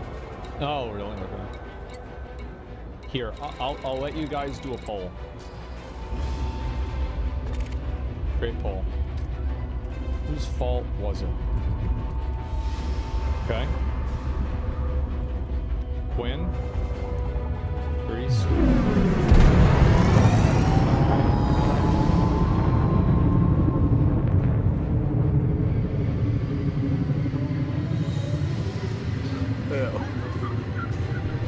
Fiesta. Stay by. Clown Fiesta is all of the above. That's what Clown Fiesta means. Yeah, I mean, let's break this down. So, what did Quinn do wrong? Quinn didn't know the paladin, but he did invite a level 16. He's level 13. He's level 13. Wait, why he level 3? Yeah.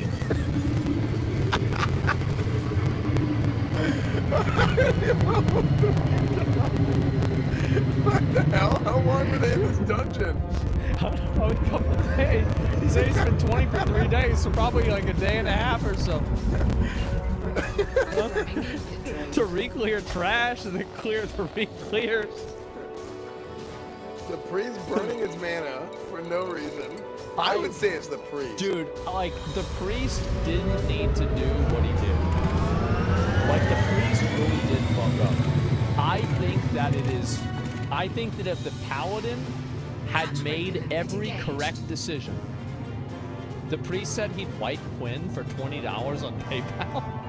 Wait, what? Oh, When did he that say real? that? That was no. I saw that screenshot. Was that him in Twitch chat, dude? Somebody gave that piece of shit $20 to kill Quinn. It's 100% the priest, dude. Oh my god! Under attack. That's just a screenshot. That's so bad. I mean, that's so sad. That's so. Because 20 is like whenever like. Well, for Druid, it's kind of 30. It's like, yeah. Well, 20 you get cap form at least. I mean, he does. He does get cap form. Jesus, man.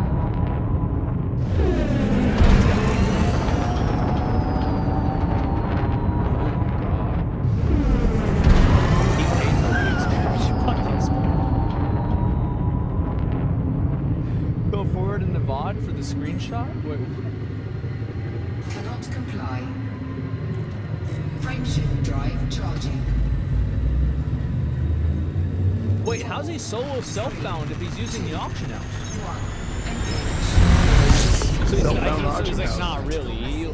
He's like solo, he's solo self-found, like with things he finds in the auction house. And money that other people found. He's so self-found. Like, it's the same as like how I'm free to play in Honkai Star Rail. It's like free to play, like, it's like premium free to play, like premium solo self-bound. Whoa, whoa, oh, there it is.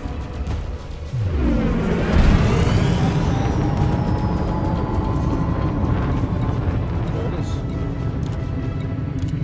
PayPal me $20. Copy. Deploying the fighter.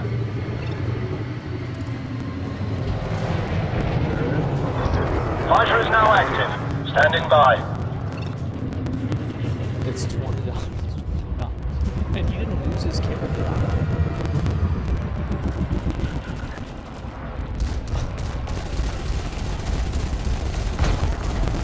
Let me message him.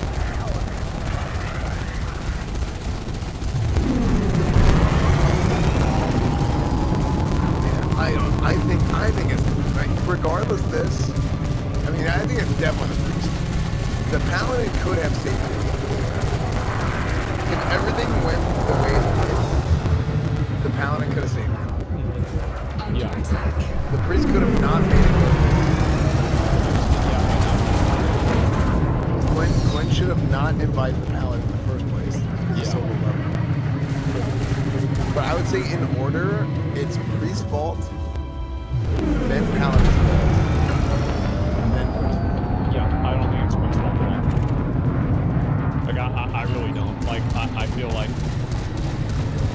The only mistake he actually made was he's kind of like, yeah, also he did.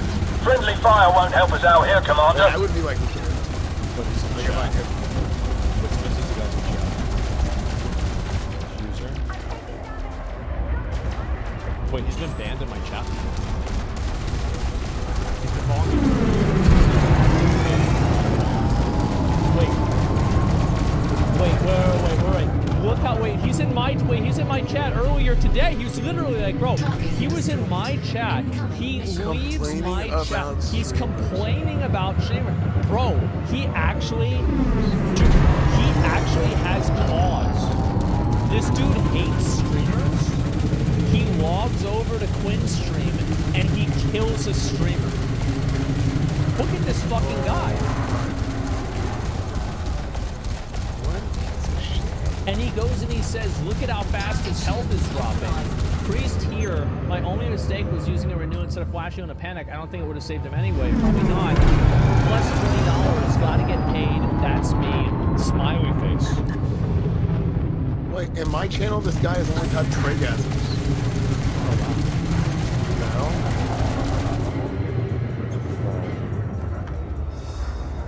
wait, it was, wait, he said that our raw tournament was scripted. Punish. This guy is This one's trying to get away, Commander.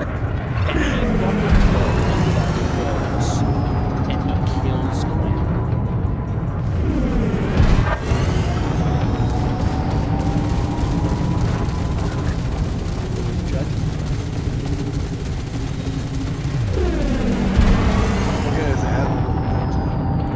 Now this is curious. Like, is this like a deep-seated like? Yeah.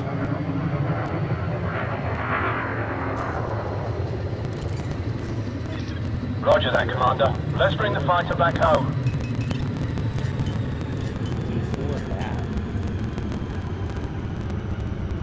But yeah, look at him in Asmongold's channel.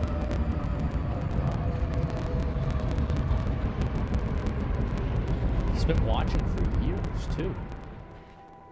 Dude, the hate has just been building. You can't prove that.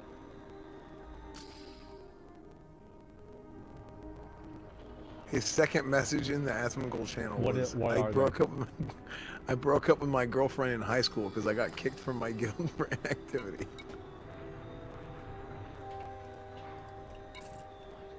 This is in 2018.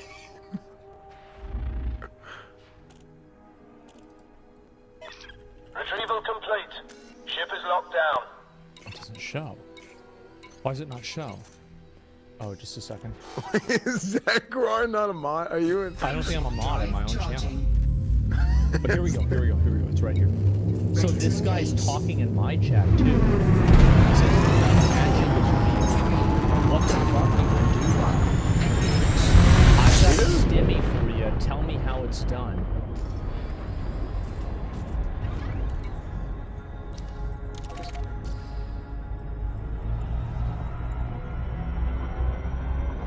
What gender studies lecture are we watching? Streamer is so hard. Clinton hit list. And that's where he learned it from. You see?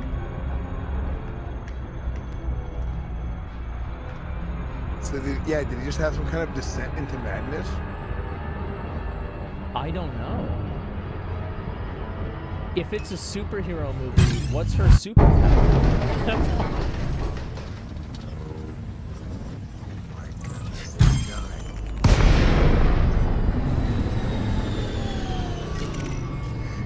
He said that in 2019.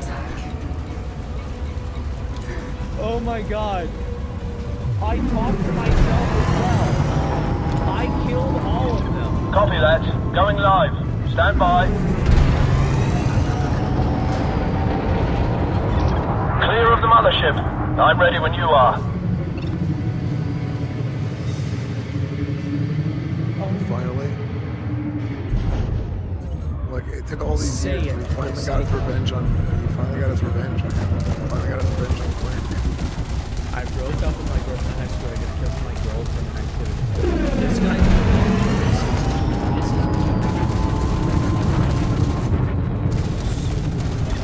I've got hostile fire bearing down on me, Commander. 5 fucking years.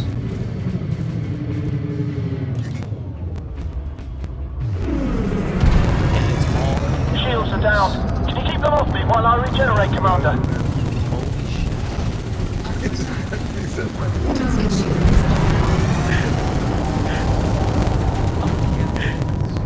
This is amazing. I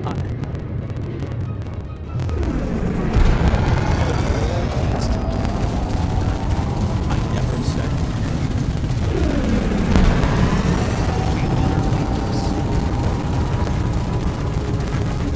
said literally just fucking...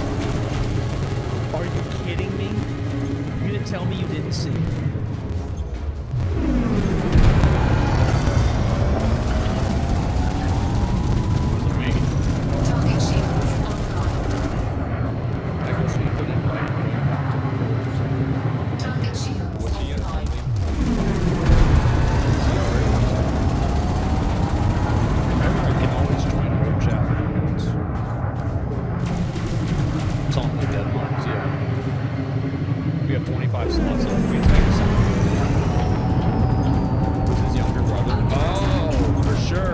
sure. Yeah, definitely. So basically, Asmon created a bad guy so he can directly kill Quinn's character. They've taken out my shields. Wait, so is I'm a this sitting duck out there.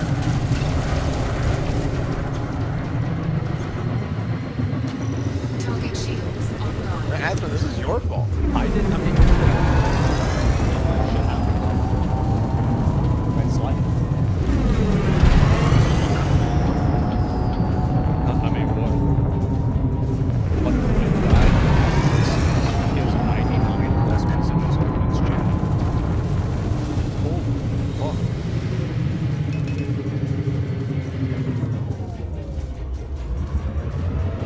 Wow.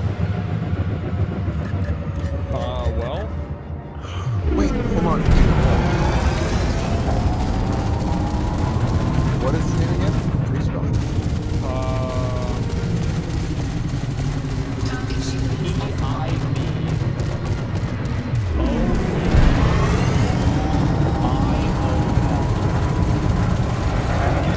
The fire's getting all beat up out there, Commander.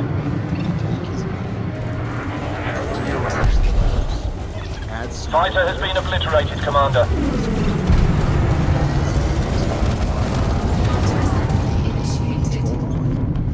It's Tom Riddle. Mission critical message.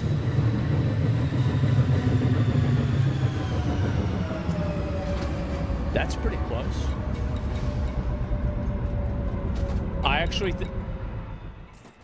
He's Voldemort. Yeah, that actually is pretty close. Holy fuck. It's Judgment Day again.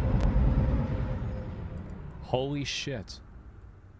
Quinn Cell, and now he has a new character. So he's got to make a new character. He's gonna play the whole thing. He's gonna go all the way back to the start. Oh my god. 3, 2, 1. I don't know what's right. Somebody says he's fat. Somebody's whispering him fat, LOL.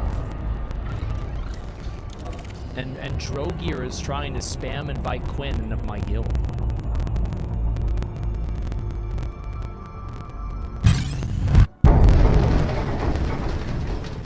Jesus. Wait, apparently he was a shadow priest, and he was just healing for the dungeon run. Oh, dude. Well, you know what? Maybe it is. Frameshift drive charging. I mean, look, and that level doesn't really matter. I mean, look, it's fucked up. Dude, the true intention is fucked up. He is, yeah, that's true. Shadow priests are, there's something wrong with them. Like, I feel like I've never known a shadow priest that wasn't a loser. Actually, I've never known a shadow priest that didn't smoke cigarettes. No, for real. Like, have y'all ever known a shadow priest that didn't smoke cigarettes? No. No, I can't think of one. I mean, Exactly. I can't think of them. That's fucking weird, isn't it? The thing is, I can't remember them not smoking cigarettes. Probably because they don't want to talk about it. So, like, yeah, like maybe they all did. I don't know. All my guild rogues are stoners. Quinn even fully reviewed their gear before the dungeon started. I play Shadow Priest and I smoke. Jesus. There it is. Yeah, there you have it. I guess that's what happened.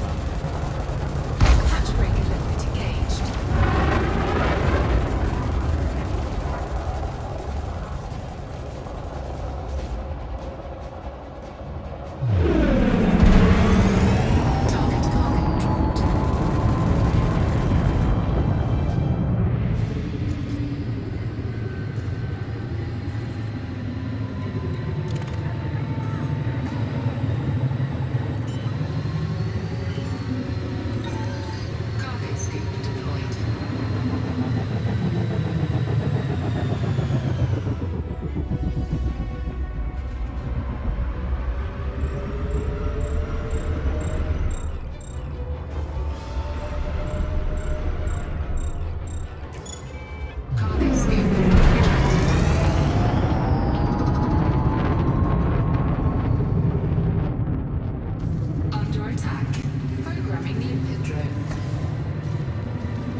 charging.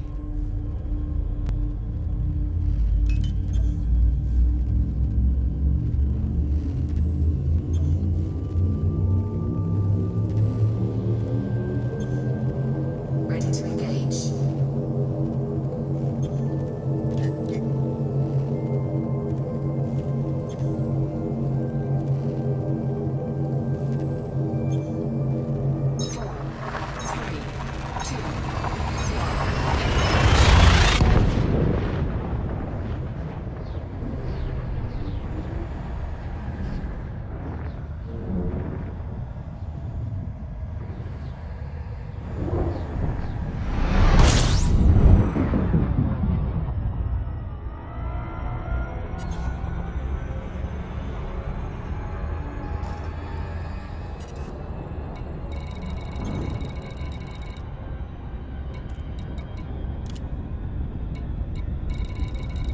Shields online.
Bro's going straight to WoW? Yeah, I'm starting with WoW. I am. I need to get this shit done, man. I either get it done today or it doesn't get done. It's that simple. So yeah, I'm gonna make a group pretty soon. We're gonna get Keystone Master. I'm prepared. I'm good. 4, 3, 2, 1.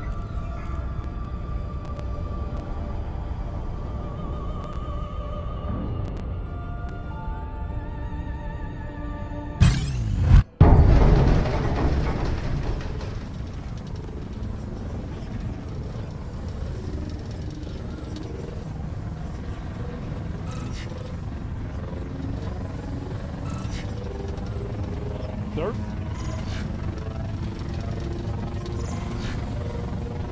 Okay. All right, big dick in it. Let's go.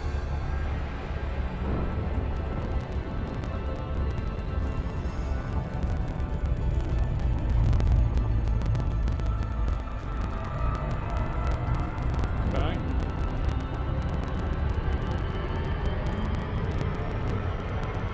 I got hit by that first attack. That's my bad. Sorry. Does we do boss?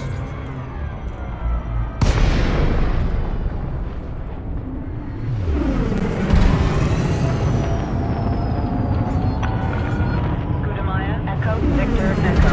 Federal Flight Control would like to welcome you to this facility.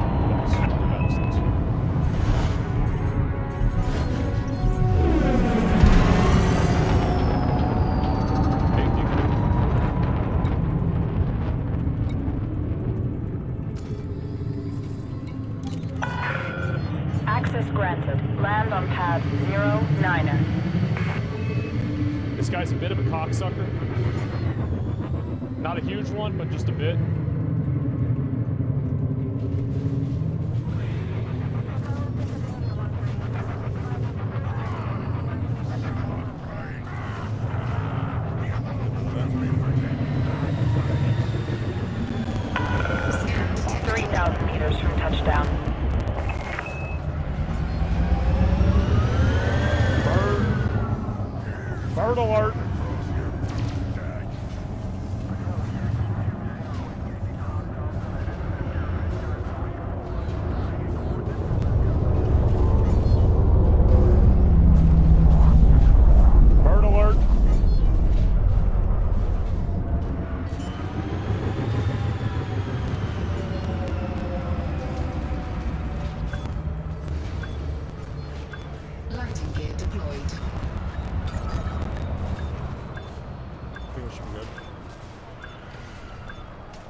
it.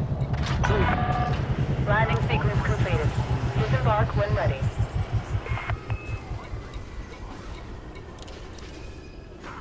This one's going right in your deadlights.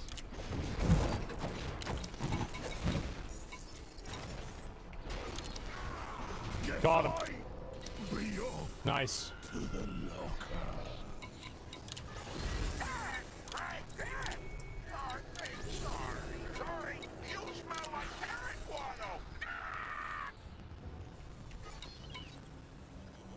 I didn't understand exactly what was going on there.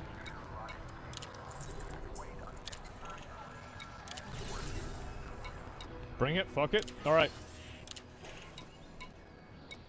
How many? How many? Okay, got it.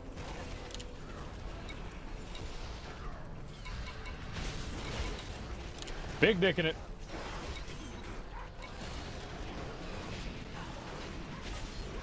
Shield wall.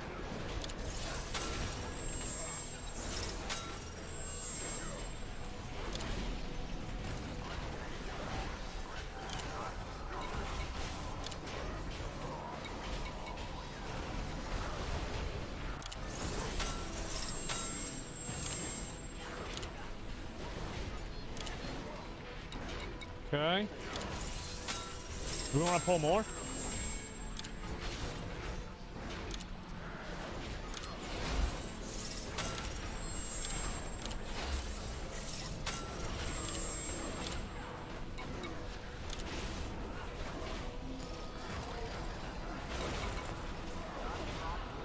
Fuck, bro, like...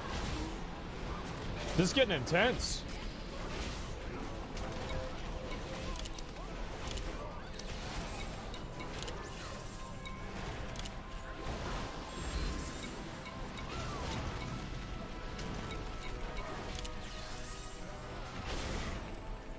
Do we just keep pulling? Like, I'm gonna just keep pulling.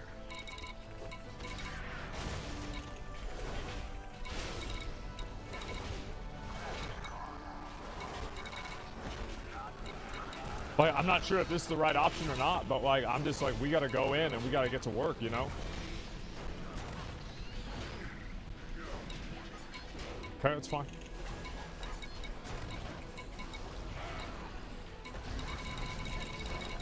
Stun all that.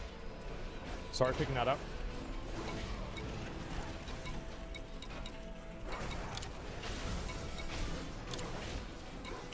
Thing that.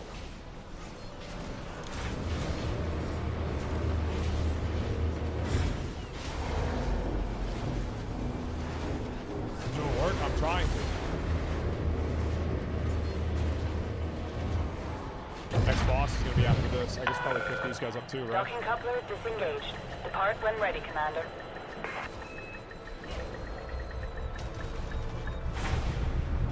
You guys want to pull anything else? Let me know. Where?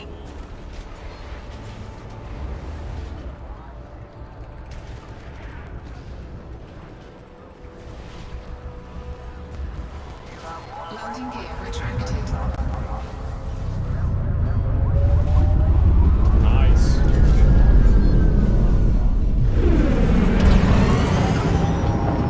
We're actually popping the fuck off.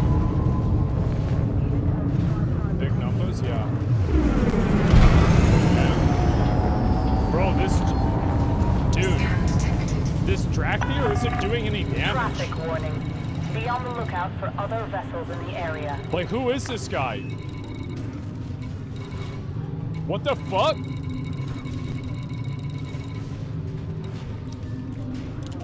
Guys. The boss guy. All clear. Take care, Commander.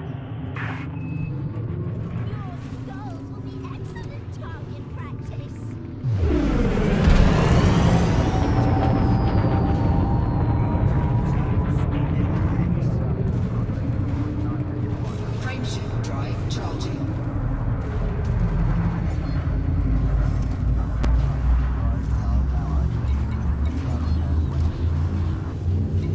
I'm stupid. I forgot. I don't know why I did that.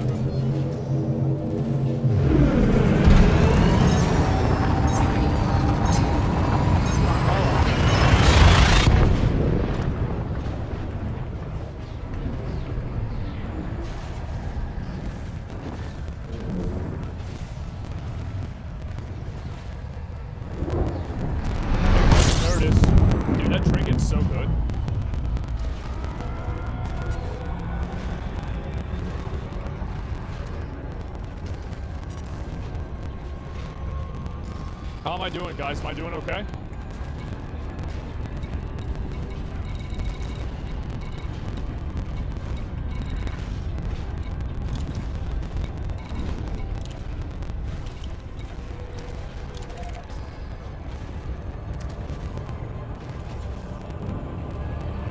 Okay. Do the music? Yeah, BFA, man. Best expansion ever. Except for the expansion.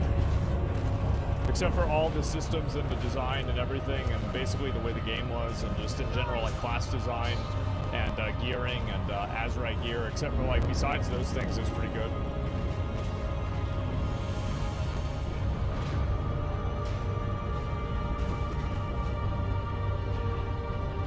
I'm gonna just hold everything else.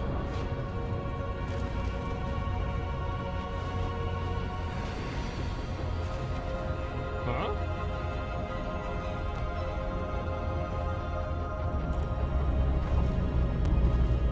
Wonder why it went on me. I wasn't even on it. Maybe it has a longer range.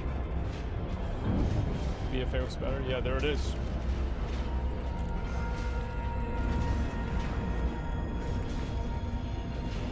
Greatest hunter pet ever. Okay. Shroud, got it.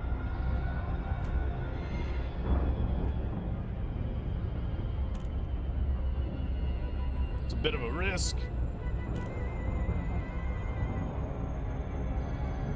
Is it boss with this or what?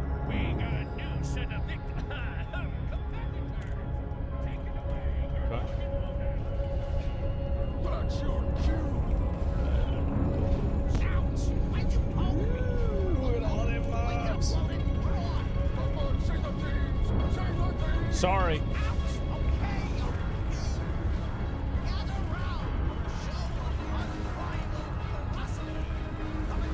I was expecting we were going to pull them down.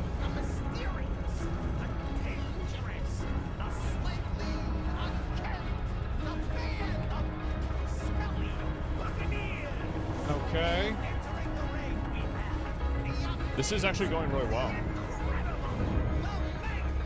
Like, I probably could put on battle stance for this, but it's just, I don't think it's really worth it.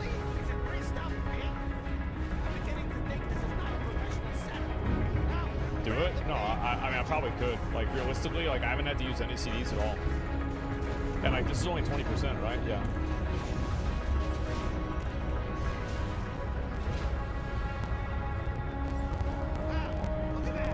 There it is.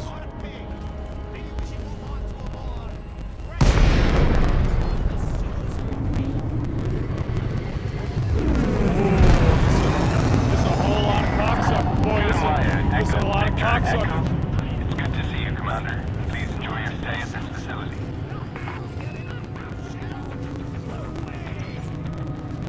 Can we pull this guy? Access authorized. Proceed to Bay 3-2.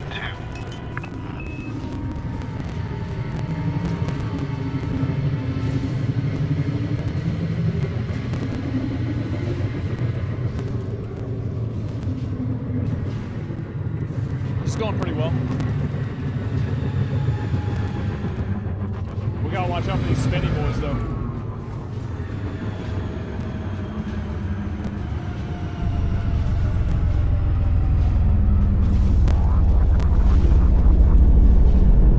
Scan detected.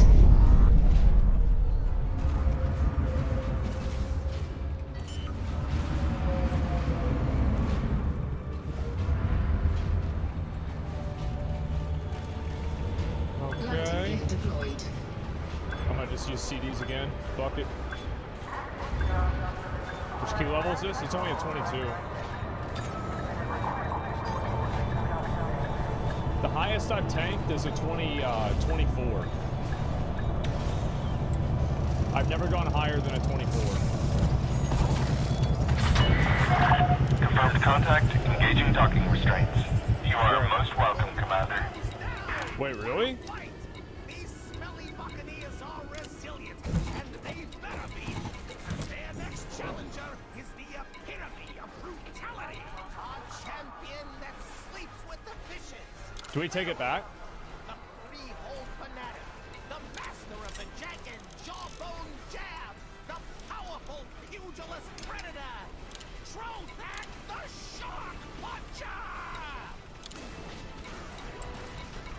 There it is.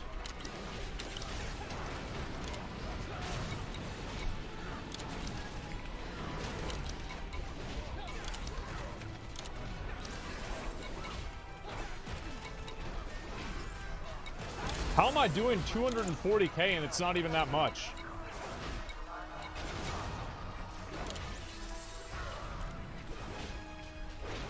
Jesus. Okay, now we fight this big dumb dick sucker, don't we?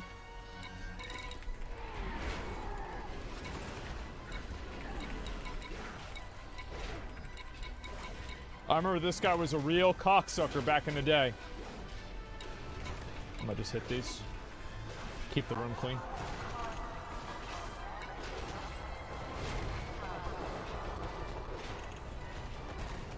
That's a shark, too sharp.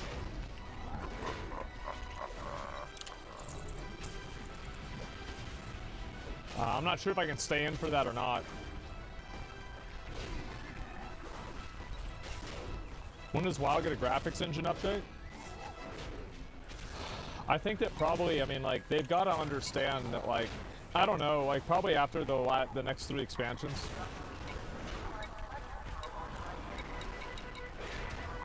I'm gonna just stand in for this. Just not even doing damage.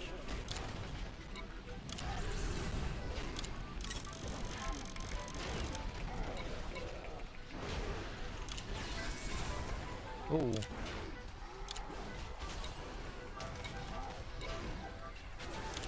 What's this cocksucker doing on me?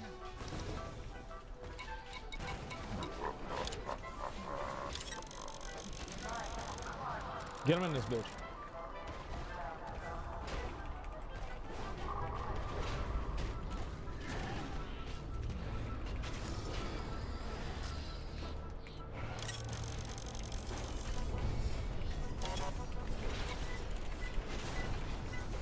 This is going really well. Beacon, true.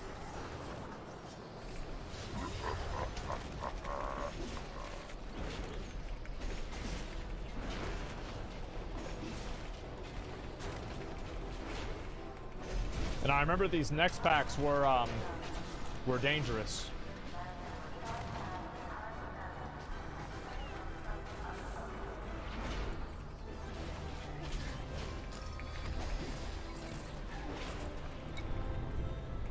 Okay.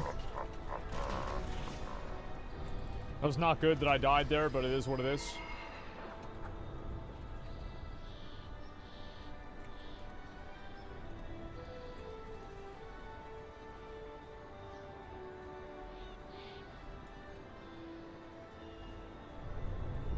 Yep, it's not a good situation.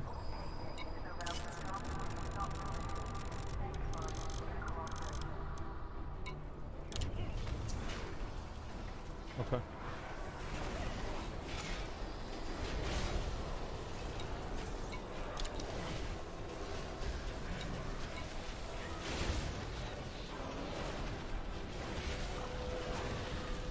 Big dicking on him. Let's go.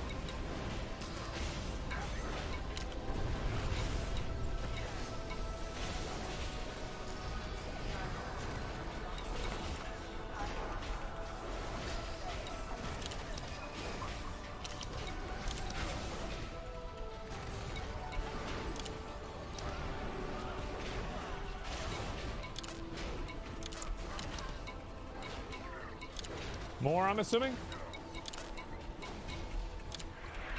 Incoming message.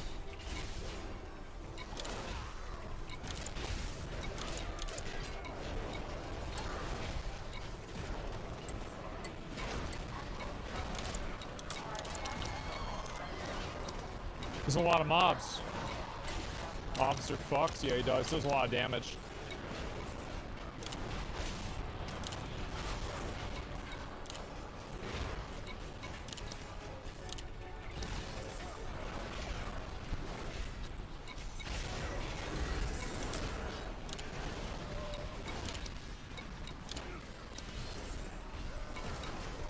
Sorry, I didn't see them coming in from behind us. That's my bad. I think I'm out of CDs too. Yeah.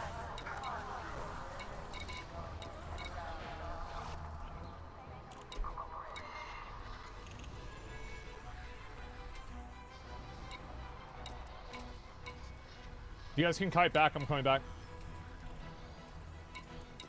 It's a wipe? No, it's fine. It's fine.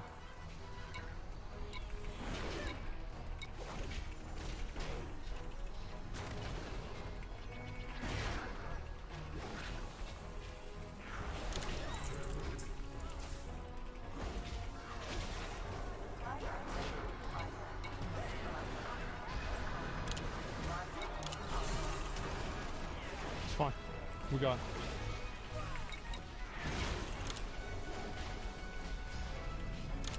Safe? Yeah, no, we're all right. It's just that, Incoming mission critical message. yeah, I guess I just didn't really have the, maybe, I don't know what killed me there. I think it's just like everything hit me at the same time. Yeah, I feel like that's really what it was. Wait, we need a little more? Okay. I'll pull one pack.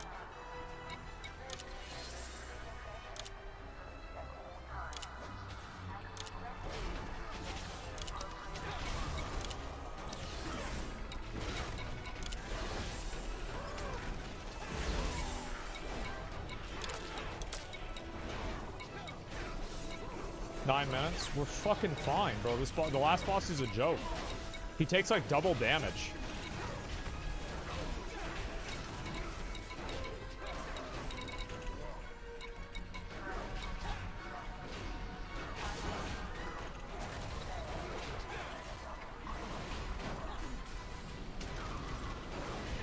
Yeah, I know how these bosses work, actually. So this shouldn't be that bad. I mean, we did lose, like, you know, having those deaths wasn't good. But, you know, it is what it is. Also, I feel like Freehold's pretty hard as Fortified, you know?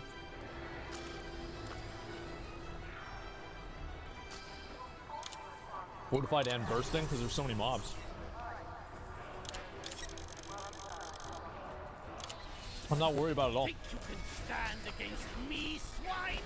Allow me to I would go battle stance, but I just want to get my shit done. I'm not trying to show off.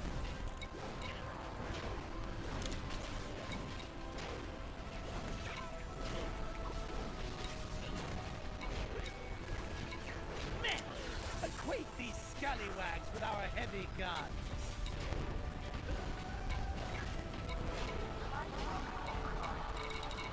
All hands on deck.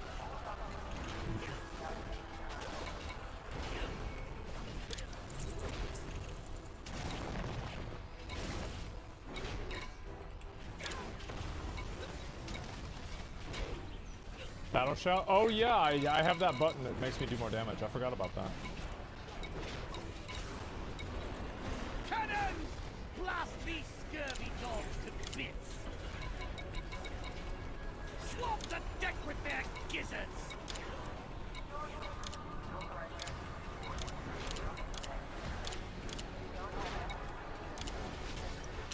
Beacon 30%? Yeah, I will. I remember we used to tank him over in like that little corner. Blast these scurvy dogs to bits.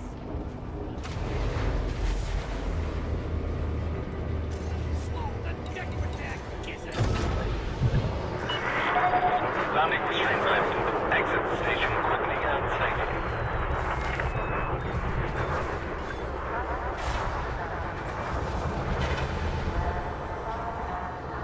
Big dick. Nice. Landing gear retracted. Nice. Oh, we got it. All right. Where did that upgrade? Oh shit.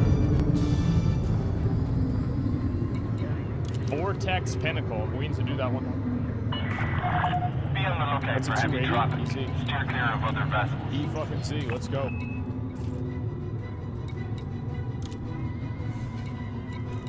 Yeah, I think doing it on 22 is a better idea. Drop your key to 22 too. I have Neltharion. You can re-roll after? Wait, you can re-roll.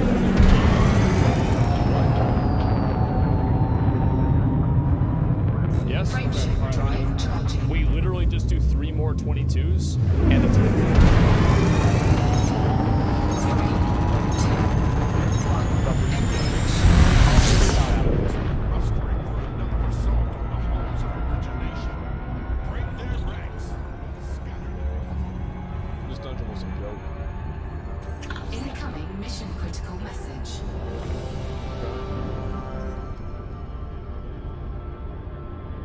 Have fun?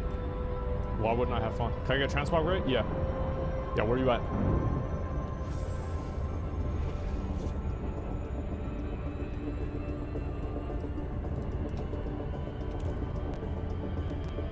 VP is paying on Fortified? Just don't die. Where's he go? Where'd he at? Where'd he at? Ooh, waste of time. We got the old deer gear. Look at that. Oh, the daggers there from, is that a fucking, Sepulcher? That's pretty interesting. And then the tabard from the Brawlers Guild in WAD, or sorry, BFA. That looks pretty good.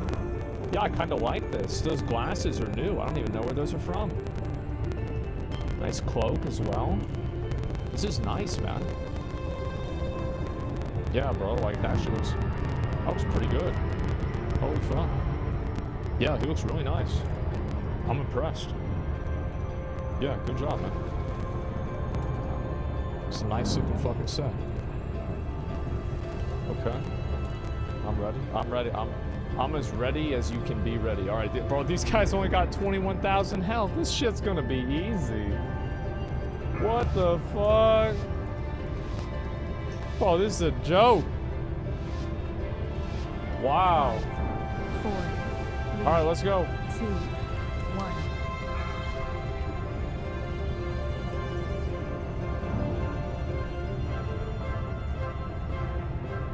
Fuck, I forgot. It is what it is, man. Wait, what the fuck? Why you got so much health? Go all the way down? Past these?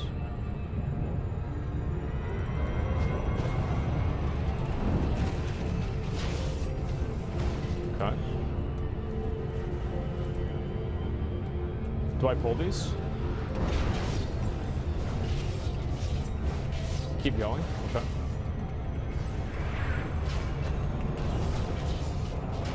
Do I pull any more? Oh, okay.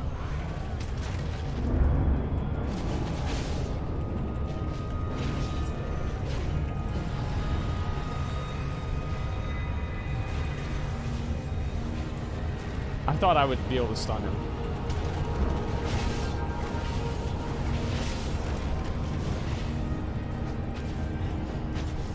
Okay.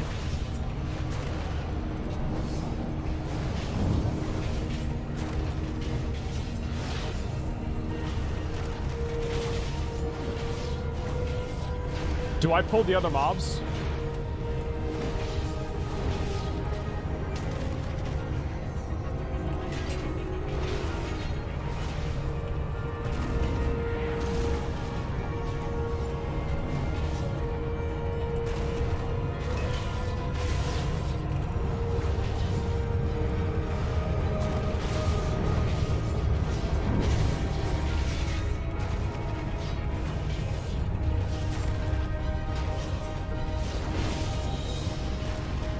This is my first time ever doing this dungeon. I'm playing conservatively, I know.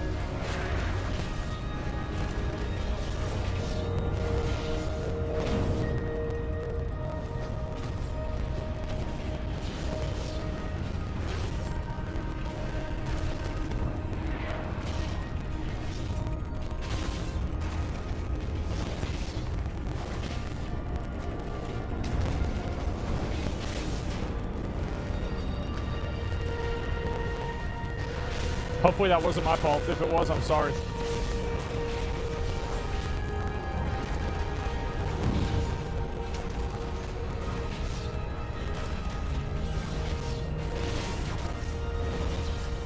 I need to be reflecting way more. That's my fault. That's my fault. I had last stand. I could have used it. What killed me?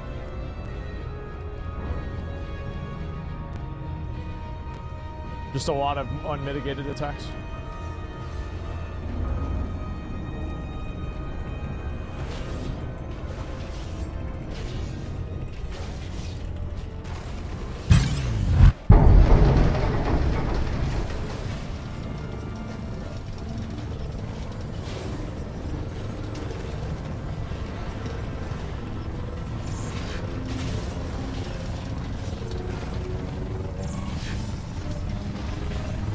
Yep.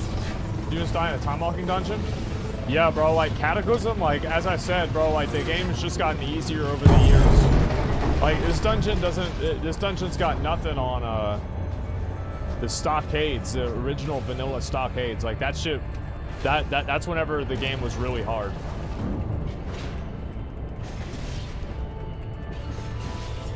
Battle shout? Yeah, I forgot about the only button that I have to press each hour, and I forgot to use it.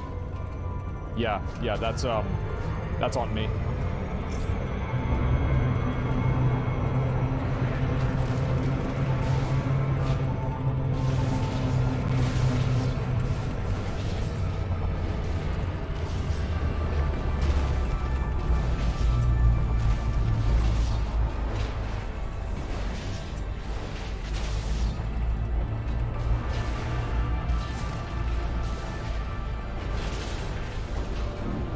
This monk sucks. Yeah, bro, he doesn't do any damage.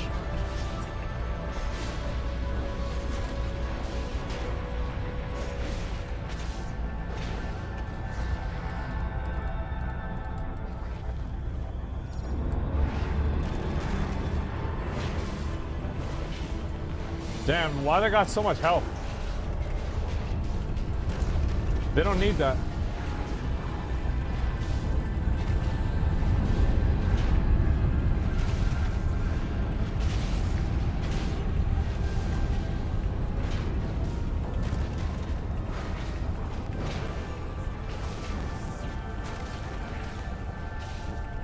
How much room do I have? 520 room.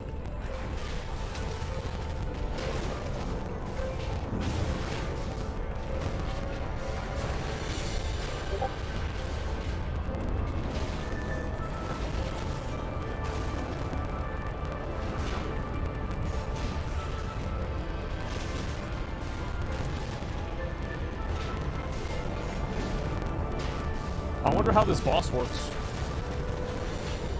I guess we'll learn.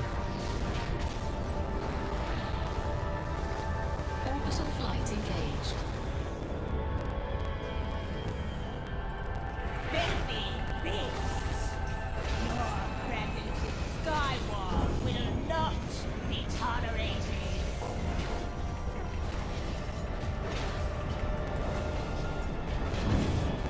So let me guess. I don't want to get hit by the blue things.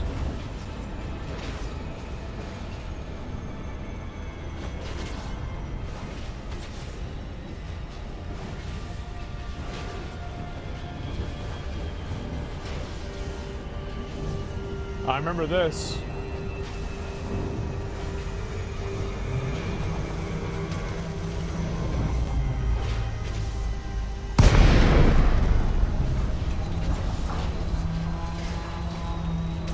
There's multiple cocksuckers that are trying to look at us, and we gotta make sure that we're looking at them so they don't look at us. That was me, it's my bad.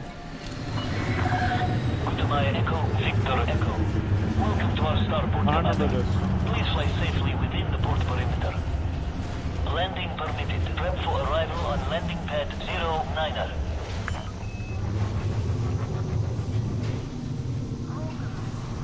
Rally.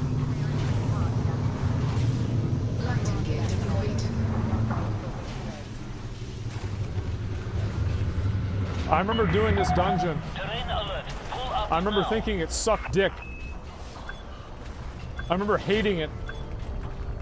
I fucking hated this dungeon. Even in Cataclysm.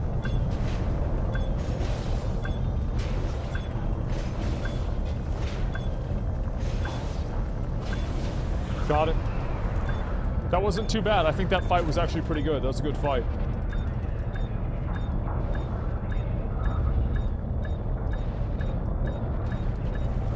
We bring these up, easy.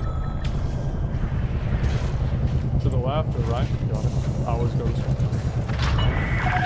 Landing successful. Docking restraints engaged. I hope we can be of service, Commander. Oh, y'all pull both? Okay.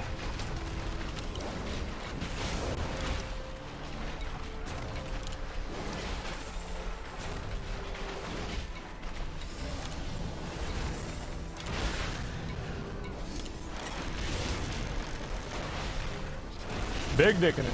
Oh, we're big dicking it. How we doing? I'm gonna preemptively shield wall right now. I'm just not feeling comfortable. I'm not feeling cute. Shield wall's over. I'll just do a demo shot. Heal myself up. Probably another avatar too.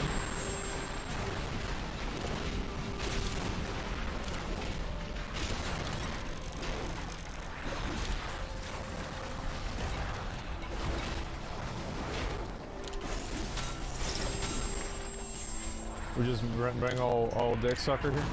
Let's go. See, I forgot a lot, but I didn't forget everything.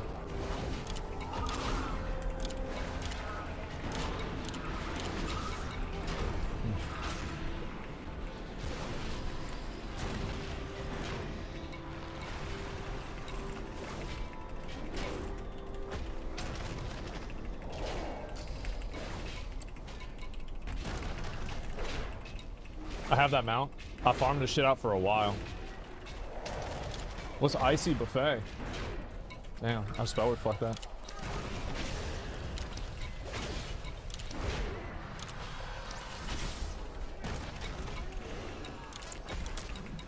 This guy's no joke, man. It's like a miniature boss.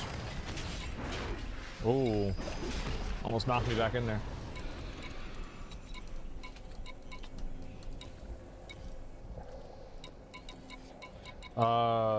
Big pull or small pull? Oh, what up?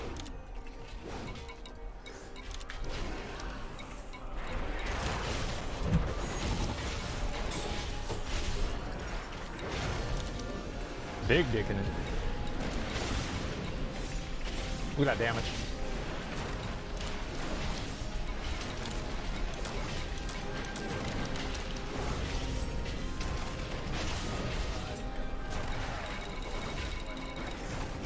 I'm unhittable. Unless they kill me. In which case I have been got.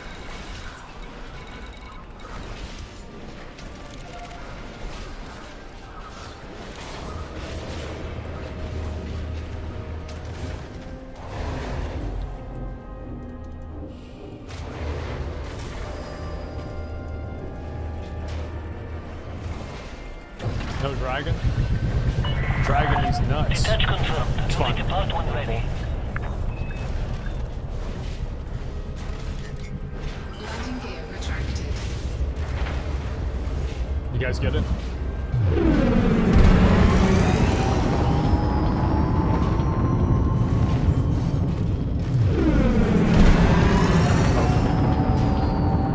Frameshift drive charging.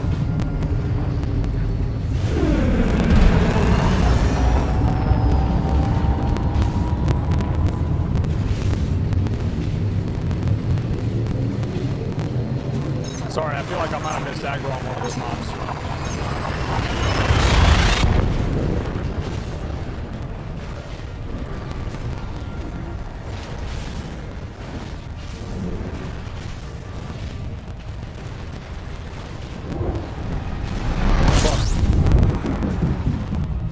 Vapor form.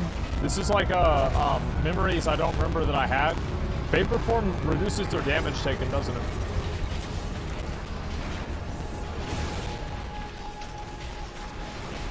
Yeah. It's been 10 years, you know?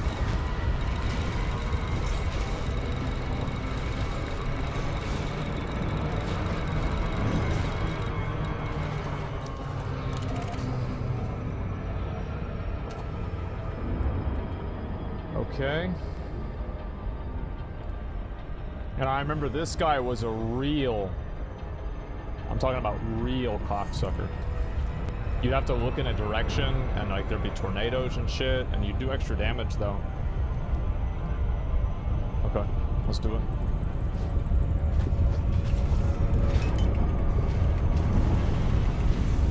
Tank in the middle, got it.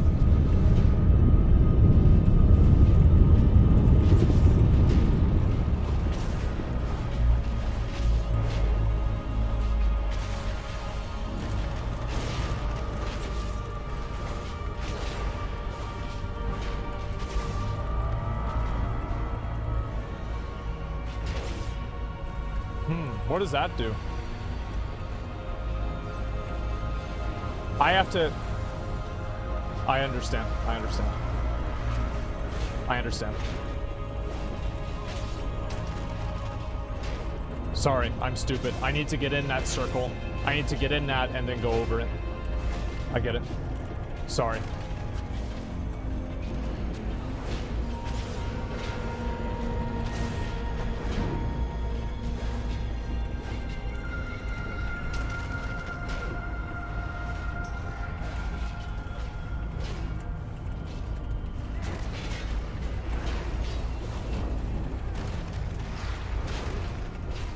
I got caught? Well, yeah, I didn't know what that was. I mean, like, after seeing the mechanic once, I understand it. I just didn't know it initially. It is what it is.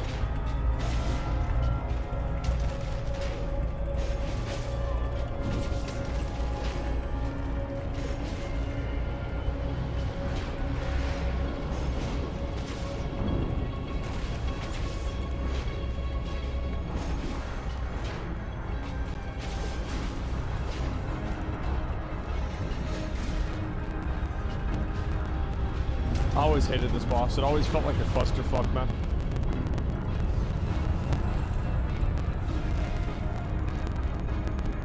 People say you can leap over them. Is that true? You can heroic leap over those things? I remember it was the healers. Where's the healers? Where's the depths where the healers on the back? Drag these 4 up to the top. Got it.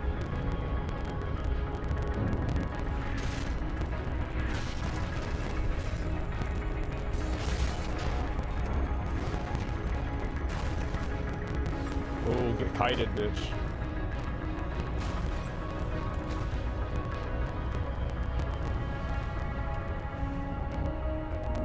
Changes to the dungeon, particularly that boss are welcome. Yeah, they should have changed that boss by getting rid of it. Do we kill these 4? Out of 4 swell, close swell's enough for us. Okay, got it. Understood.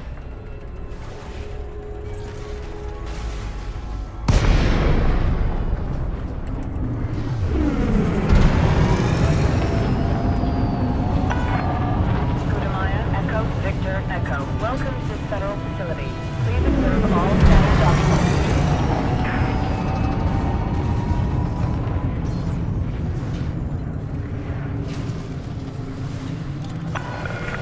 Authorization cleared. Land on pad 40.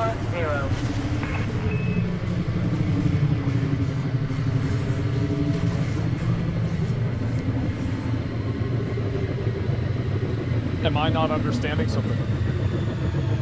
Did somebody drop a repair bot?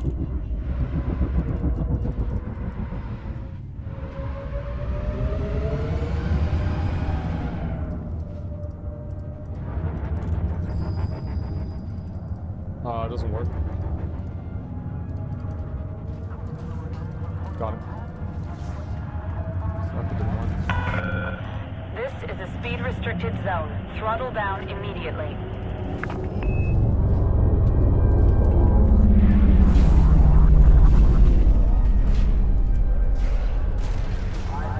I just didn't know about those charges.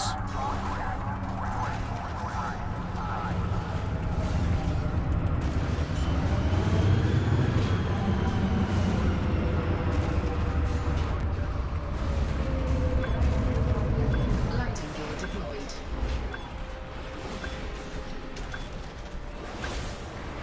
Jesus, these guys do so much damage.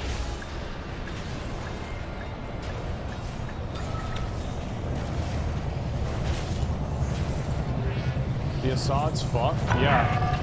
Landing complete. I just did. Deploying ground crew. I didn't know they were gonna do those charges. That's what caught me off guard. Y'all gotta remember, this is my first time doing the dungeon. I'm under-geared as a tank, and I also haven't played the game in like 6 months, so like... I'm doing what I can, but I can't do much. It is what it is. Excuses? No, it's not an excuse, it's just a reason.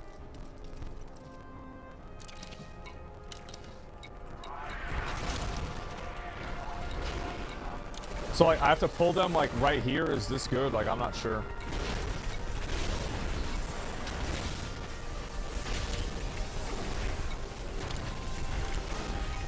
Yeah, okay.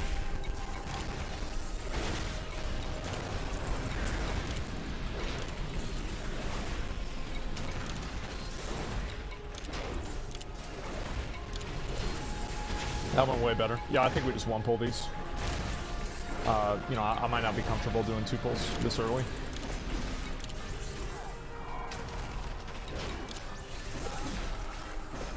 Easy enough.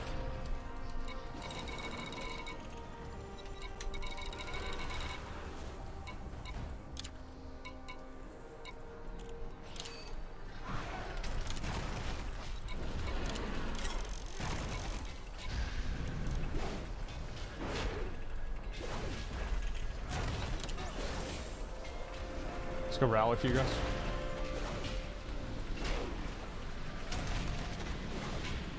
I remember this. This shit used to kill people all the time.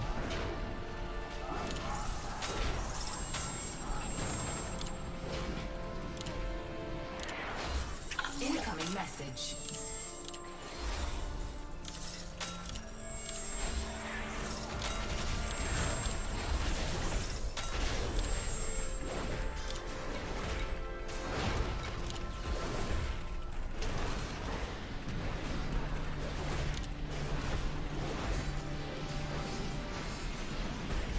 Bro, I love the tornadoes, man.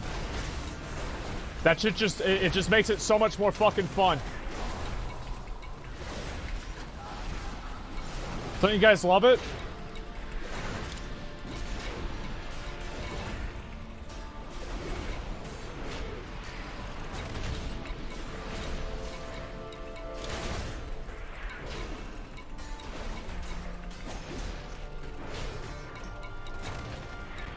Okay, he dead. And this one's dead. Oh, good. Pull? Okay.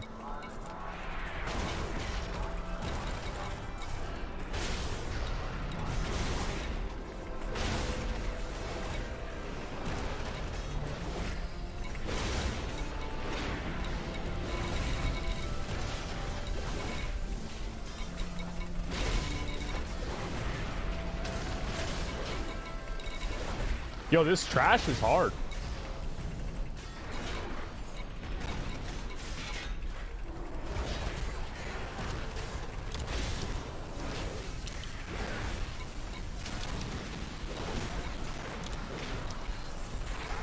I'm actually kind of surprised at how hard it is.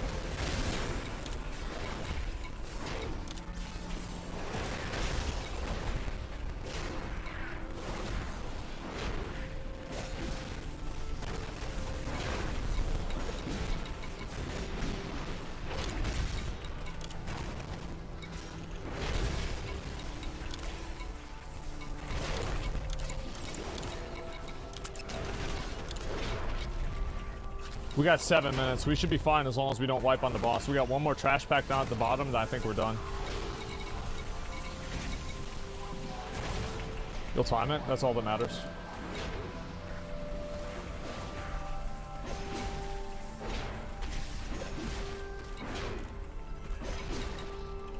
We'll have hero up and everything.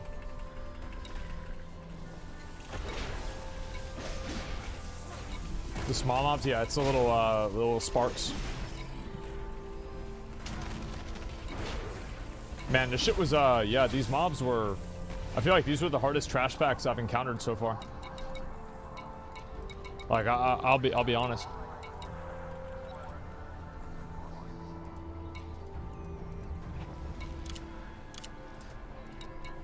Guys, I don't want, you know, obviously I'm trying to learn. Like, I don't want people spamming in caps lock the things that they think I should do with my character.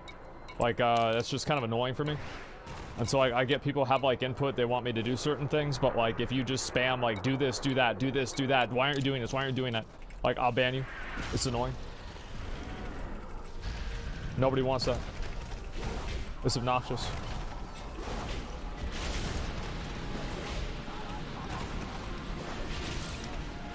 Okay.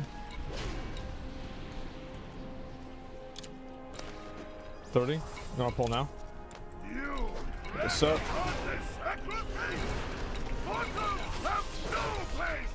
All right, let's go.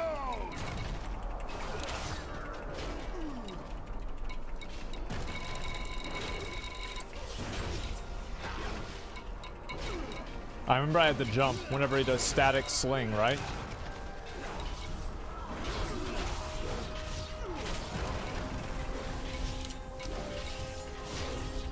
Damn, so they actually nerfed that.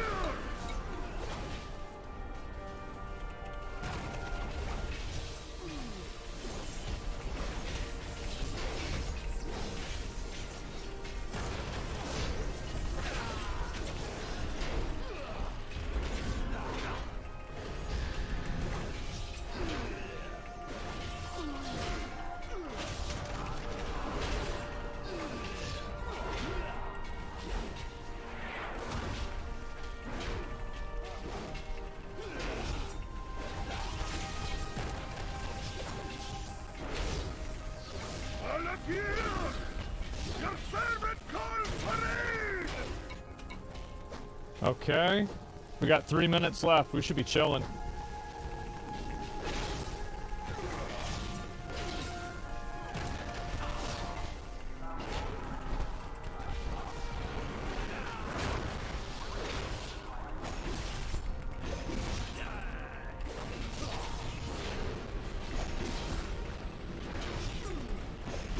Let's burn boss.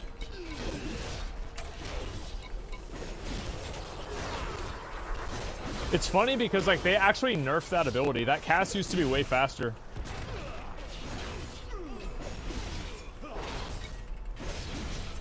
Easy, easy, easy. There it is. Nice.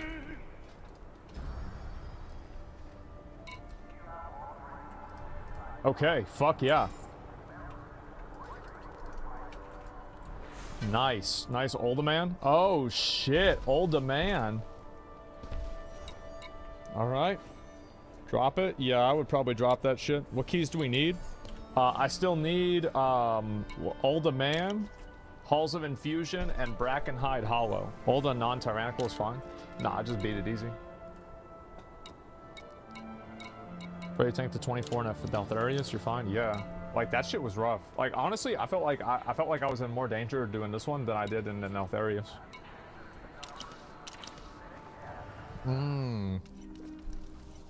I have an archaeology dig here. Oh, wow. I didn't realize that. Oh, we should do that. The chance make that one a lot easier? Yeah.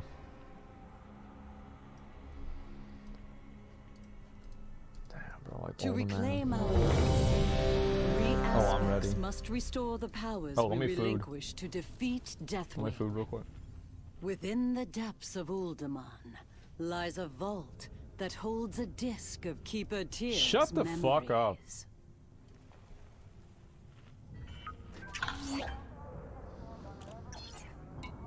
You're right, Wars of the Fallen was annoying as fuck, dude. Yeah. I'm good whenever. Pull down to the 2 Geomancers. Easy. E fucking Z. Bit past this. Easy. I need to be using more potions. Yeah, I need to keep on more stuff if I want to be a better tank. 4, 3, 2, 1. This is what it is. Doing good? I'm doing well. Also, just use Last Stand on CD. It's big damn. To reclaim really? Our legacy, okay. 3 aspects must restore the powers we relinquish to defeat the 2 Geomancers? Within the depths of Uldaman I see. lies a vault that holds a disc of Keeper Tears memories. Find that disc and bring it back to Stun me. everything. It may contain the knowledge we need to regain Big dicking. our strength. Incoming message.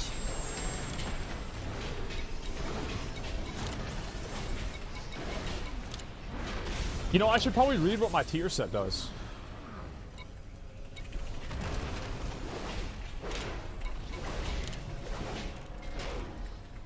I guess that's probably like a Thorns type thing. You just, all you have to do is type more and I'll pull more.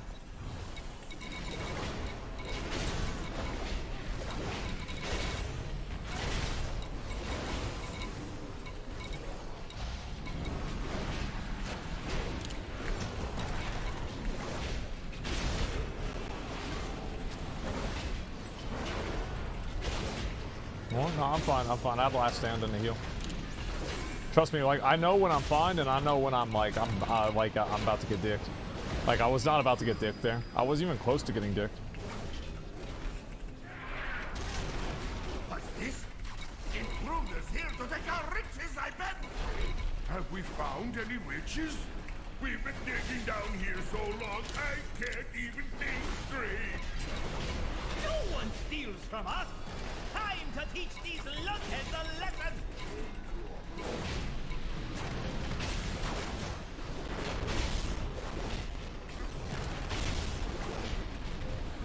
Oh, that's bad.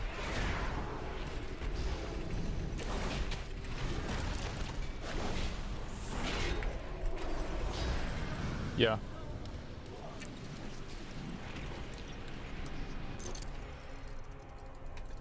I feel like maybe we shouldn't pull that heavy. Like, I don't know if it's really worth to do that.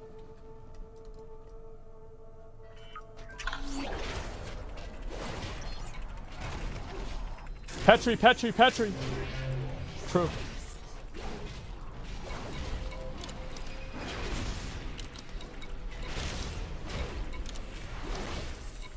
I don't even know where the damage is coming from, to be honest with you. I'm not sure exactly, like, who's doing the numbers. The Berserkers? It's the Berserkers that do the damage. Okay. This is the hardest Prot Warrior dungeon? Lots of magic and bleed? Okay. Yeah, I didn't know that. I'll have to pay better attention. There's just so much going on. It's like kind of sensory overload, you know? I also pulled another pack. I shouldn't have. That was a mistake. Okay, let's do it. I have a quiver full of swords, and I know how to throw them. Did somebody order a skull kraken?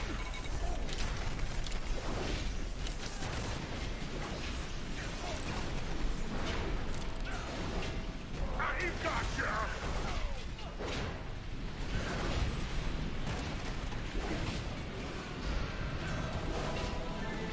Oh, shit. Oh, shit. Uh-oh. They're going crazy now.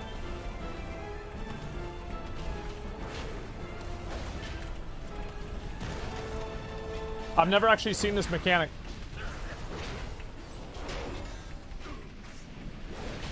I'm gonna try and get him over to here. They call me the skull cracker. The skull what? I've gotcha.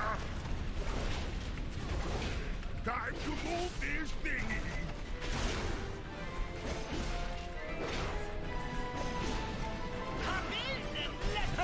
Got him. Okay, we give up. You know, I think that tussle actually helped clear my head. Much obliged, stranger. Right. We'll lend you a hand after we get our bearings. Basilisk, big bleed damage? Okay, got it.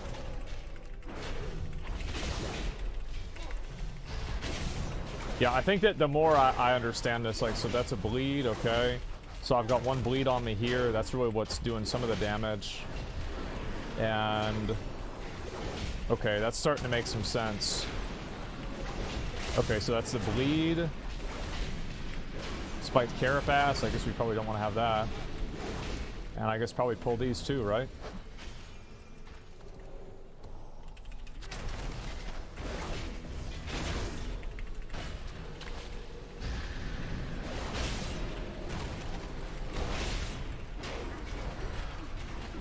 This is fine. I just survived this. It's not a big deal. Reflect that.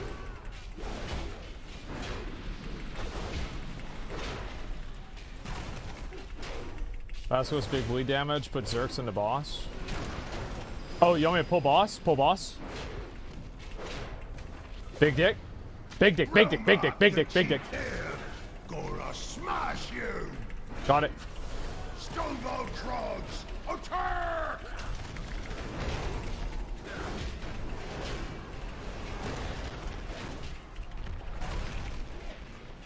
Pacific Super Heavy Fighter Ship available in Elite If I have the Dangerous. big dick on him, I just do it. Core Dynamics builds this ship, which is one of the largest ships available for players to pilot in-game.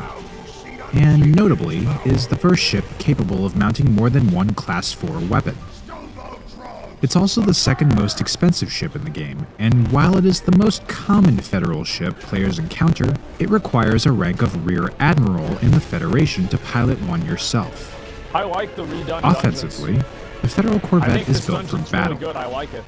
One of only 8 ships which can be equipped with a fighter hangar to launch 2 small fighters, it's this vessel's weaponry capabilities which make it stand out. I didn't know that. 8 utility slots, 2 medium hardpoints, 2 small hardpoints, 1 large hardpoint, and 2 huge hardpoints make the Federal Corvette a formidable starship. I see. I understand. While the Federal Corvette can carry 616 tons of cargo, the exclusivity of Federal ranking required and the short jump range due to its super heavy mass makes this ship inefficient as a trader. But with the weaponry and maneuverability the ship is known for, you'll shine in battle. For more information about the Federal Corvette, check out the Elite Dangerous Wiki on Fandom. I'm not sure charged, but whatever. Frogs! Fight for your chief!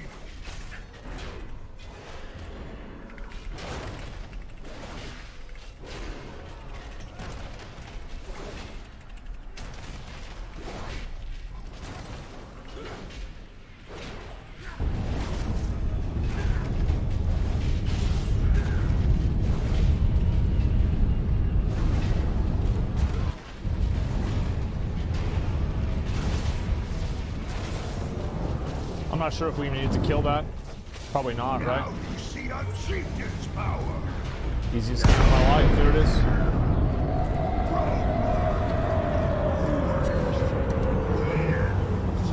Okay, huge bleeds. Warning. Capital class signature detected. From these sentinels? Okay. Just kite these? Okay, I will. Capital class signature detected.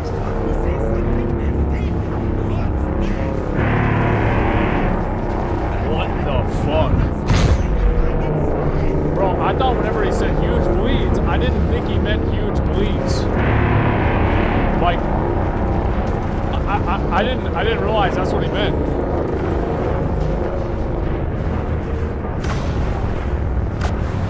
Because he really did mean that.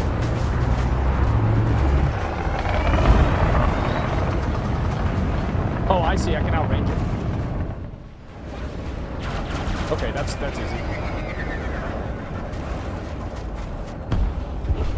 Yeah, I understand. I just run right out, bro. Easy, easy, easy. Yep, got it. Oh man, I wish you just got all 3. Sides or no?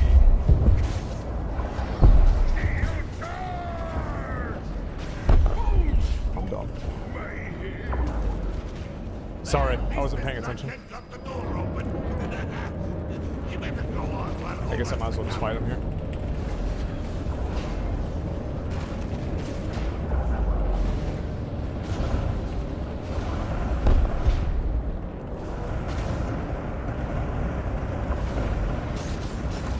What an annoying fucking mechanic. This is so fucking obnoxious. Jesus.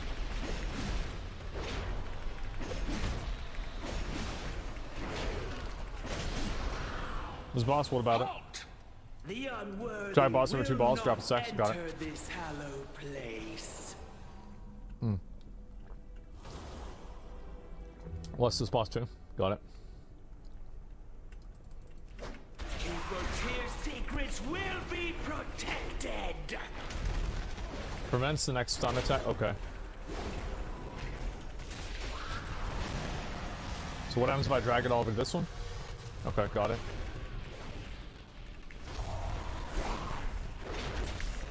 Must regain strength.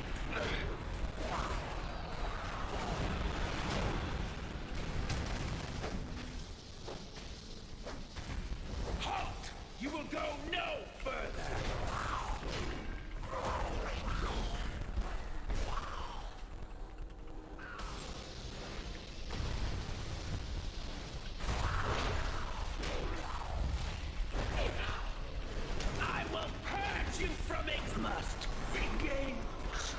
I'm trying to learn this shit.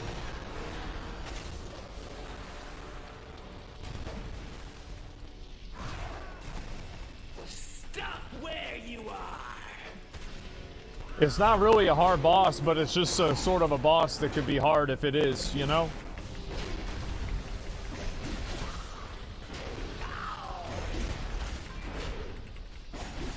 I must regain strength.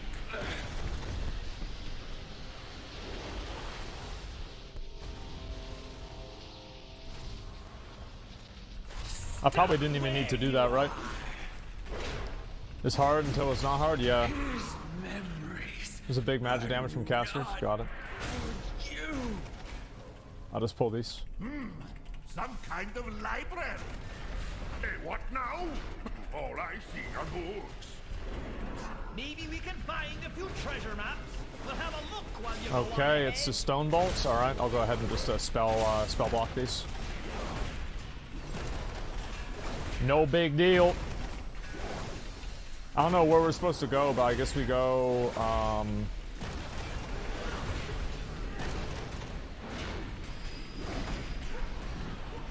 Okay, got it. I'm stupid. Bro, I'm so stupid. I can't believe I got hit by that. Stun that. Okay, what do I have? I guess I have this. Maybe I can use a route, one of these, yeah. Oh, I thought I had a... Reflect that one. I'll stun that. Interrupt that one. This is going pretty well.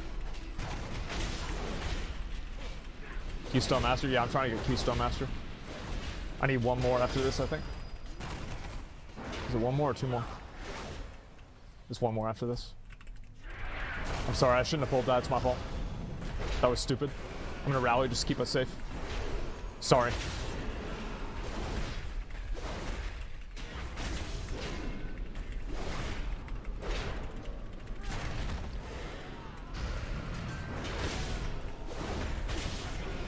Two more? No.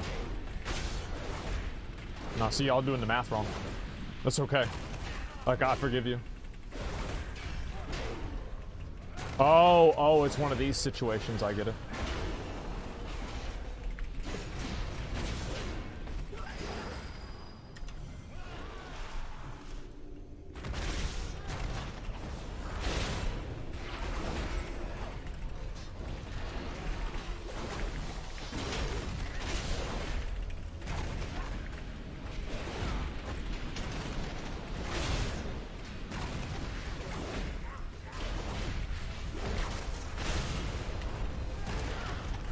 I might have to shield wall this next one. I'm not sure yet.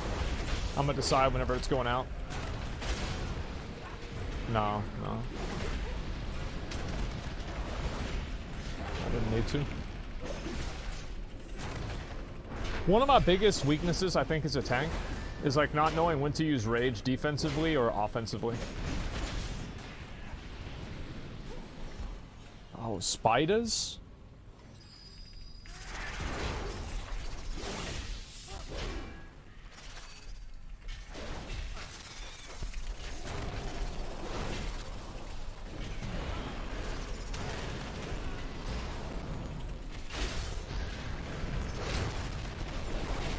I guess Sonic Burst does what Sonic Burst does in every other instance in the game. It's a AoE silence. It does probably a moderate amount of damage. It's funny like doing this because like, ooh, no, it's not gonna kill me. Ember on. Battle stance, yo? I don't think I need battle stance right now. I feel like battle stance isn't the play. This boss, it's easy. Dodge balls, big magic frontal hit, it's easy. Just don't get hit. I did this boss the first day the patch came out. I remember we killed him before he did anything. So all we have to do is do that again. Additional defenses. This is a really cool boss, I remember. Sorry, I didn't realize I didn't realize it was gonna follow me. Target acquired. Okay.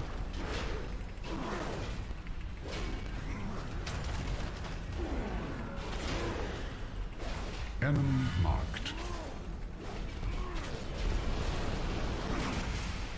Spell Reflect being a default magic reduction is actually like such a good thing. Incinerating undesirable elements. Ooh, that's bad, right?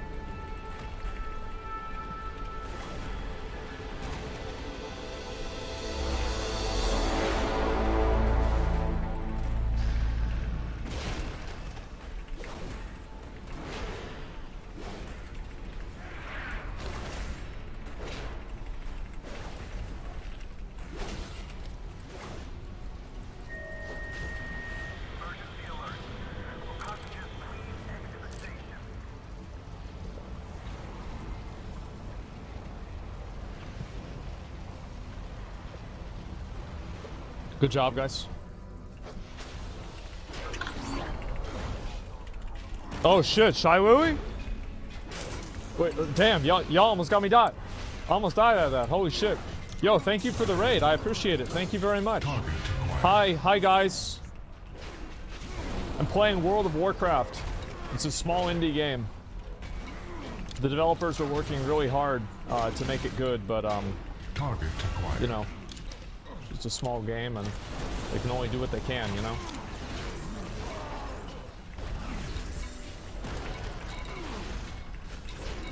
I'm gonna be real. System shut down. I kind of like that boss. I do, I kind of like it. Whoa! Look at all of this stuff! The heroes. You can keep searching for whatever it is you punks are after. I'm not sure like when I should do big pull and when I shouldn't do big pull, so I'm just gonna kind of do smaller pulls. And if you guys feel like I'm being a bitch, just let me know and I'll just do a bigger one. Damn, they're right. This does really a lot of damage. This last boss, monk ass. I remember, bro, I beat this boss when we got the achievement for this boss. This shit was easy.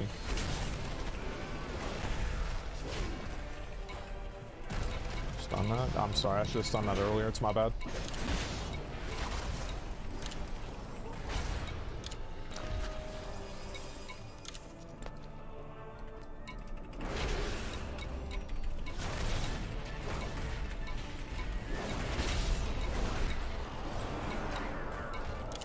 There it is.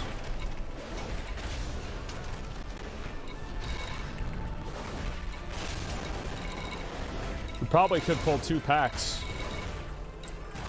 Next pull is big. Really? Okay, cool.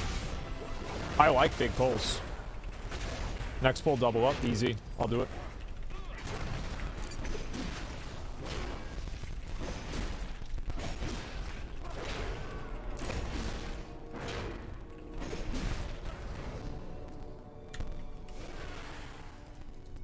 So we pull this pack,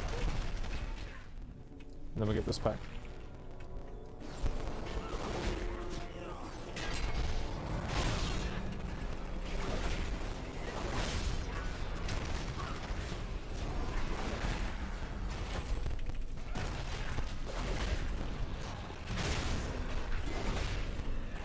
Maybe I made a mistake there. I probably didn't get aggro early enough. That's my bad.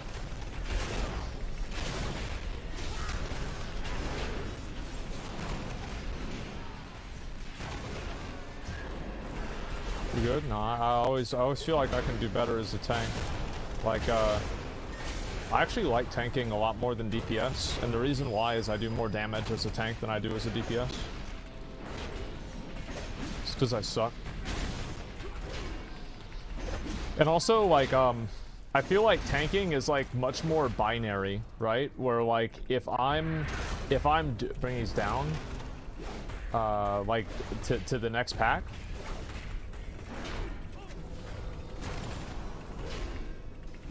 It's a line of sight. I see. I didn't understand that.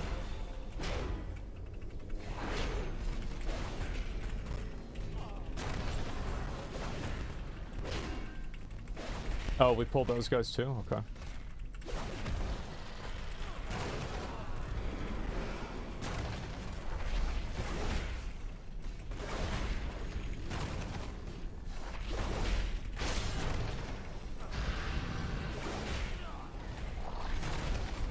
This is a little bit scuffed, but it is what it is, right?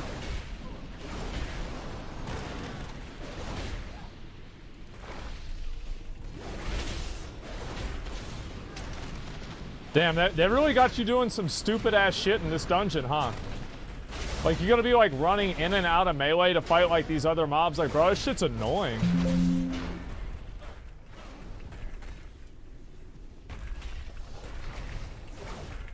Use Ravager? No, I should've.